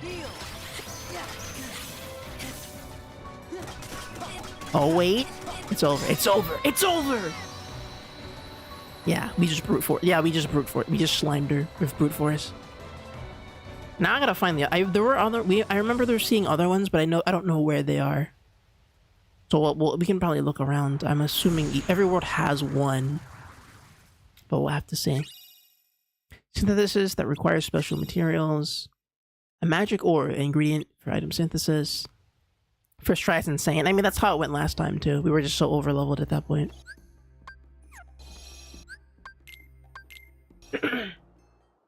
Let's see. Do you want to do the Lion King world just so we can round out all the worlds for now?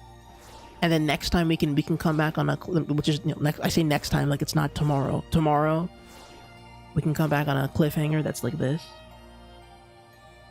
Yeah, I got time because I gotta go to bed early-ish today, but Yeah, let's do it. Let's do this, and so tomorrow we can make it with like a I say tomorrow, but we can hit it with like a fresh slate of objectives, just new stuff. No hints, no ideas, because at that point I know nothing. Oh, it's you guys. Man, we were hoping you were a meal. Hiya. Don't give me any of that Hiya stuff. Thanks to you clowns, we're back to scavenging scraps for a living. Come on, it's not that bad. I enjoyed that weak dead elephant we had yesterday. Oh. Hey, how's Simba? We gotta laugh every time we hear that dude's name. Ooh, say it again. Simba. One more time. Simba. Oh, Song of Simba. Did you get Lion King too? That's enough. Go on then. See for yourself. Simba is one wishy-washy king. Yeah, I bet about now even some of those high and mighty lionesses were wishing they'd gotten themselves a different king. Damn. Gorge, what do you think could have happened?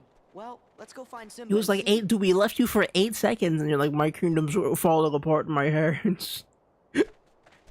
We left Simba alone for like literally like an hour, and he's already like, I will give it into the darkness.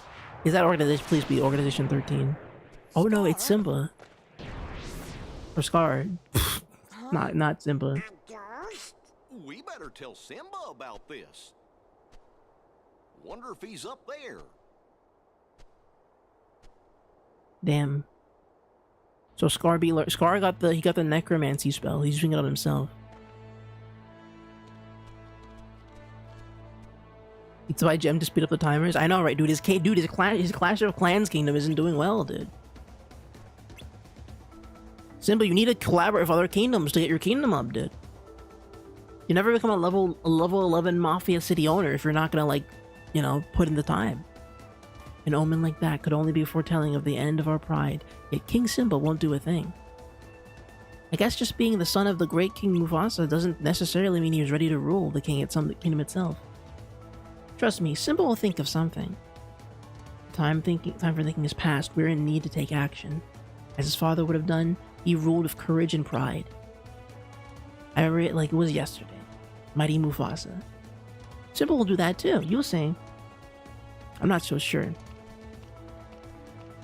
Wait here. I want to talk to Simba. Okay. Is he just in the cave? He's like, I went back to my room. I'm sad.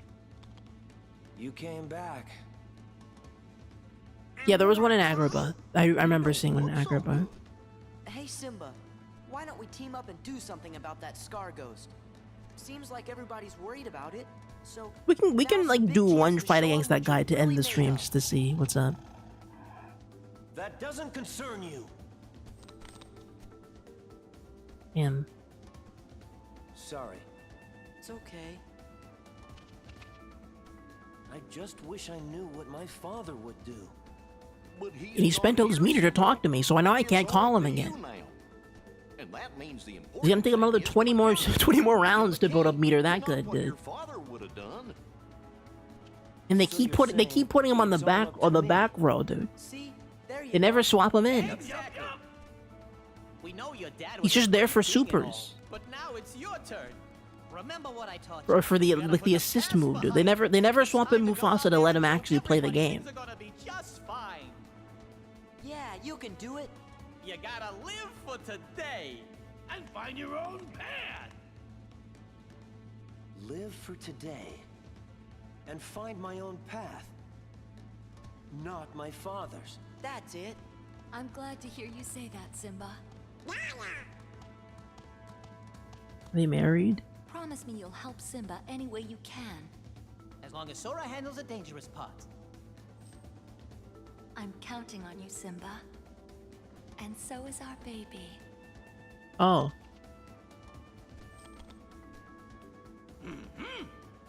Great, now we're gonna have to babysit.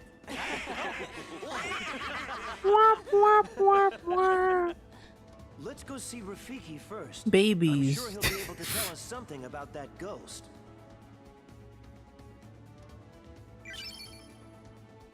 Running tackle ability.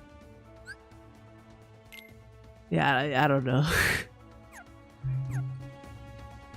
Man, it really is just a bunch of straight people doing straight people things. I'm not listen. I'm not listen. You know, I'm not here to complain that the game isn't woke enough or whatever. You know, I'm like, where's my woke quotient? You know, I'm not gonna yell about it. But so where the hell did these guys come from?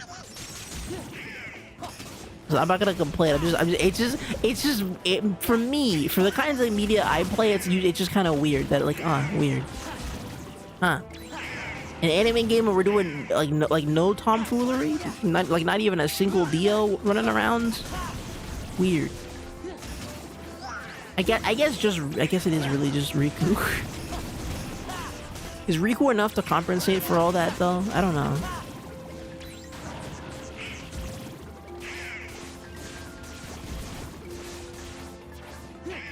Okay, I don't think I should be here.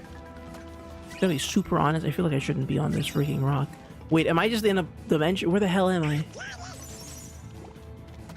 How did I get? Can I go home? What did I end up? What did I go there? What was that for? Why is that so terrifying? Okay, we're gonna talk to the monkey guy. Okay. I assume he's in his den. His monkle's den.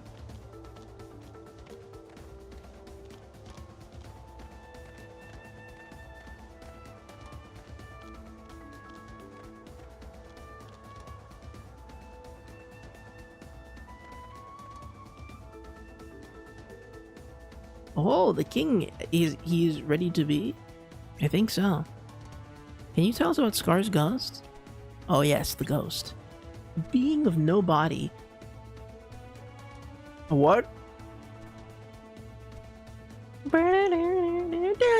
play the song. They do the funny piano. Scar's are nobody! Scar's Mufasa's nobody, oh my god. It is created when he is literally a nobody. Hesitating. Well, you thought you were not?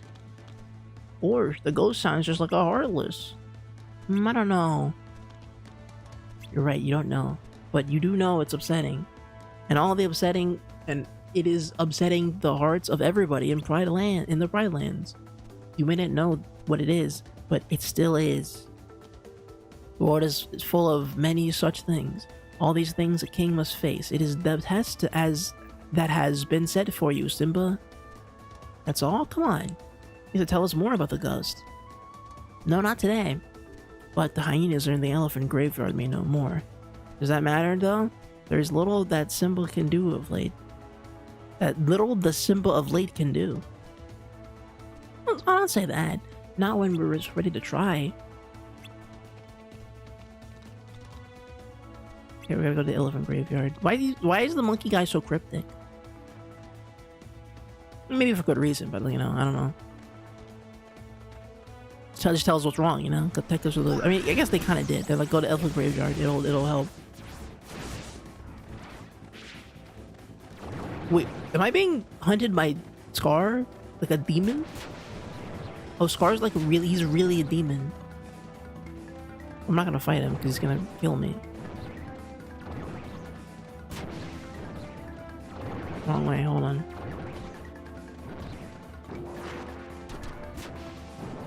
It's kind of a fun mechanic if I couldn't just run away from him. He's really trying though, he's at my heels.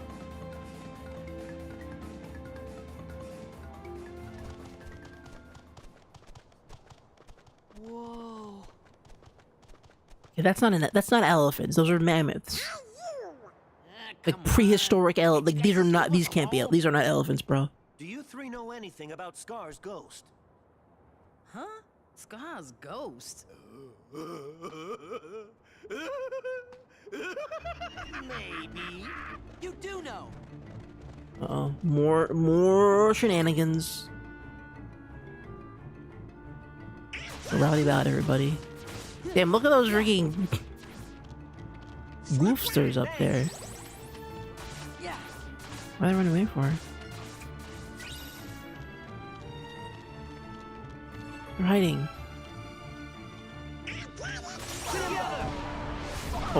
Oh, okay. They want me to do the super dude.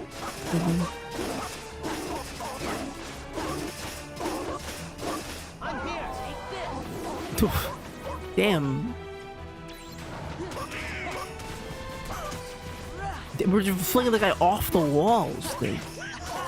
Off the walls.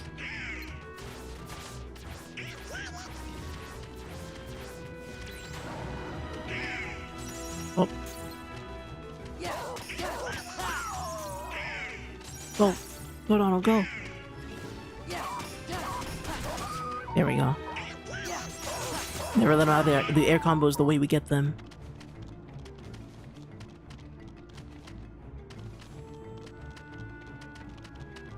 Oh, oh.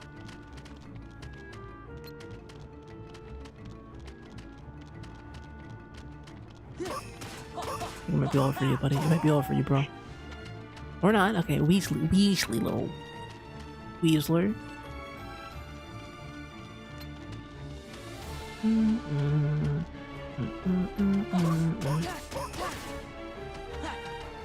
Oh, I do have a dash move, don't I? Yeah. Alright. I just realized I do have a move for this.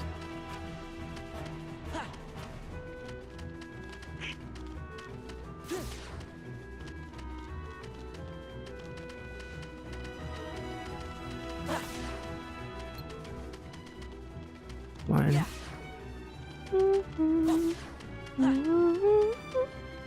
God damn, right, there's so much movement, dude. Okay, this move is a little hard to aim, but I think we... Damn it.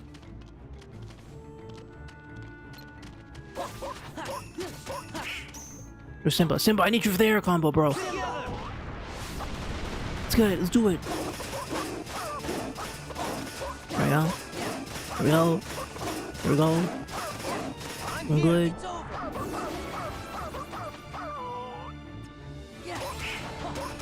One. Done. Okay. Damn, Simba. I keep saying Simba. Sora can kind of drift. Come on, guys. Oh, yes. What? Do you air dash? What are you, soul bad guy?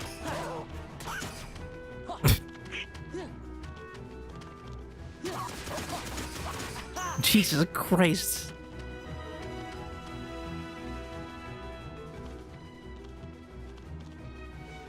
Yeah.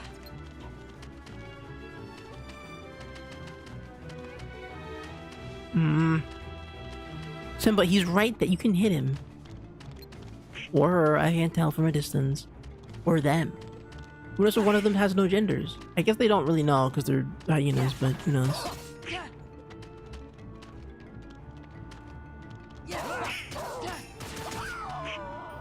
Where?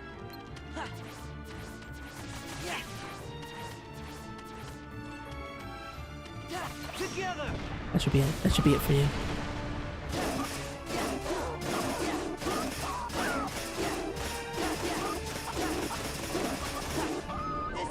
This is great. Dude, the slow motion, like, stop into place is really good. Why can't these be the summons, I wonder? Why are the summons different things?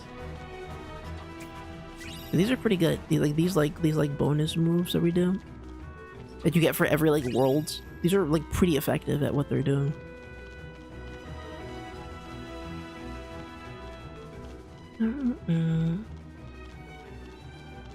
There you are. And we haven't touched you once.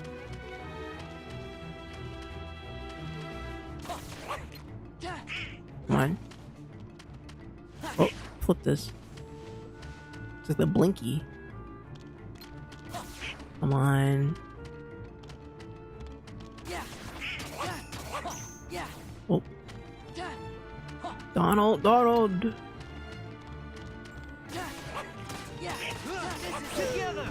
on now. There we go. should be in the bag. This should be. I feel like this should be the all for the Kingdom Hearts for the. Unless we have to fight like Demon Scar for some reason, but I feel like that.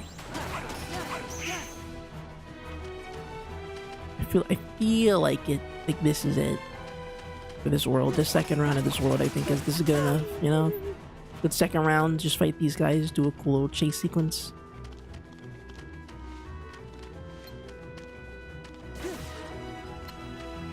There. Oh, he went the other way. We continued.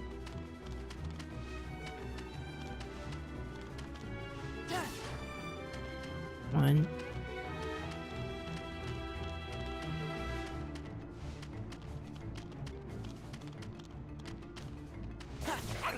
You think they promoted Sora on the Disney Channel? Kingdom Hearts? Like, hi, my name's Sora. Welcome to the gift. Do you think they ever did one of those? They had to. Come on. I feel like they had to. I feel that's such a Disney move.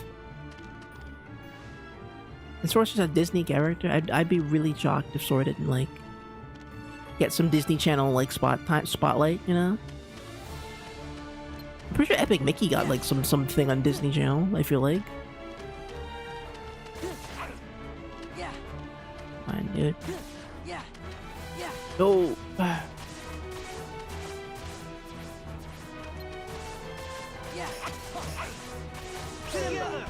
That's right. This should be it.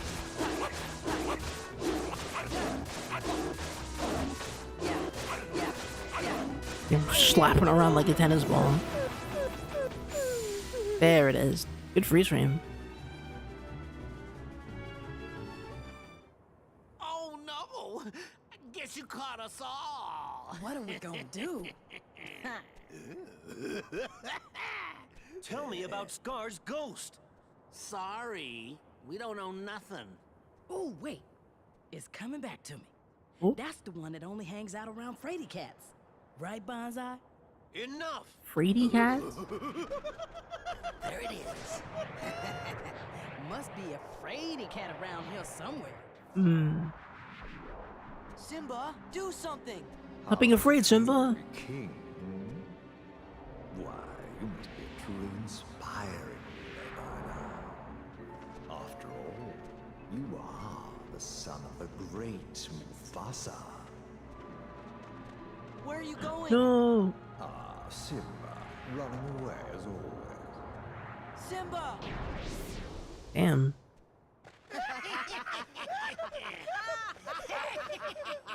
Gosh, Rafiki was right. You mean Simba is still mad. unsure? He's not him. Do you think there's some way we can help? We should start by talking to Simba some more. Let's head back to the Pride Lands. Alright, let's head back to the Pride Lands. Oh, we just cut back. Okay.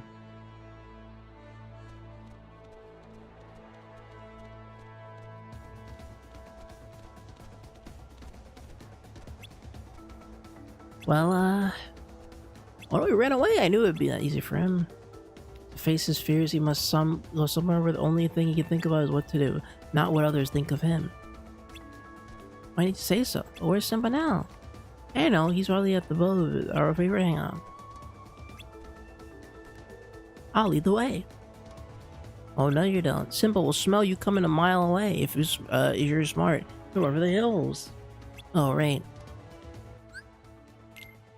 And Simba's so fickle, he doesn't want to join our team at all. Okay, let's try it this way. Yep, Scar's keeping up with my dash, too. Crazy. Also, this implies Sora is a fraidy cat. By the fact that Scar appears to chase down Sora's... Oh god, he's real. Oh god, he's really there. Oh lord.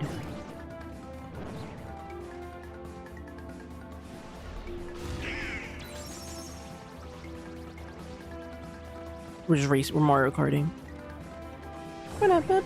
Man, Dragon, that was a... No hate to Mario Kart World, but that intro... The Mario Kart 8 intro was, kind of too good. Kind of nailed the energy. Welcome to Mario Kart 8! Like, it's too good. Too memorable, you know? Mario Kart World's is okay. I don't know if he says Mario Kart World! I don't know if they hit it that. It's not really the same.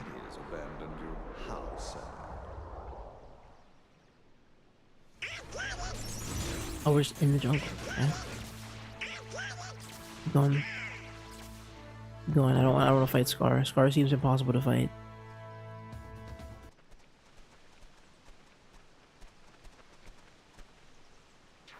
Gonna fall off the cliff. No. Simba!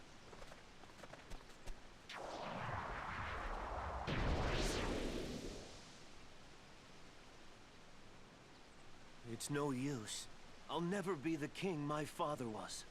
But Simba, that's not what you're supposed to be. You can't be Mufasa. You can only be you. Everybody believes in you as a king. They just want to see what you'll do. And if anyone's saying they liked your father better, it's because you haven't done much yet. That's all. I know that. Then stop moping and do something. Gotta go. Fine. Let's go, Sora. Yeah. Why stick around if he's not even gonna try? Wow. Come on, Goofy. Damn. The hesitant king will one day lose all his friends. King Simba the Conqueror. Wait, are they just whispering like stupid things in his ear? The do-nothing king. No! They're ventriloquisming Scar?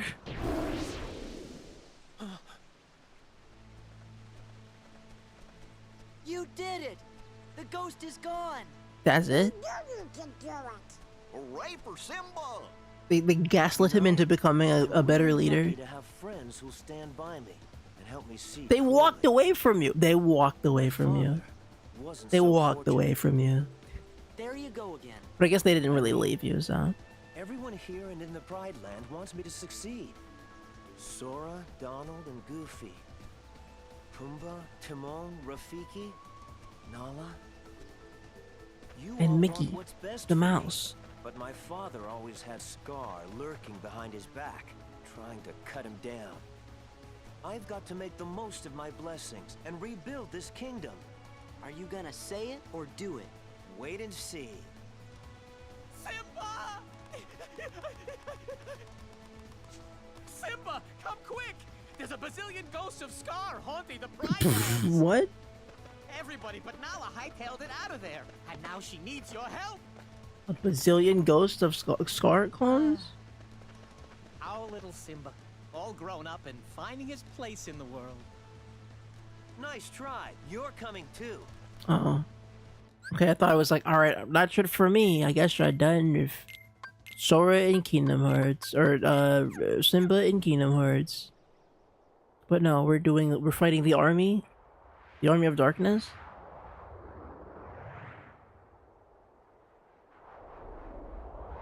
We're here. Where's Simba? And they bow. I've come back, Nala.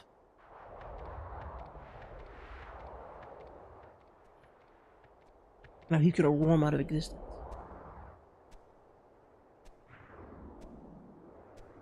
Get out.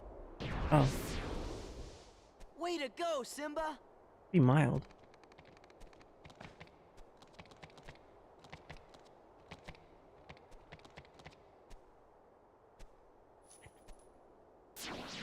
Oh.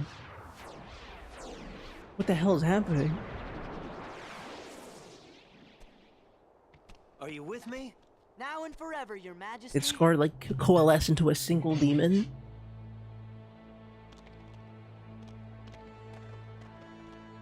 Is he where did he go? I thought he was down here. Yeah, I guess I was wrong. Maybe he's just in the... Is it gonna be a giant Scar? Oh my god! Oh, Donald and Goofy are gone for this. Jesus Christ, what the... What is this? Whoa, whoa, whoa, whoa.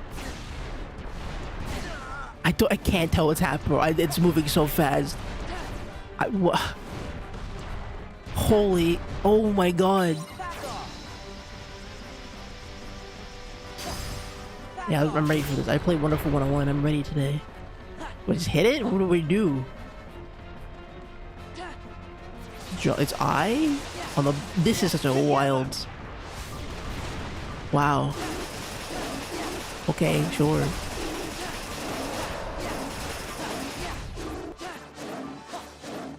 It's over. Okay, I guess. What an insane enemy to fight.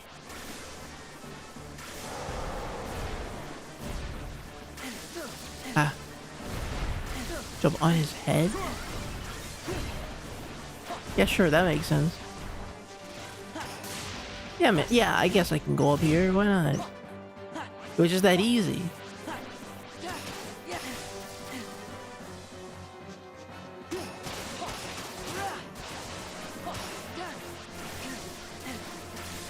I just can't. I just straight up can't. I just straight up kind of can't tell what's happening. It's a little ridiculous. It's a little insane. It's just a little insane. A little visually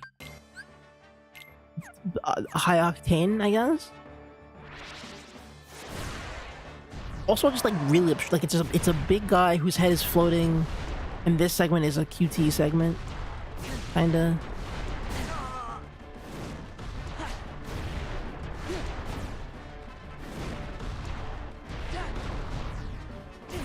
Oh.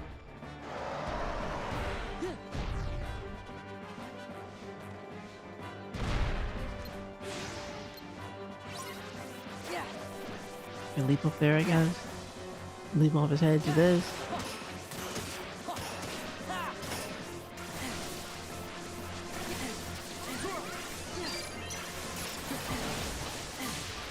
God damn, I can't do anything.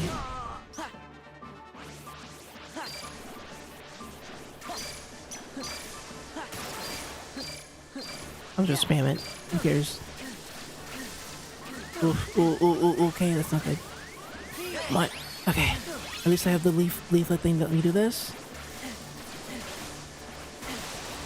What do I do? I don't know what I have to do about this. I feel like it's just tracking me for no reason. Thank you, Simba. Like, what? I don't get it fully.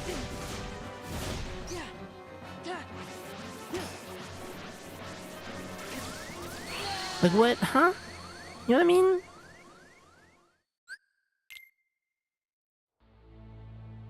I will say I'm a little bit tired, so I wonder, you know what? Let's save this for next time, I think. Since stream is literally tomorrow, so we can finish this up next time, I think.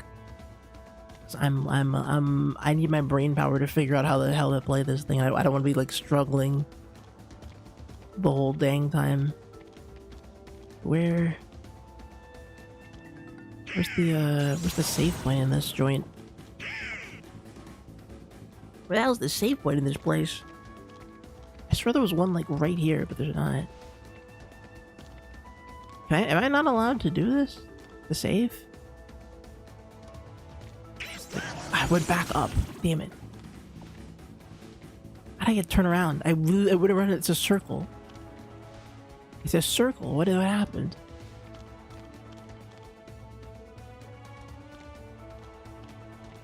There's like one like around here somewhere, right? Don't tell me I have to beat these guys.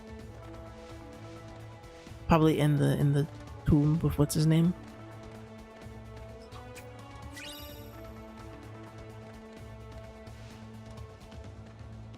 Seems like a good place to put a save point. Yeah, there we go. Cool. I'll save here. But okay, we made some decent progress today. We did more Little Mermaid. Tomorrow we're gonna try to wrap up as much of this as we can, and then I'm gonna be on break for the following week. So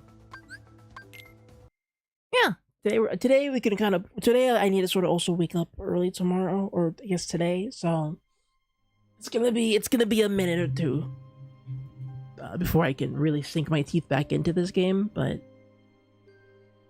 hopefully it won't be too long. I got some shorts lined up, and the cheesy video is always coming along. It probably won't be done next week, but since I'm gonna be away from my computer next week. But hey, anyway, gamers, thank you all for watching. Thank you all for having a good time. Thank you all for hanging out. It was fun, as you know, as always. Fun rants. That's it. I am again. I think post me having a break this week, we're gonna try to. Ooh. Okay, piano. We're gonna try to.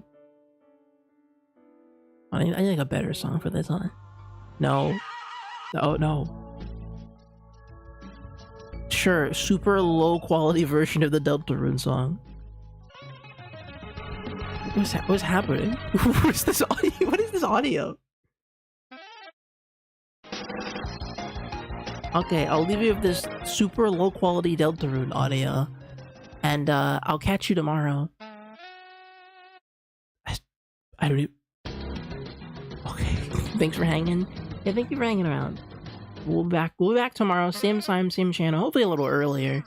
And that way we can really get the most out of tomorrow's stream. I don't know what this audio file is. It's just like a bunch of low quality Deltarune sounds, dude. What is this? What did I do? What did I do to deserve this music folder? Anyway, I'm gonna go eat dinner and then get dressed and then go to bed because I got I gotta go get my hair done, dude. I'm getting my hair done tomorrow. I'm getting for my big vacation. I'm getting a big hairdo, everybody. It's not a big hairdo. It's the same one. It's the same hair that I always have. It's just that I need to go. You get appointments for that kind of thing. It's like braiding. I gotta get my hair braided by a braiding scientist. That's how you make your hair look really nice. If you're like, man, I really need to like make, I need to a glow up, like a +5 to charisma. There are people who can hire to help you with that, It's one of the biggest discoveries of the modern century, People, nobody tells you this, but you can actually just pay people to make you look better. It's a genius tactic. I don't know. Brilliant, Also, I forgot to turn my thing back on, so I probably wasn't emoting for most of that part of the stream. But whatever, it's fine. I gotta go breathe there. Bye. Goodbye.